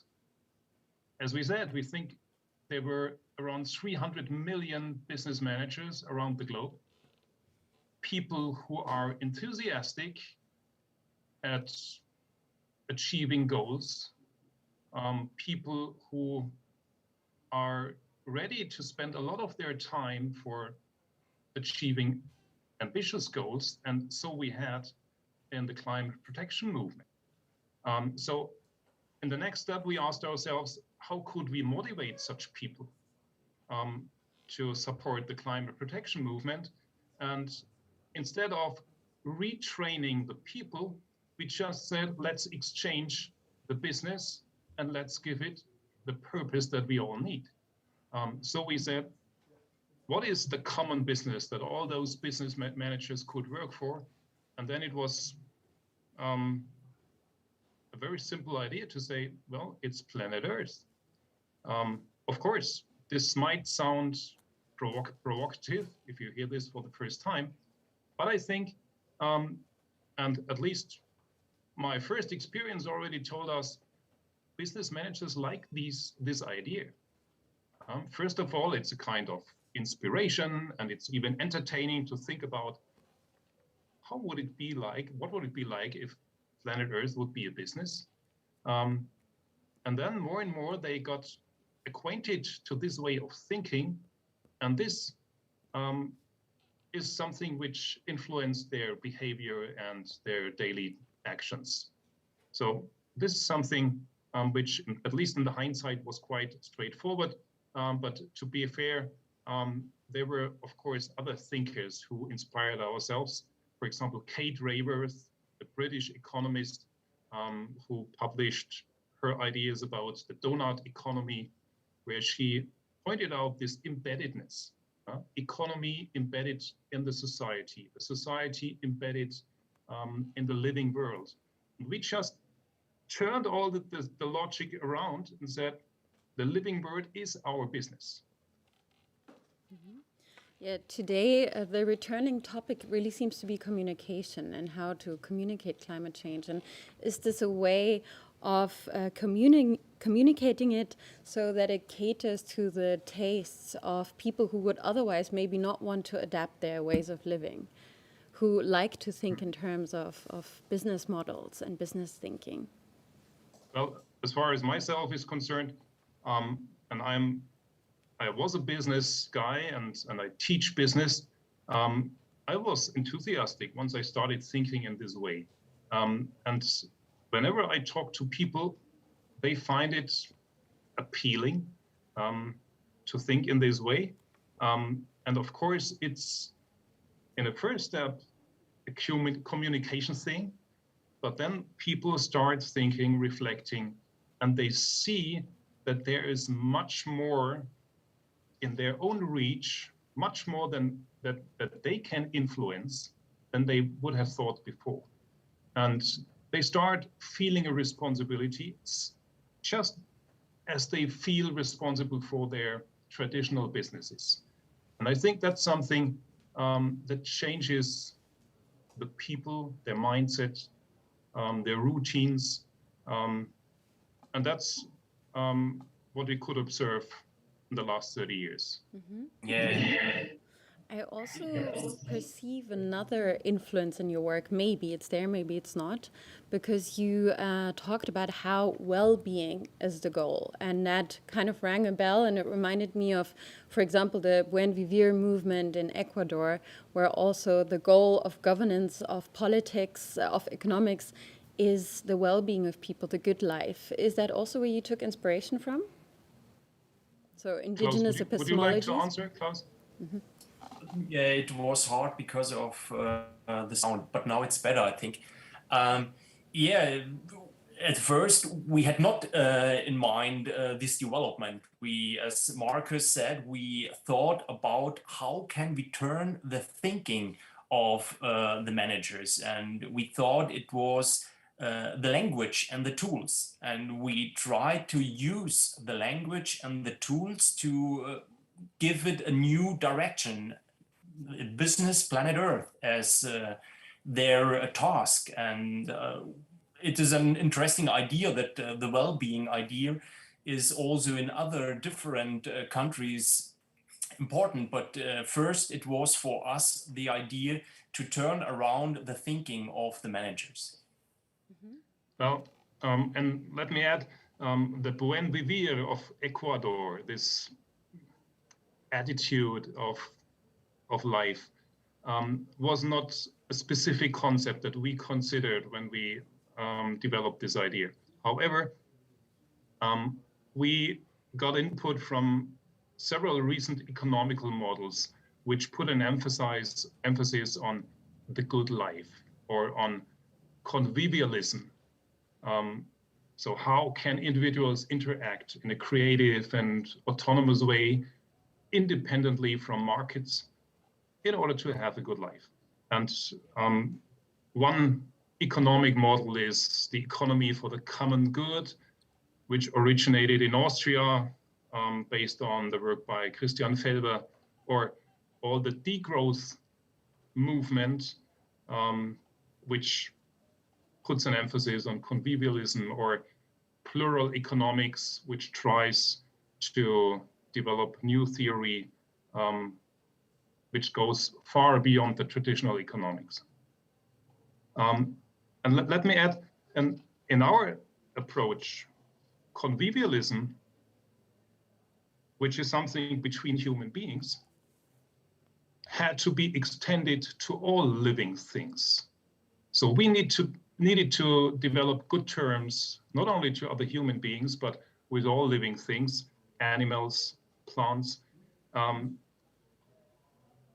And therefore, you were mentioning Ecuador. All countries, all areas of this planet, all civilizations, in our point of view, are developing countries or areas. We all are developing countries, and we must understand that we can and should learn from each other.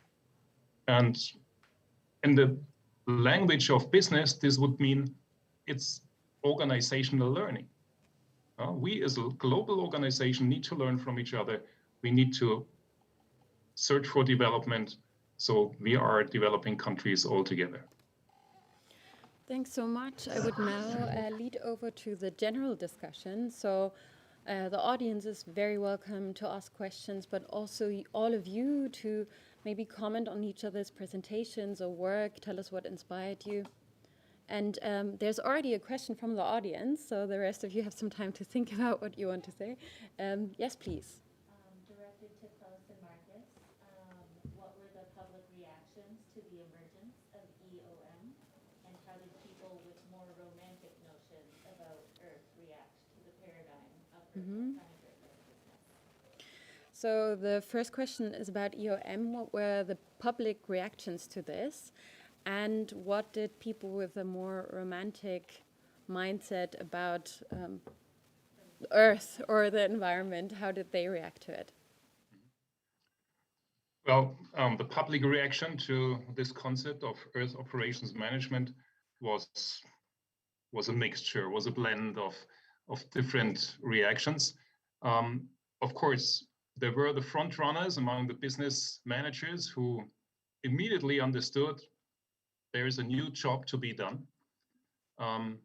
Others first were a bit astonished, but as we were showing in the last part of our presentation, in the 2020s, we still were distracted by a strong belief in technological solutions to the climate crisis. And only when in 2030, which is a big milestone for reaching goals in terms of climate, when we realized in 2030 that we by far missed these goals, only then a majority was there to follow this idea of Earth operations management. Regarding people who are more environmentally minded, who have a strong relation to natural phenomena,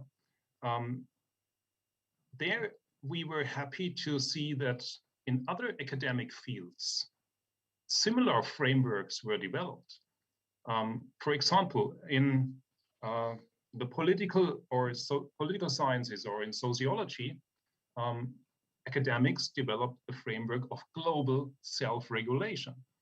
And they provided a framework in which different political systems could coexist, and without finger pointing, but in a way that supports each other. Or in art, there was the idea of why not look at our planet Earth as an artwork? Maybe it's an artwork, and this opens up a completely new perspective. And by exchange between these different academic fields, we found out that we can learn from each other, and more people, no matter what their background was, joined this movement and supported EOM. Thanks a lot. There's already another question from Mark. Yeah, I just would like to ask a question. Do you think with Adam Smith, who some people, well, probably many people regard as the father of free market or free enterprise economic theory, or the antecedent of capitalism, would he have agreed with this idea? Would he have seen it as a positive? Well, Adam Smith was a moral philosopher, not only an economist as we would think today or would have thought in the 2020s. And when you look closely to the works of Adam Smith, you could find out that he considered many social aspects. And therefore, I think if he lived today, he would also appreciate what we have developed. And therefore, I don't think we are in a contradiction to him. And also, I would like to point out, even those businesses or business people who were said to be neoliberalists and that kind, per se, they are not evil people. They were working in a system that needed to be changed. And I think EOM was contributing to this system change quite a lot, but not alone, but together with many other academic fields and fields of practitioner. Thank you. Do you have more questions? Klaus, Markus, Sarah, Mark? Or do you want to comment? Sarah, please go. Sure, I have maybe a couple questions for Klaus and Marcus. I'm wondering, and I'm sorry, my internet connectivity sort of went in and out a bit, so I apologize if I missed this, but I'm curious about the role of profit in this model, in this particular business model. And I'm also wondering about how much there is a true ability to change a system from within a system itself. So to sort of continue the system of a business with all of its challenges and all of its stratifications and potential exploitations, how much ability is there really to truly shift that and keep that business structure? I think with respect to the profit, we have the different capital types, and normally we are focusing on financial profit. But with all four capital types, we have also to focus on profits for the different capitals. For natural capital, there is also a profit possible for the natural capital. If trees are growing, the forests are, do we think on the Brazil and the rainforest? There could be a profit for the rainforest if we have a change in the development. And also for the social capital, the development between the nations, we have a common goal that we have to fulfill. Though I think the concept of profit is only of the financial profit is only one part in Earth operations management, but we have profits in all types of capital. Thank you. Thank you very much. Are there more questions from the audience? Or from any of you? Otherwise, I'll go ahead. Yeah, Mark, in your talking about black swans and how we actually can't know the future, can't predict the future, yeah. And the realization that we are much more fragile than we think is maybe one conclusion of that. And that's also something I see reflected in your work, Zahra, to be more humble, maybe in the face of nature and history, and also to have more humility in our decision making. And to see ourselves as not in control. And that's kind of what I see in your work as well, Zahra, placing yourself in these geographies that were shaped by us, but not only by us, and that we can't really escape. But maybe, Mark, you want to go first. Yeah. Well, by the way, the idea of the black swan is not anti-theory, and it's not that we shouldn't think about the future and perhaps what we can do or what we can do to change it. Yeah, that's actually a really good point, what we said there. It is this idea of humility. And, you know, we really aren't in control of events, because events have a mind, I feel like, you know, so to speak, of their own. And the assumption underlying any theory is that it will run pretty smoothly with a few, you know, bumps here and there. But that's just really not how it works.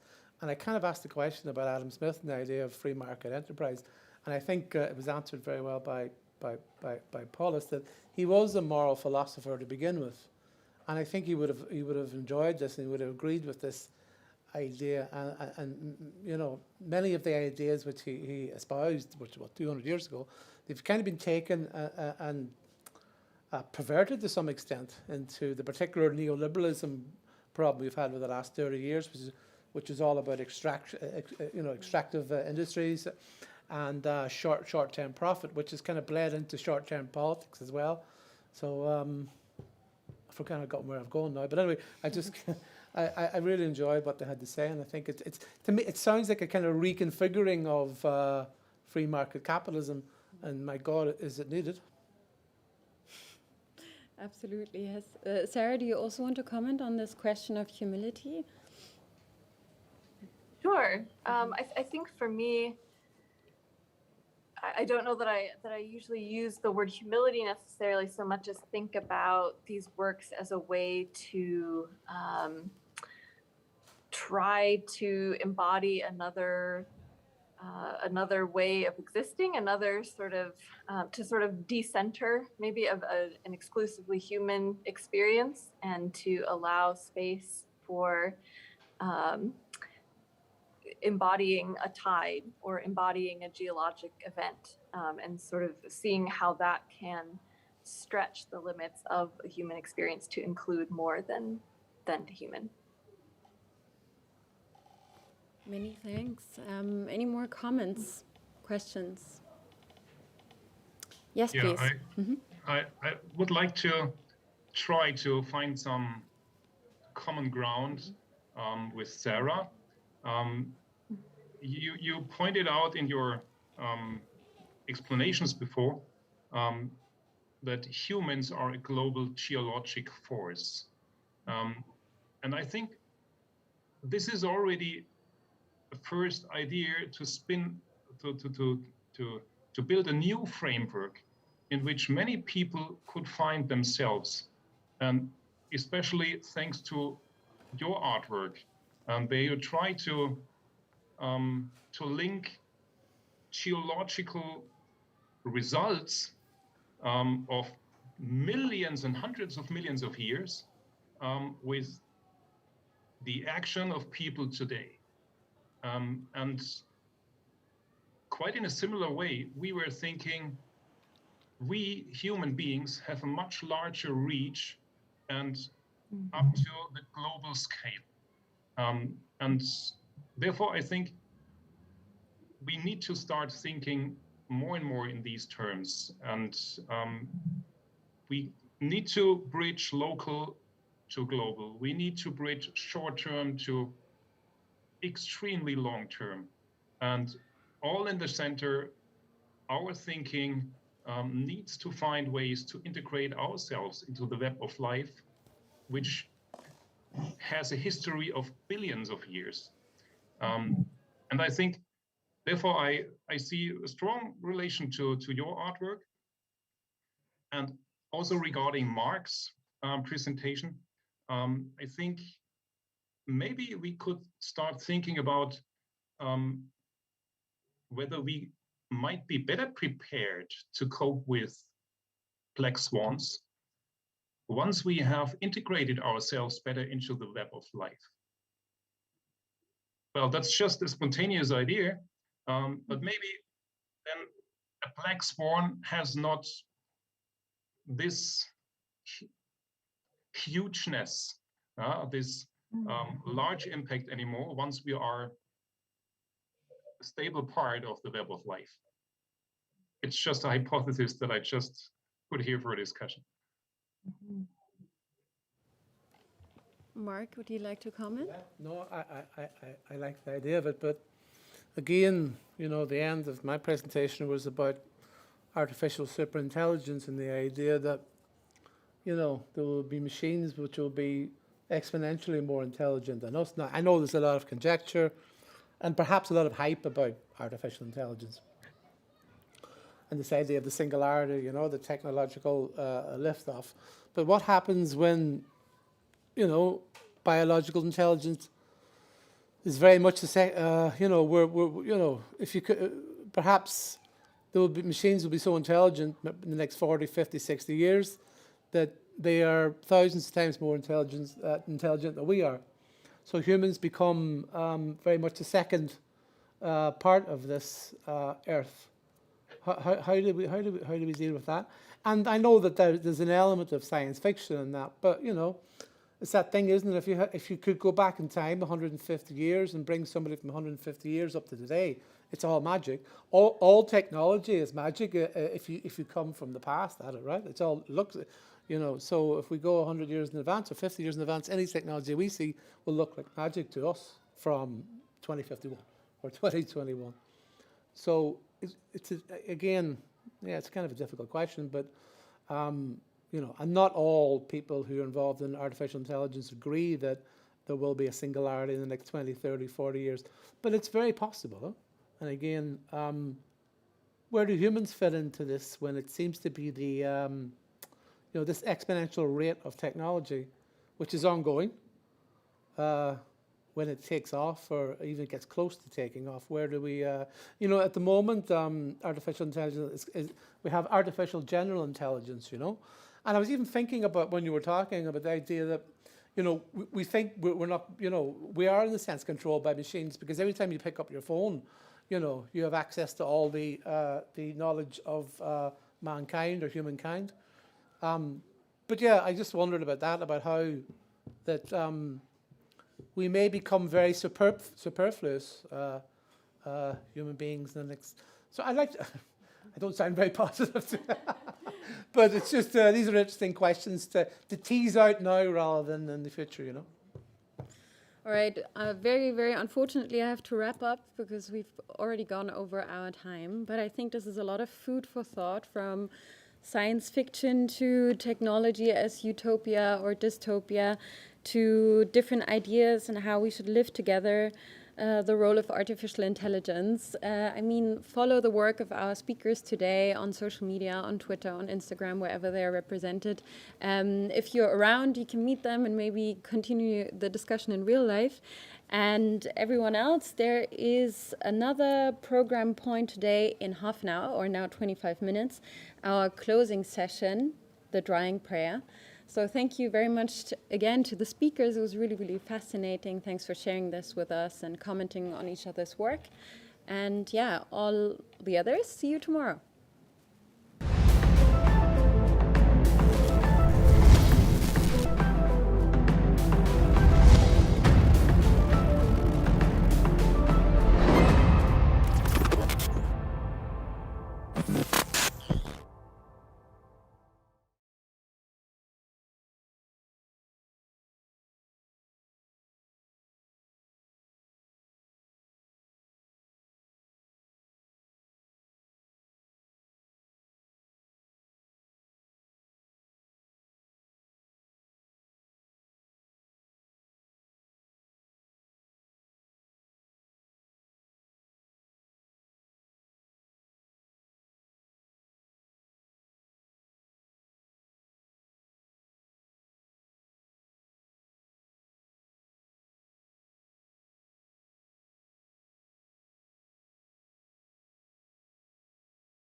other voices in the background. I will just go on. It is an impossible task to give a comprehensive summary. And what I had to think of is that there are many memories, and that in 2051, when they look back at our time, they will have many memories as well. And we can only wonder. They will have, like we have, only the now. We have only this moment to think back. And they will have 2051, this moment in time, to look back. What will they know of the now? What will they know in the now? Will they have, in 2051, a museum of carbon ruins? Will they have Earth operations management, a new discipline? Will they have a winning image that changed the discourse on climate change, or only failing images? What narrative will they have? What narrative will they have in 2051 of what happened now and here? Or let me change and switch into character. What will we have now in the year 2051? What do we have of the past?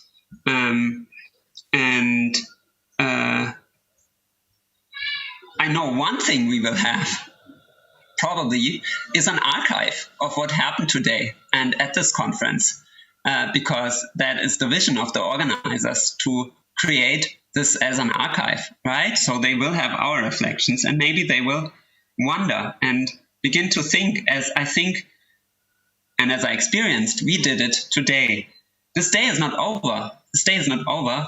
We continue in the evening with a keynote address by Adenike Oladosu, who joins us via video. Welcome, Adenike. And before I give you the floor for your address, I will briefly say a few words about you.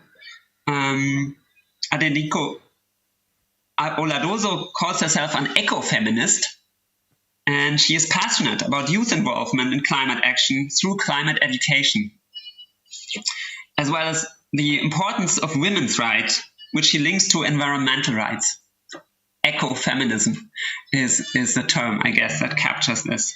Born in Nigeria, Adenike Oladosu earned a first-class degree in agricultural economics, and she is an ambassador for Earth Uprising and African Youth Climate Hub, an initiative of the Mohammed VI Foundation for Environmental Protection.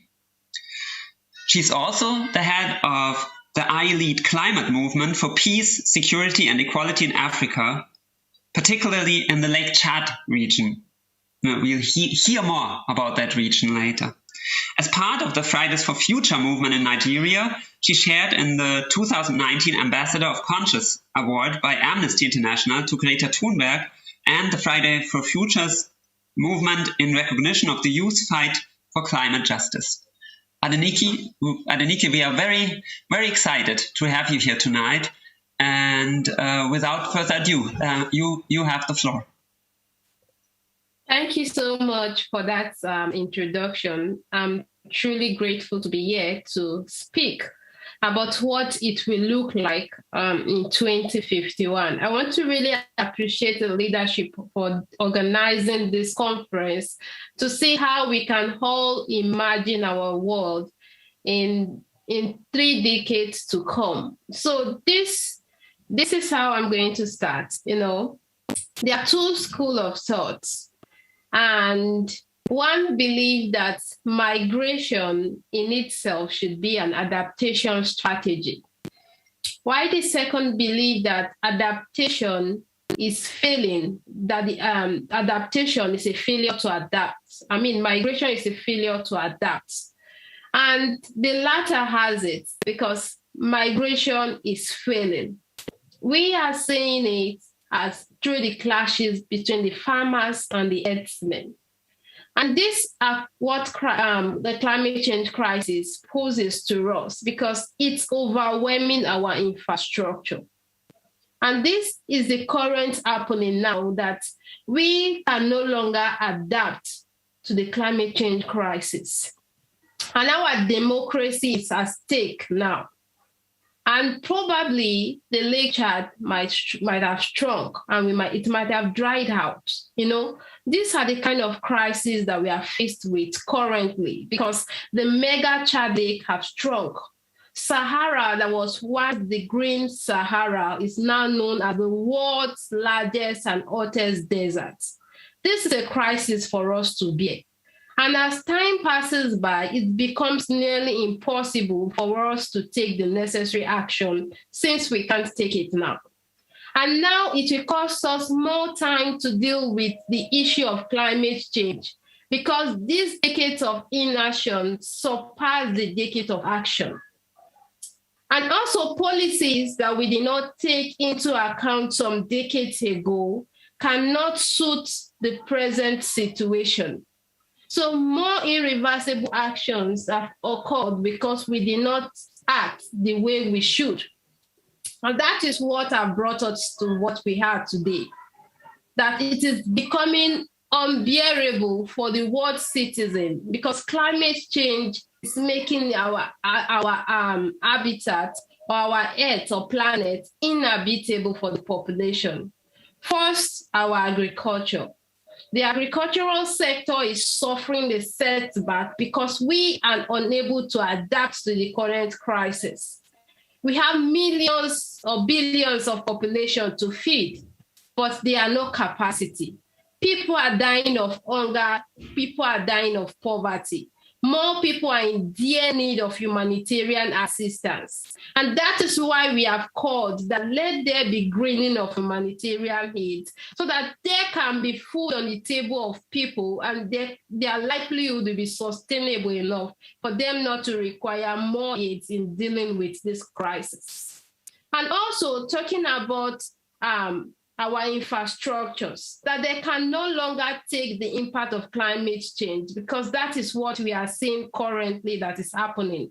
Our democracy now is at stake, because if we can no longer have human rights to be right, because our environment is deteriorating every day. And at the same time, it's affecting human rights. We don't have safe drinking water, and it takes days for us to dig a well for us to get the needed amount of water we need. And now our taps can no longer bear water for us. At the same time, we cannot isolate nor quarantine from the impact of climate change. Climate change is now a pandemic that we cannot get a vaccine for. And that is the most dangerous part of it, that we can't get vaccine for climate change crisis. I remembered how we deal with the COVID-19, that everyone everywhere could afford vaccine for free, and the government trying to make sure that everyone has a vaccine.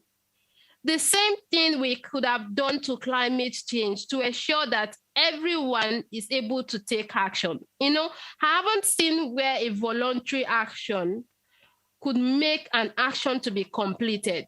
And that is why we can still do something now, but it might be too late. And that is why we have been saying, the youth of yesterday are the adults of today. And that is why I said that we have to take necessary action now. That we are responsible for not just the future, but also the present, because the present action will determine where we are going to. We have had several decades of inaction. Lake Chad has shrunk. What do we talk about the millions of livelihoods that depends on it on a daily basis? What will happen to our rivers now? Many people need water on a daily basis, which is becoming a scarce commodity. And now climate change impact is now posing a reality that we are seeing. And we could not deal with the climate change crisis as it should. We are now dealing with the multiplying effects. Now it is posing peace and insecurity issue, and now it has become a big migration issue. that everyone could not stay in his or her country due to displacement. We are now being faced with exodus of people leaving their country. Migration is never a choice. Neither being a refugee it's a choice. It is due to the impact of climate change. And I'm afraid that in this present situation, many more people will have to migrate, because currently more than half of the world's population resides in countries that are faced with the greatest impact of climate change crisis. Now we all have the responsibility to take the necessary action, or it becomes too late for us to act. And that is why I've been saying that every leader should be committed to what his or her leadership can give. We should stop talking about 2030 when we are not yet there. Now we can make the necessary decision at this time to talk about what each leadership can give in solving the climate change crisis. Enough of leaders postponing climate into the future, because this is the most difficult and dangerous things to do, to postpone climate change into the future, or climate action into the future rather.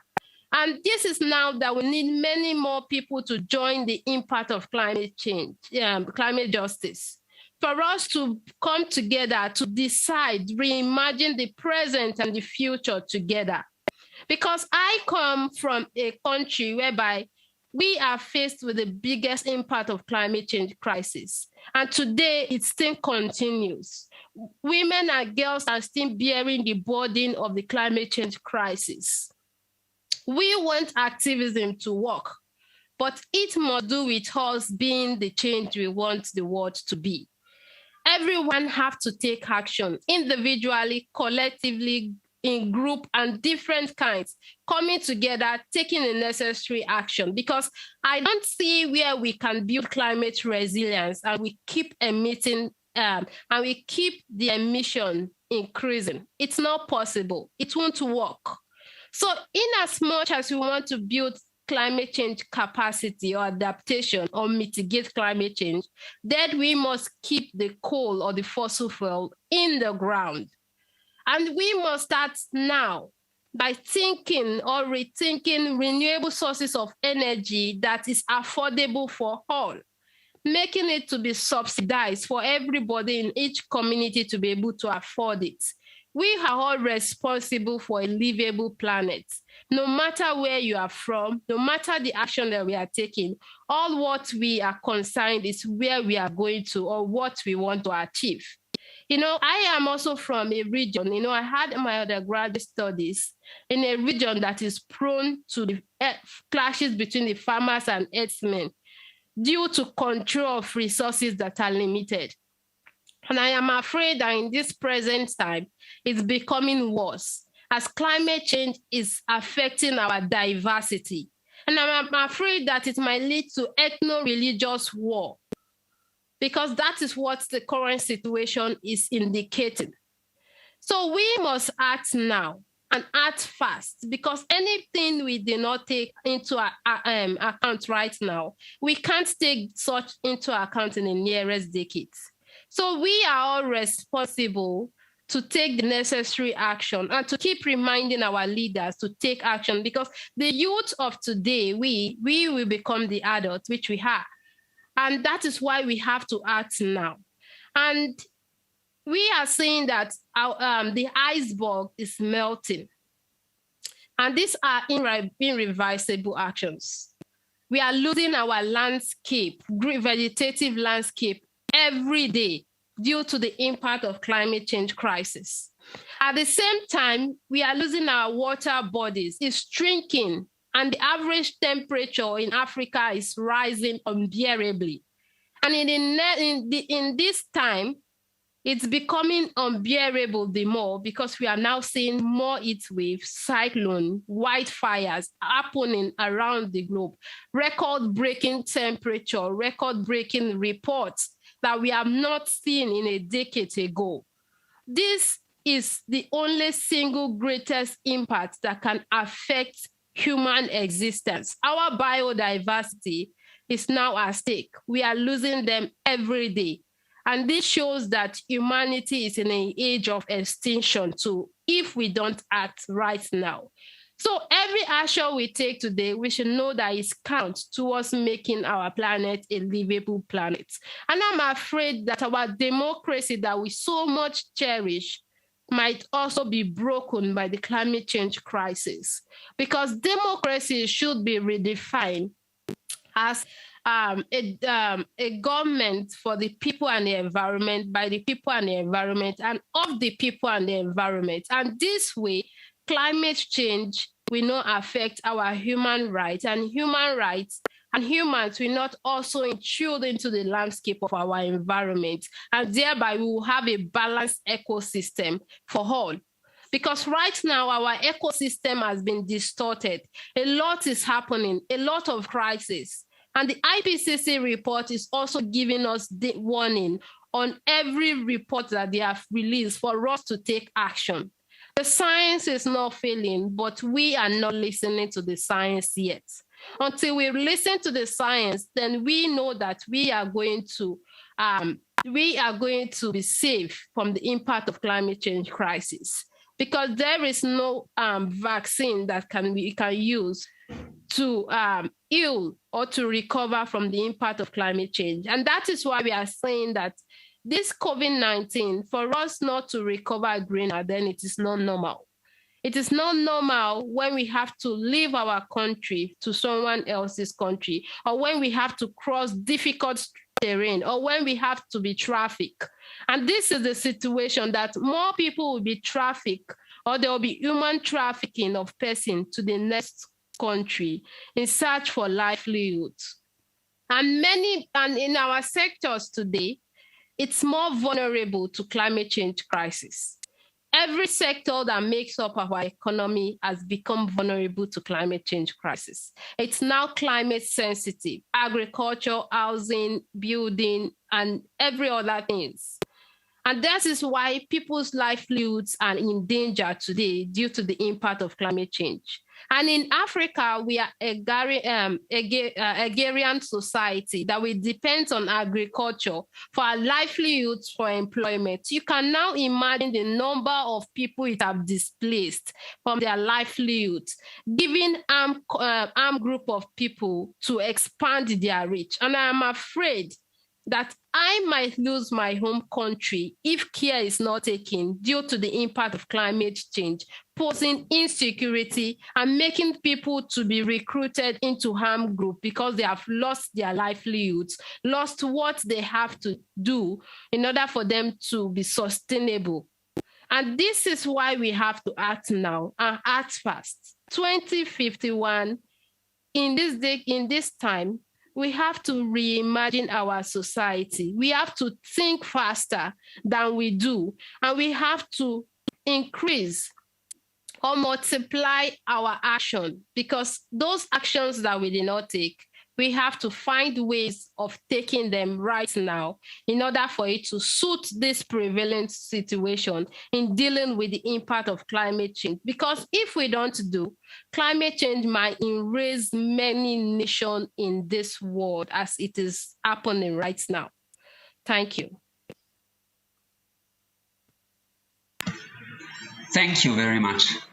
Adenike.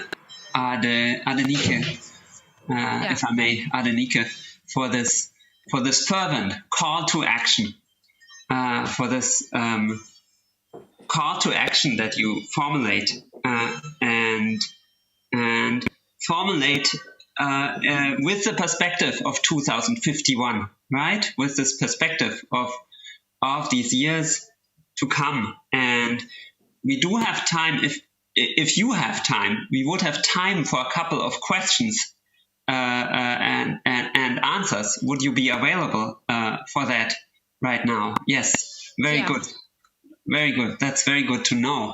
And I want to invite everyone in the audience in Munich or in digital rooms all over the world to formulate questions if they have any questions or comments. And while you do so, I will start off by asking about one thing you said, namely about the importance of leadership. You spoke or mentioned the importance of leadership and mentioned that it needs to happen on all levels, individual, collective, national, international. But I wanted to ask you, do you have anyone in particular in mind right now who is particularly important, for whom it is particularly important to take leadership, to take responsibility? Is there any actor, anyone where you think he or she or they are especially important right now at this moment? Okay, thank you so much. Those I have in the mind is the youth. That the climate justice movement have the face of the youth, of which the youth are the adult of tomorrow. And that is what makes me going, because we have more youths joining the movement for climate justice in demanding for our equal rights. Everyone has a specific activism is trying to do, intersectional, women and girls, for renewable sources of energy, for decent job. Everyone has its or her own part that is taken. Because right now, many leaders, or most of them, are not really getting the memo of what the climate change crisis looks like. They are a bit comfortable. And you know, if climate change is not affecting you right now, it will definitely affect your children or your next generation. And that is why we have to act now and act fast, because we have seen it with the Paris Climate Agreement that majority or all of the countries are unable to meet these targets. And this is why, it's because it is a voluntary action. And I haven't seen where voluntary action ever make any action completed. Because the COVID-19, everyone are being forced to take a vaccine. Why should climate action be the same thing? When we know that we don't have any other vaccine that will recover greener from this COVID-19. So right now, I don't have anyone that could really say I could point out to that is meeting the targets for climate action, rather than the young people that are always demanding climate action on a daily basis. And some have decided to quit their school to act, to hold our leaders accountable. So these are more sacrifices that the young people of today are trying to make our leaders to act. And I think they are going to win this movement for climate justice if we could see more youth coming on board to do the same thing. But we need more action, or far-reaching action, compared to where we have leaders that have political will to do something, because they have the power, they have the political will to act now and act fast when they could do that. And that is why I'm always not comfortable when I see today's leaders making commitments of towards 2050. It's not really how it should be. Leaders should be committed to their leadership capacity within the year that they can use. That way we'll know how progressive they are able to do, or they are able to go with their leadership. Thank you. Thank you. And let me challenge you on one point, namely this need to act faster. I want to understand it better, because one could also say right now that sometimes people act way too fast. They think they are doing that and that and that, but it's accelerating, and sometimes I feel not in the right direction. Sometimes I feel there's more a need to say, stop and think first. Wait, not so fast. So I wonder if you could respond to that. Okay, yeah. Acting faster, it also implies the fact that we need to move in the same rate, or more than the rate at which climate change is happening, because climate change is not taking any break right now. And so if we don't act faster in the right direction, just like you pointed out now, we might be acting faster, but we are not acting to the right direction as it has been. Because right now we are seeing that climate change is being seen as a security threat. And so there are more military action than the climate action itself. So now, instead of we acting for more climate action, we are using military action. That is not the right direction or the right thing to do right now. The right thing to do is for us to make climate action to be accessible for all through giving people sustainable or green livelihoods that could help people to put money in their pockets and food on their table and help them better their family lives. Because military action cannot solve it. It will rather lead to more crisis. And so when we are acting faster, truly, we need to act in the right direction because we have been seeing more military action, and that shouldn't be. So the call to action here is for us to include climate action in greening our society. That because recently, from the global terrorism rank, we are seeing countries that are faced the most by the climate change crisis. We are seeing peacekeeping countries or countries that has peacekeeping mission are also being hit others by the climate change crisis. And that calls for us to include climate action in our peace process, in tackling peace, because peace is not only the absence of war, it is also the ability for us to sustain our livelihoods. The more we lost our livelihoods, the less peaceful a society can be, as in the case in where I am from right now.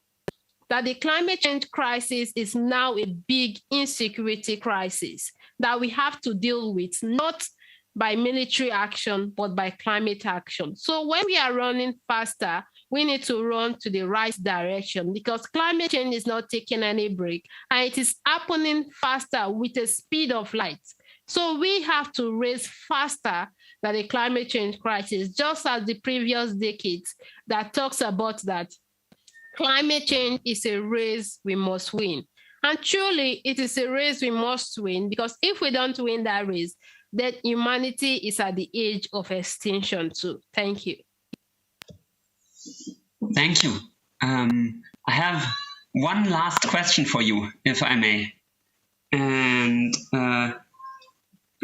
that begins with the idea that a lot of what you said reminds me of something that the climate researcher and activist Saleemul who from Bangladesh, who opened this day, said at the beginning of this day at the keynote speech, and that the one core, maybe the core of his statement was that it's not technologies that will save us, but solidarity.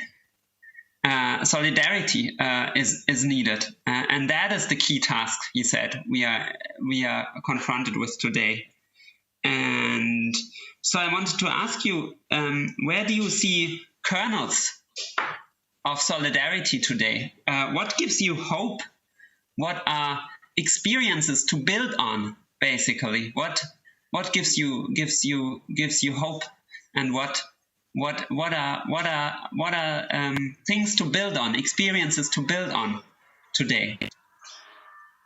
Okay, thank you so much. So the experience to build on today is the fact that we don't need more climate agreements or promises. We have more than enough of the we have to work towards that fact of meeting those commitments for us to see that we are able to fight climate change, because the current report from Intergovernmental Panel on Climate Change doesn't tally with the current level of commitment, yet we have more than 100 commitments. If we are able to go through or meet up with those commitments alone, it would have made us to be one step forward in solving the defining issue of our time. So solidarity, yes, after solidarity, we have to also act on the impact of climate change. So different tools that we can bring today to make our world to become a better place.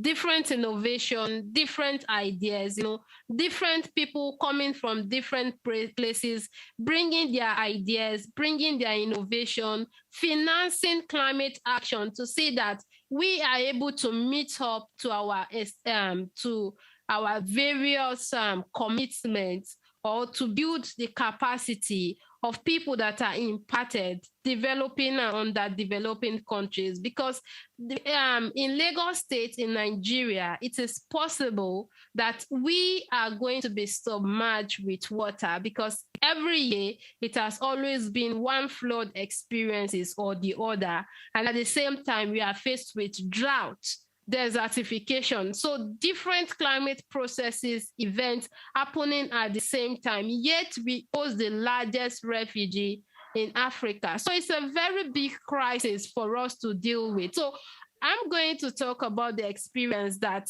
we want more leaders to be committed to their leadership framework. They should stop intruding into other people's leadership framework and stop postponing climate action into the future, because we are all responsible for our action, and we need to hold them into account for any action they have taken. Because if we are not impacted by the climate change crisis today, then our generation will be impacted, because no generation that will not face the impact of climate change crisis. And it will become unbearable for them today, for them to be able to adapt to the current crisis, because as climate change lingers, it's going to become a very big issue for adaptation and for even mitigation. So invariably, my experience will be that we cannot isolate the quarantine from the impact of climate change. So the time to act is now. And we should act fast and in the right direction. That women and girls will no longer bear the burden of climate change crisis, because as an ecofeminist and as part of what our organization, the LA Climate, is trying to do, which is a Pan-African movement, is to try to see how we can use the African lens in solving the climate change crisis, an ecofeminism lens in solving the climate change crisis, and a green democracy in also solving the climate change crisis. Because I have found out that more than half of the world population resides in a democratic country. And climate change can be the single greatest threat to our democracy today if we don't act as it is happening in various countries right now, and right this movement that they are trying to adapt to infrastructure or capacity that are not there. So I'm afraid that it might raise many nations in this decade that we are currently, if we are not being decisive enough with our action, and we keep postponing action and keep signing more agreements that we are yet to take into account, because we keep seeing more agreements, more commitments, but all of those things cannot save the climate change crisis, rather than we getting more action being done than making promises that we can never meet. Thank you. Thank you, Adenike Oladozo, for your participation this evening, for your keynote address and the answers. I think your message about action came well across, and for us it is time now to move on to the next part, the second part of the evening, to switch gear and year again. We will now look back at the Drying Prayer, a production from 30 years ago, from 2021, a dance project by Tege Ahmed.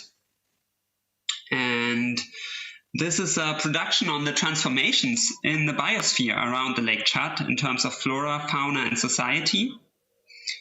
It has been worked out with residents, refugees settled there, stationed military NGOs, and And I think I won't say any more on it right now, but we will watch it. We will watch it and then listen to an interview with the producer that I have been told takes place in 2051. Basically, looking back at the production from then. Good. I think it's time for the video to start.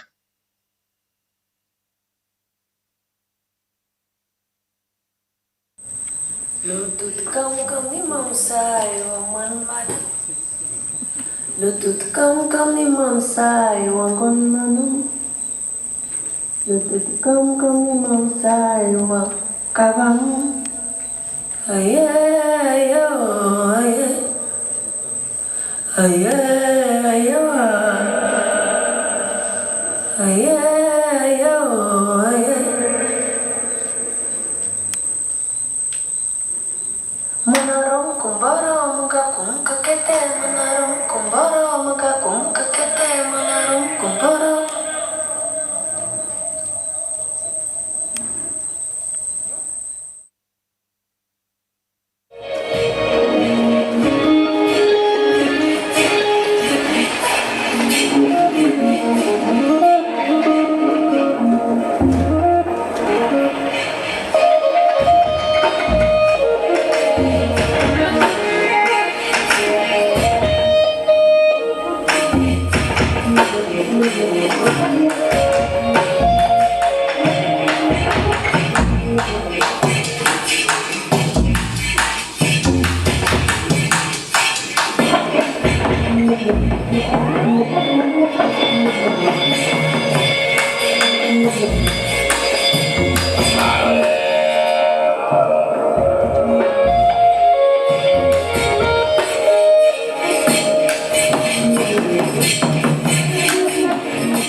m'appelle Taïgui Ahmed, je suis chorégraphe et danseur, directeur artistique de l'association d'Amsena.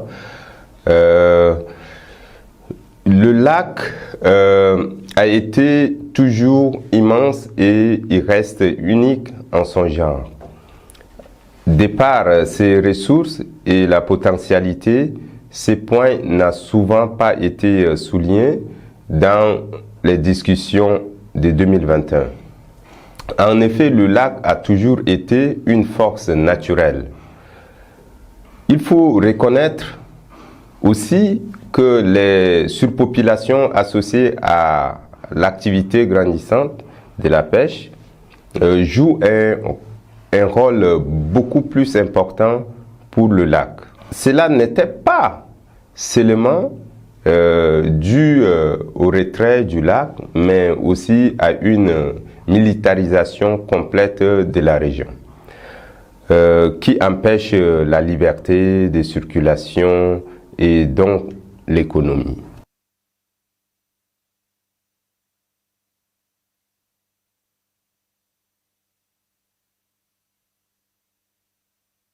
Le village est métériné aujourd'hui en 2051.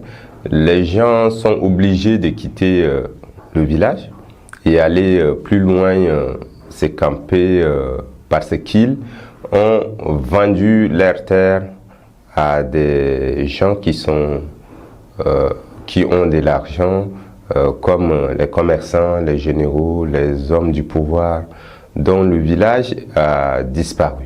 Ces personnes ont construit des belles résidences autour du lac et le tourisme trouve son compte à proximité de la ville. Finalement, le paysage des campagnes du village a disparu et les activités des pêcheurs se sont déplacées vers l'autre côté de l'endroit en profondeur.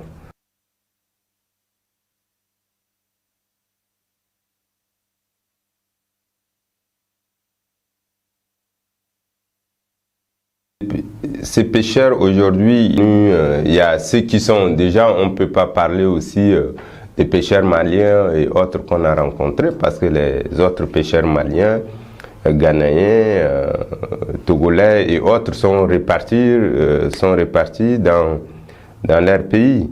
Mais les pêcheurs tchadiens aujourd'hui, il y en a ceux qui sont morts, c'est les enfants des pêcheurs qui sont déjà, qui ne connaissent pas, peut-être même pas aussi l'histoire du village métériné. Donc ils se retrouvent dans d'autres situations.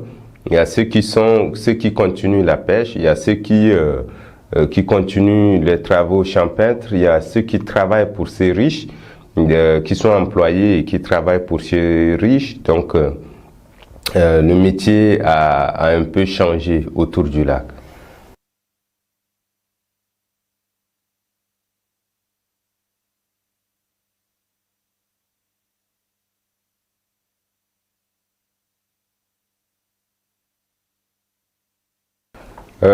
Aujourd'hui, le fait que les gens ont acquis des terres et se sont installés autour du lac a réduit considérablement les conflits et a conduit une autre forme de cohésion, les communautés ont évolué et ont compris en chacune d'elles la valeur humaine. Par exemple, on peut se souvenir du travail des hindous sur l'utilisation des terres de toutes espèces entre les éleveurs et les agriculteurs. Ça a permis de renforcer les cohésions sociales entre les éleveurs et les agriculteurs. Ce travail qui a abouti à la cartographie de l'environnement a permis aussi de comprendre comment utiliser au mieux des ressources et mieux les répartir. À un moment donné, on a commencé à avoir des dialogues entre les peuls, les pêcheurs et les agriculteurs. les éleveurs font paître leur bétail dans les champs des cultivateurs et cela enrichit le sol. C'est déjà une solution pour la terre affectée par la désertification.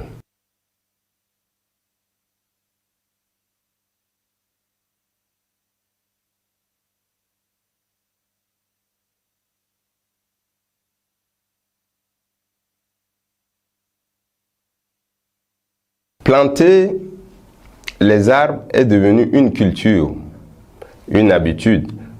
La muraille verte était enfin réalisée avec le soutien international. La désertification a ralenti grâce à l'intensification de l'élevage et les bourses des bétails qui rendent la terre fertile. Dans la semaine nationale des arbres, tout Tchadien doit avoir un arbre pour planter.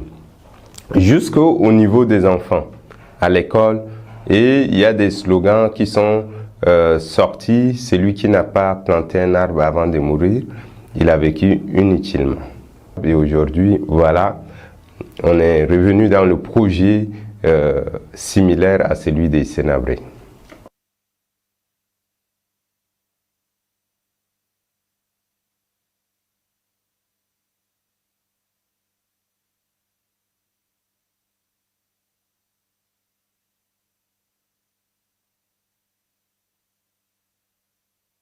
Le maréchal, quand le maréchal Idriss Déby est mort, il y avait un trouble entre-temps, il y avait des troubles, il y avait un président de transition qui a été élu, qui est son fils directement, dont la politique était très complexe, même dans les administrations, le travail n'avance pas comme il le faut. Donc, il y avait ces troubles qui avaient complètement déséquilibré l'économie tchadienne, dont il y avait des conférences souveraines qui ont été réorganisées, il y avait des coups d'État ratés, donc ça jouait beaucoup, ça retardait beaucoup les Tchadiens à avancer.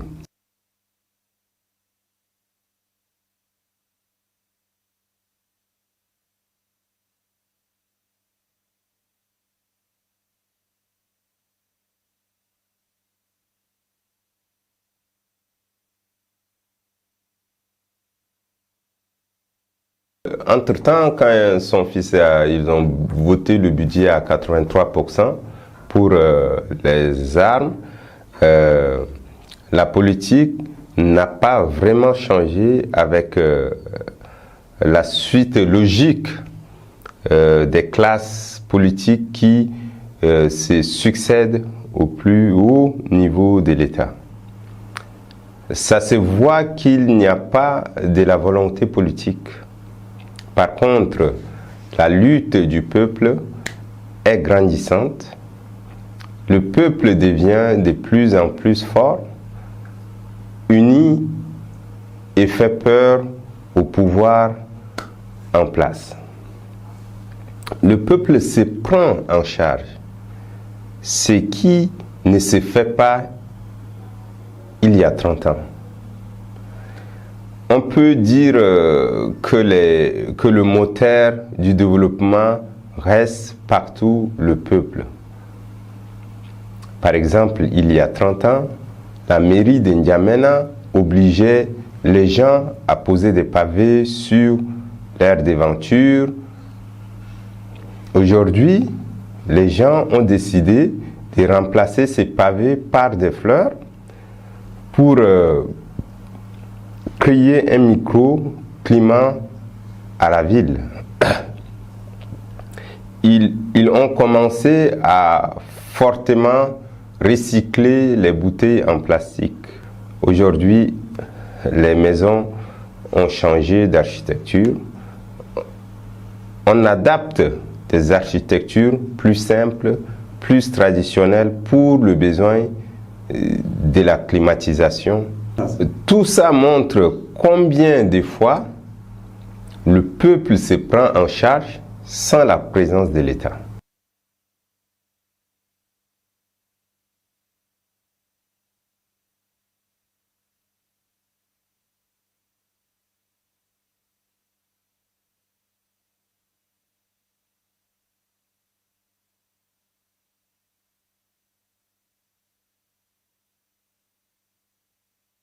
Aujourd'hui, la secte Boko Haram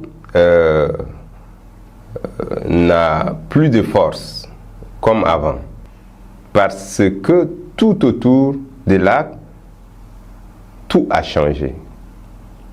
Les riches ont pris des places autour du lac et ils ont mis plein de mesures de sécurité qui empêchent des actions sanglantes. La situation des jeunes hommes s'est améliorée grâce à une économie du Tchad qui est super bien, surtout parlant de l'agriculture, qui n'attend pas la pluie, mais qui utilise des pompes émergentes. Dans ces cas de figure, l'extrémisme violent est vaincu et la secte Boko Haram n'a plus de force d'enrôler des jeunes et des femmes.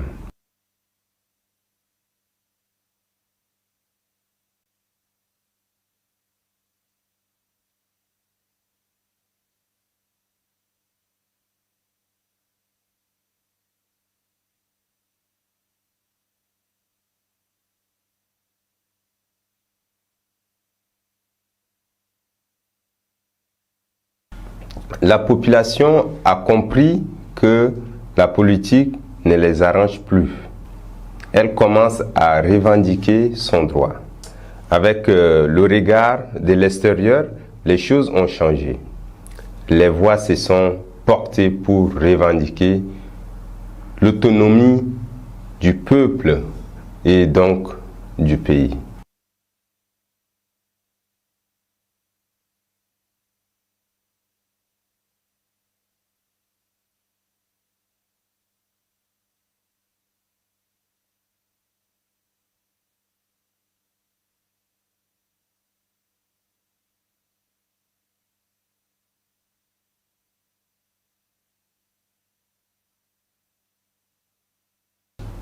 Déjà en 2021, on était conscient que le sous-sol du lac Tchad regorge de l'eau en dehors de l'eau de surface.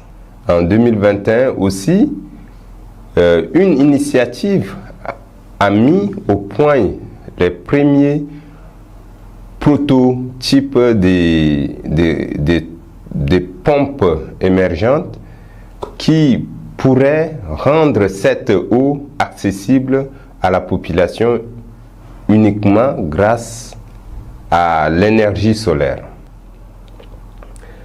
L'agriculture aujourd'hui autour du lac Tchad ne dépend plus de la pluie. Elle est autonome car elle a l'accès à l'eau qui émerge du lac Tchad.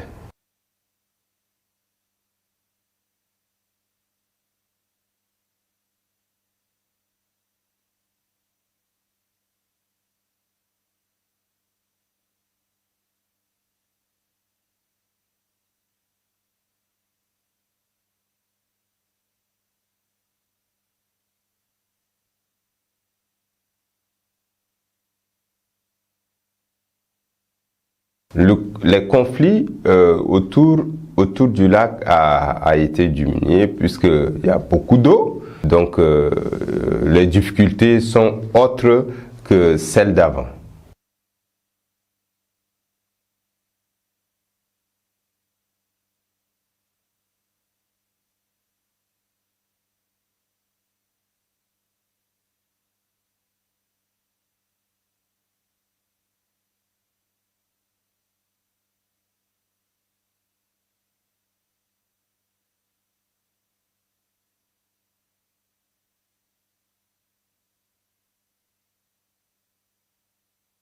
c'est le peuple, car le peuple, c'est le pays. Même si le régime demeure toujours militaire, le peuple a beaucoup évolué. Les mentalités ont évolué avec les savoir-faire des Tchadiens de la diaspora et ceux de l'intérieur. Beaucoup de Tchadiens ont été formés et ont plus d'ouverture intellectuelle. Les gens continuent à se former et à regarder vers l'avenir pour changer leur situation.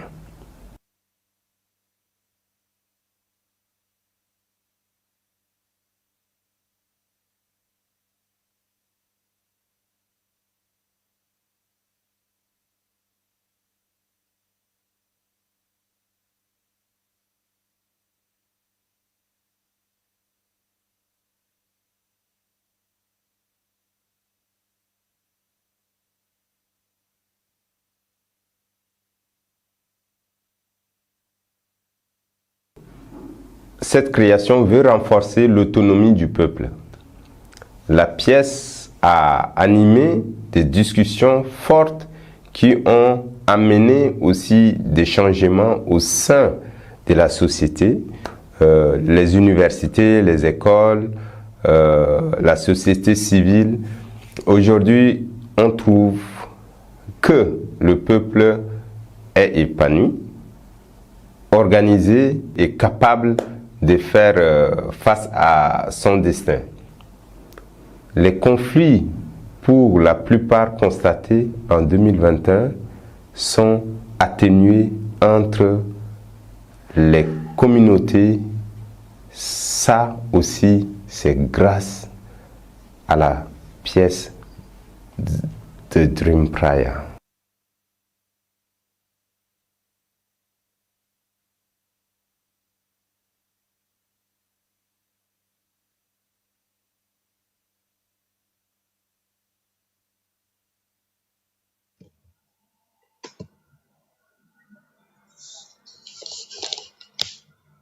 Merci beaucoup, Tegi Ahmed, thank you for this piece, the trailer of the drawing prayer, and then the discussion about this spectacle from 2051, and we have the good fortune to be able to speak and discuss a little about this vision from 2015, as well as the dance itself with Tegi Ahmed. I don't know if he can hear us, the choreographer and dancer. Donc Taïgé, toi, tu peux écouter Sébastien, tu peux écouter la discussion, tu peux nous suivre. Je suis pas sûre. Taïgé, tu es là, toi? Ils t'ont juste remercié pour la présentation. I don't think he can hear us. He had before some problems. Allô? Voilà. Allô? Yeah, hello. Oui, ça vient, mais la connexion est là, ça part et ça vient. Also the connections is breaking up and down and going for them back. Exactly. I hope you can stay with us. J'espère que vous pouvez rester avec nous. But we have Zahra Israel as well, the dramaturg, the curator, right? Who worked on this presentation as well. So let's keep our fingers crossed that both of you stay here. But if we lose one, then the other one will still be here. I can translate always for Taigi if this is wished. Just Sebastian, I can translate for Taigi if you wished that I do that. Sure. Yeah. That's good. again, my invitation for you to the audience to ask questions, bring up your concerns, comments, your impressions as well, right? I must say, I could have had more of the dance than just the trailer. Also, after a day of talking and being on video and talking, seeing the movement alone is something just relaxing. Don't hearing a voice that talks, but a body that moves. Really, really very, very nice. And now you mentioned that that would be my first question. You mentioned in the interview, in response to the last question, that the drying prayer led to a change at the heart of society, which changed the manner in which conflicts were carried out. Actually, there were less conflicts. And so my first question would be, how did it do that? How did it do that? How did it inspire that change? Donc d'abord, il dit ça lui fait du bien de voir le trailer et il a envie de voir plus, particulièrement après une journée où ils ont vraiment juste discuté. Ça fait beaucoup du bien de ne pas entendre la parole, mais voir les corps qui bougent et qui s'expriment comme ça. Donc, il remercie pour ça, il dit il veut plus de ça. Et après, il dit, dans l'entretien, à la fin, tu dis que la création de Drying Prayer a amené une change de la société. Au cœur de la société. Au cœur de la société, et qu'il y aura vraiment une change aussi concernant les conflits qu'il y a eu d'abord. Donc, sa question, c'est comment la pièce a fait ça? Comment ça peut arriver à partir de la pièce, ce changement et résoudre les conflits?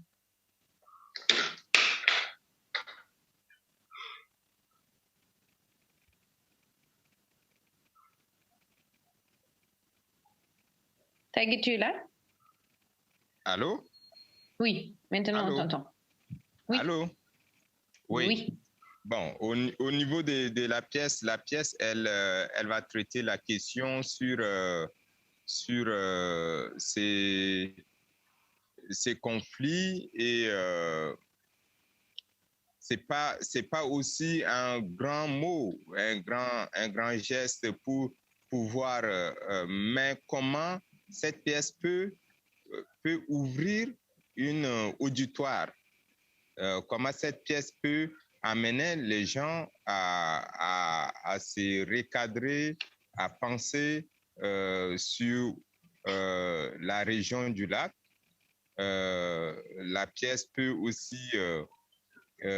aussi apporter une ouverture. Quand je dis d'ouverture, et attirer l'intention des gens, c'est-à-dire aujourd'hui, toutes les situations, toutes les choses qui se passent, on parle de réchauffement climatique, et en même temps, on ne voit pas autour, il y a des dangers qui sont les mouvements des secteurs de Boko Haram, et aussi les conflits des agriculteurs éleveurs, et même des conflits avec des pêcheurs qui limitent des territoires sur le lac. Mais comment cette pièce a juste une petite aperçu sur ces points, de pouvoir amener les gens à comprendre. Amener déjà, on l'a joué déjà à l'Institut pour une première fois. Il y a beaucoup de gens qui sont là, qui sont des ONG aussi, qui sont des gens du ministère et tout, qui vont voir la question de comment ils peuvent s'ouvrir avec les artistes et déjà travailler autour du lac. Parce que ça, c'est aussi une solution. Quand on a déjà joué, il y a des ONG, il y a autres ONG internationales qui vont s'associer avec des artistes et de pouvoir travailler ensemble sur ces questions-là. Donc, voilà, c'est un plus déjà au Tchad, et après, quand ça va aller à l'extérieur, on espère avoir un auditoire avec des publics et aussi des publics internationaux et aussi dans les publics, il y a aussi pas seulement les publics de l'art à 100%, mais il y a aussi des gens qui vont écouter à travers les médias et qui vont s'associer à avoir encore une discussion et de développer des projets autour du lac. Donc, c'est pourquoi on se projette maintenant en 2051 qu'on a aussi trouvé des gens qui ont des moyens, qui ont des idées pour pouvoir développer ces idées-là et aller au secours autour du lac Tchad. Okay, je dois traduire la synopsis. So he said that actually it's not always the big words that are changing things, but it's a dance piece that is going to have a public. It's already has been presented here once yesterday evening in a kind of workshop state. And pour lui, cette présentation artistique, c'est comme une ouverture. In English. Yeah, so it's an opening for a situation where people can first time see and hear about the conflicts, and it's a kind of sensibilization. Mm-hmm. And first of all, it takes place with the public, so with the people here from Jamena who don't know all the time about the conflict either. And then there's a lot of people from the NGOs or the minister coming, so they as well get to know much more about the situation around Lake Chad. And it's not only the climate change that's causing problems. It's really a lot about as well the violence from the Boko Haram and the very particular conflicts between the fishing men, the nomads who take care of the cows, and the people who do agriculture. So there are a lot of local conflicts, and now in the piece, the people can see them, and so the people start to discuss about it. And as there are NGOs, they get inspired perhaps to work as well with artists together, to get together with the different communities and to sort out these problematics. So for him, the piece is a kind of auditorium, opening for an auditorium. And he says there's a part of the chart where is it important, but then it goes to an international public as well. And there will other people see it. And it's not only artist people who see it, it will be as well NGOs or people who work with refugees or migrants. And they might be inspired as well to work together with artists for more sensibilization. And as it was projected from 51, he thought that people might see those talents that are already here in Chad that have ideas how to get the water, for example, from underground, and that they bring money into the Chad and then conflicts get solved. Thank you for this answer. And if I put it into my own words, what I heard from you now is really about the importance of seeing and hearing, of understanding and feeling, right? That this piece or the prayer, the drying prayer and the prayer can enable, which is in a contrast to this call for action that we also heard at the start of the session and hear so often. And I find it very, very convincing that we need more of that as well. More of that in order to imagine a change. Mm-hmm. Now, what I heard was that it was very difficult for you to imagine yourself in the year 2051. And I want to speak about that as well, because it is important for this conference here, where many people face this difficulty and really find it challenging. And I have to say, in the interview, you made it very concrete. What is the destiny of the village of Métériné?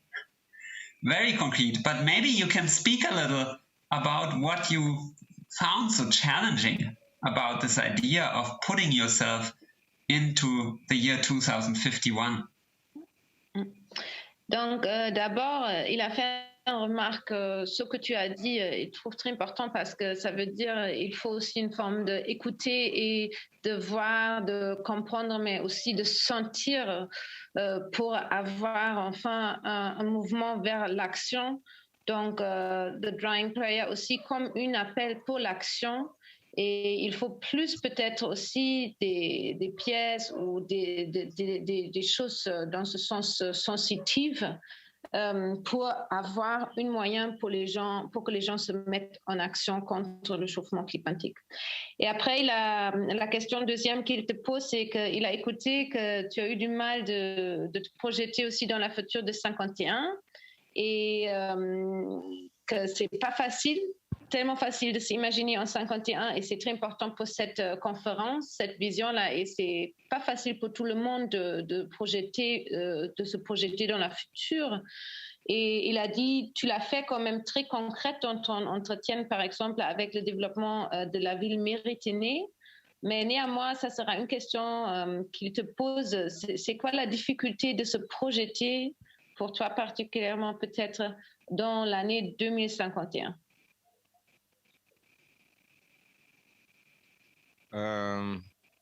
Là, vous m'entendez? Oui. Ok. Oui. Pour moi, se projeter dans 2051, c'est aussi positif et à la fois négatif parce que c'est d'abord l'état sauvage du lac qui sera plus là, qui avec cette image du lac avec des maisons qui ne sont pas des maisons vraiment des maisons construites, des bâtiments, mais des maisons du lac qui étaient avant avec des herbes faites à la base des grands herbes, des bambous, les maisons faites avec la terre. C'est réalité qui va disparaître et que on va vivre le 2051 avec d'électricité qui est très fort sur le lac, les bruits des animaux peut-être vont avoir peur de la lumière qui sera projetée sur l'eau. Les animaux vont peut-être aussi aller plus loin pour trouver les animaux, les oiseaux, toutes ces choses, parce que c'est l'humanité qui devient plus fort que la nature. Donc, mais avec une technologie de changement de comment ne pas attendre la saison pluie et tout pour cultiver. Mais ça va être quand même une triste réalité qu'on va avoir cette beauté de la nature qui sera disparaître et puis les choses vont être un autre changement que ici, je peux dire que les Africains trouvent toujours quand on a une grande maison, un bâtiment à la moderne est très positive, alors que ça ne fait pas partie. Ça détruit quand même l'image qu'on a de la nature autour du lac. Donc moi, ma peur, c'est comment garder tout autour du lac cette culture des maisons toujours faites à la main avec la boue, des tentes faites avec des bambous, les bateaux pirogues sont toujours un peu gardés comme à l'ancien temps parce qu'on risque d'avoir plus ou moins en 2000 des petits bateaux, des bourgeois former la réalité de ces natures. Ok. Après, je veux ajouter une phrase, je te dis déjà, et je vais te le traduire après aussi. Also, so he said, actually, going to 2051, there's something positive and something negative. There is this point that the wild form in which the lake is existing right now will be disappearing. As he talked about these people moving there and building new houses, he said there's a lot of the bamboo houses which are there right now are the houses made out of mud, which you have to rebuild all the time in a traditional manner. They will just disappear. And at the same time, new houses will come. And with these new houses, electricity will come. And perhaps with the electricity, animals will go away because they cannot stand it. So they have to leave and have to find another place where there are so he said there's this triste reality that he sees, and it's that perhaps that makes it difficult, because he said nature will lose its beauty, or there will be a lose of what is now of a traditional way of life, because in Chad a lot of people they see a big house out of cement as modernity. So there is not the value of the tradition, which is still around the lac Tchad, which is like the pirogue, which is the old boat from the wood, or there is a kind of whole lifestyle which is like not modern. But his fear is that this, how to say, wildlife or this traditional way of life will be going away, and it's sad. That's what he said. It's a triste reality that we have to that he is seeing in 2051. And I just want to add, I told after we did the interview to Benno, who asked us to do the interview, that I realized how difficult it is for Daige to go into 51. We redid the whole interview again. And I tried to explain myself that the reality here is so demanding. You have to be so present to survive in Chad with all the problems, all the things that you have to organize every day, that it's not so easy to dream from the year 2051.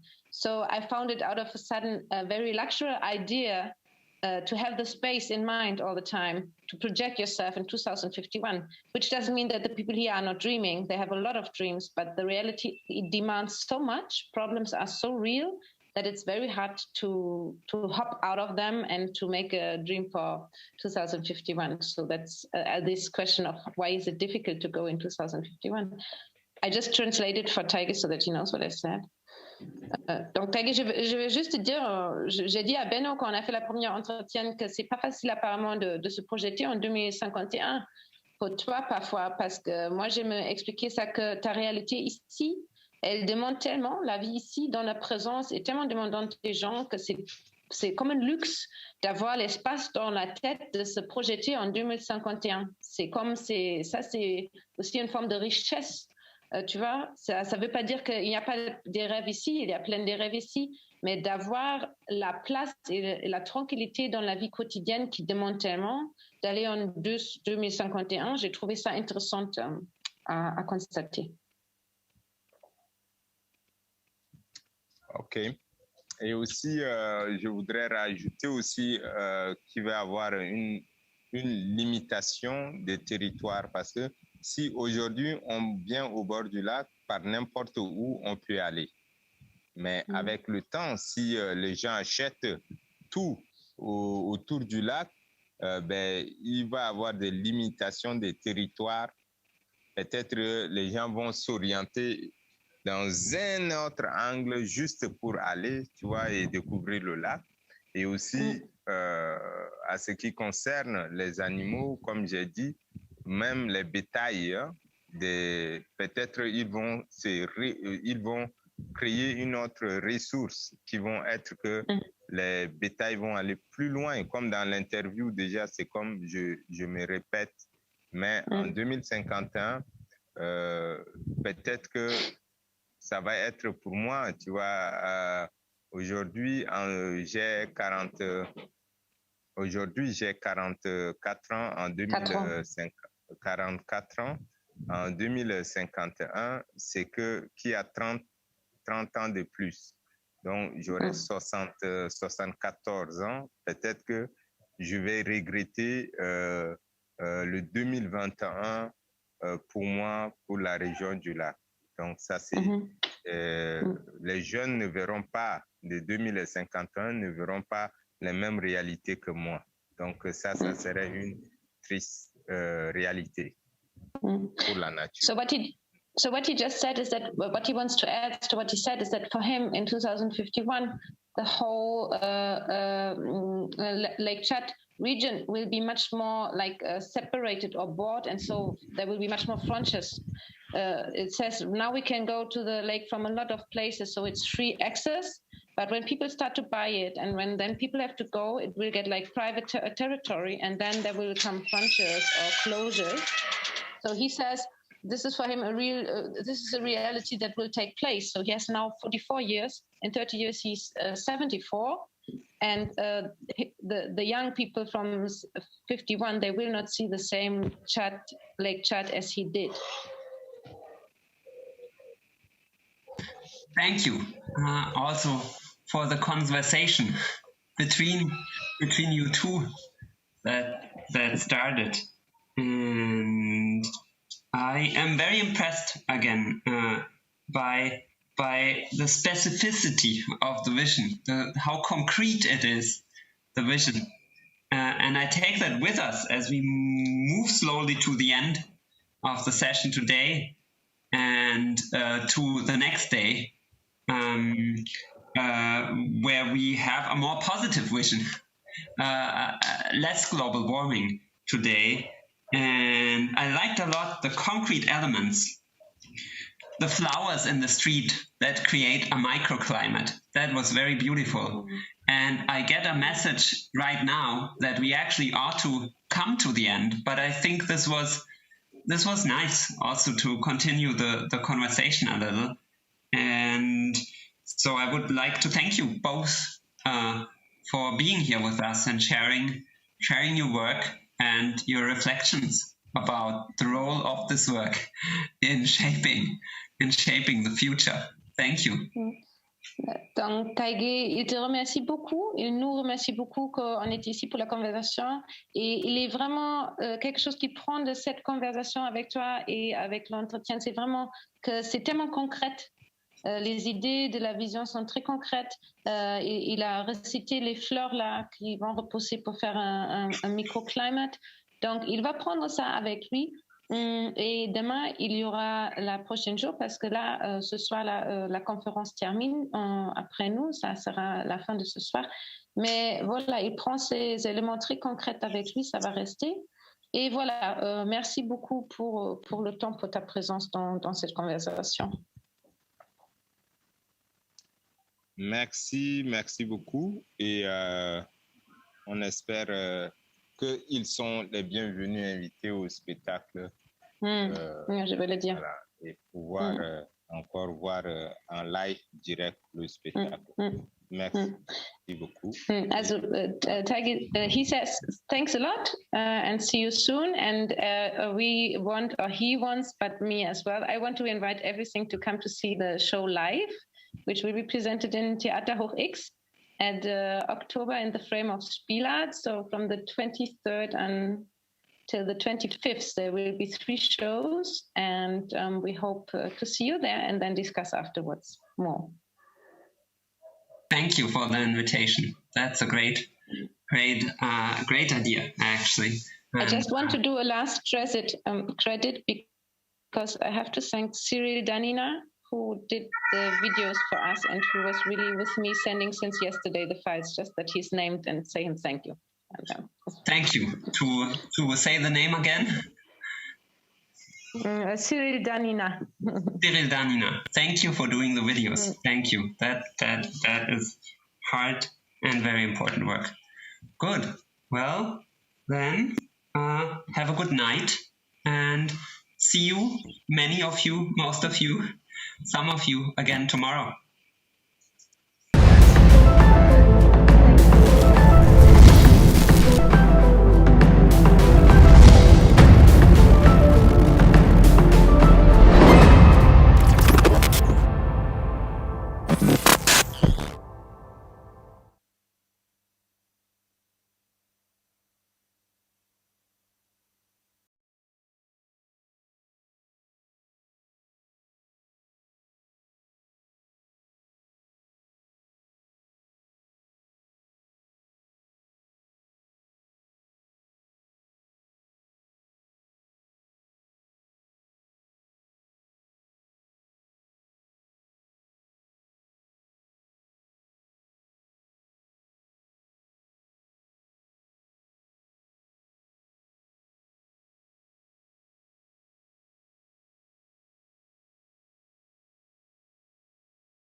Bohemian Rhapsody was off Queen's Night at the Opera album, which was released on November 21st, 1975.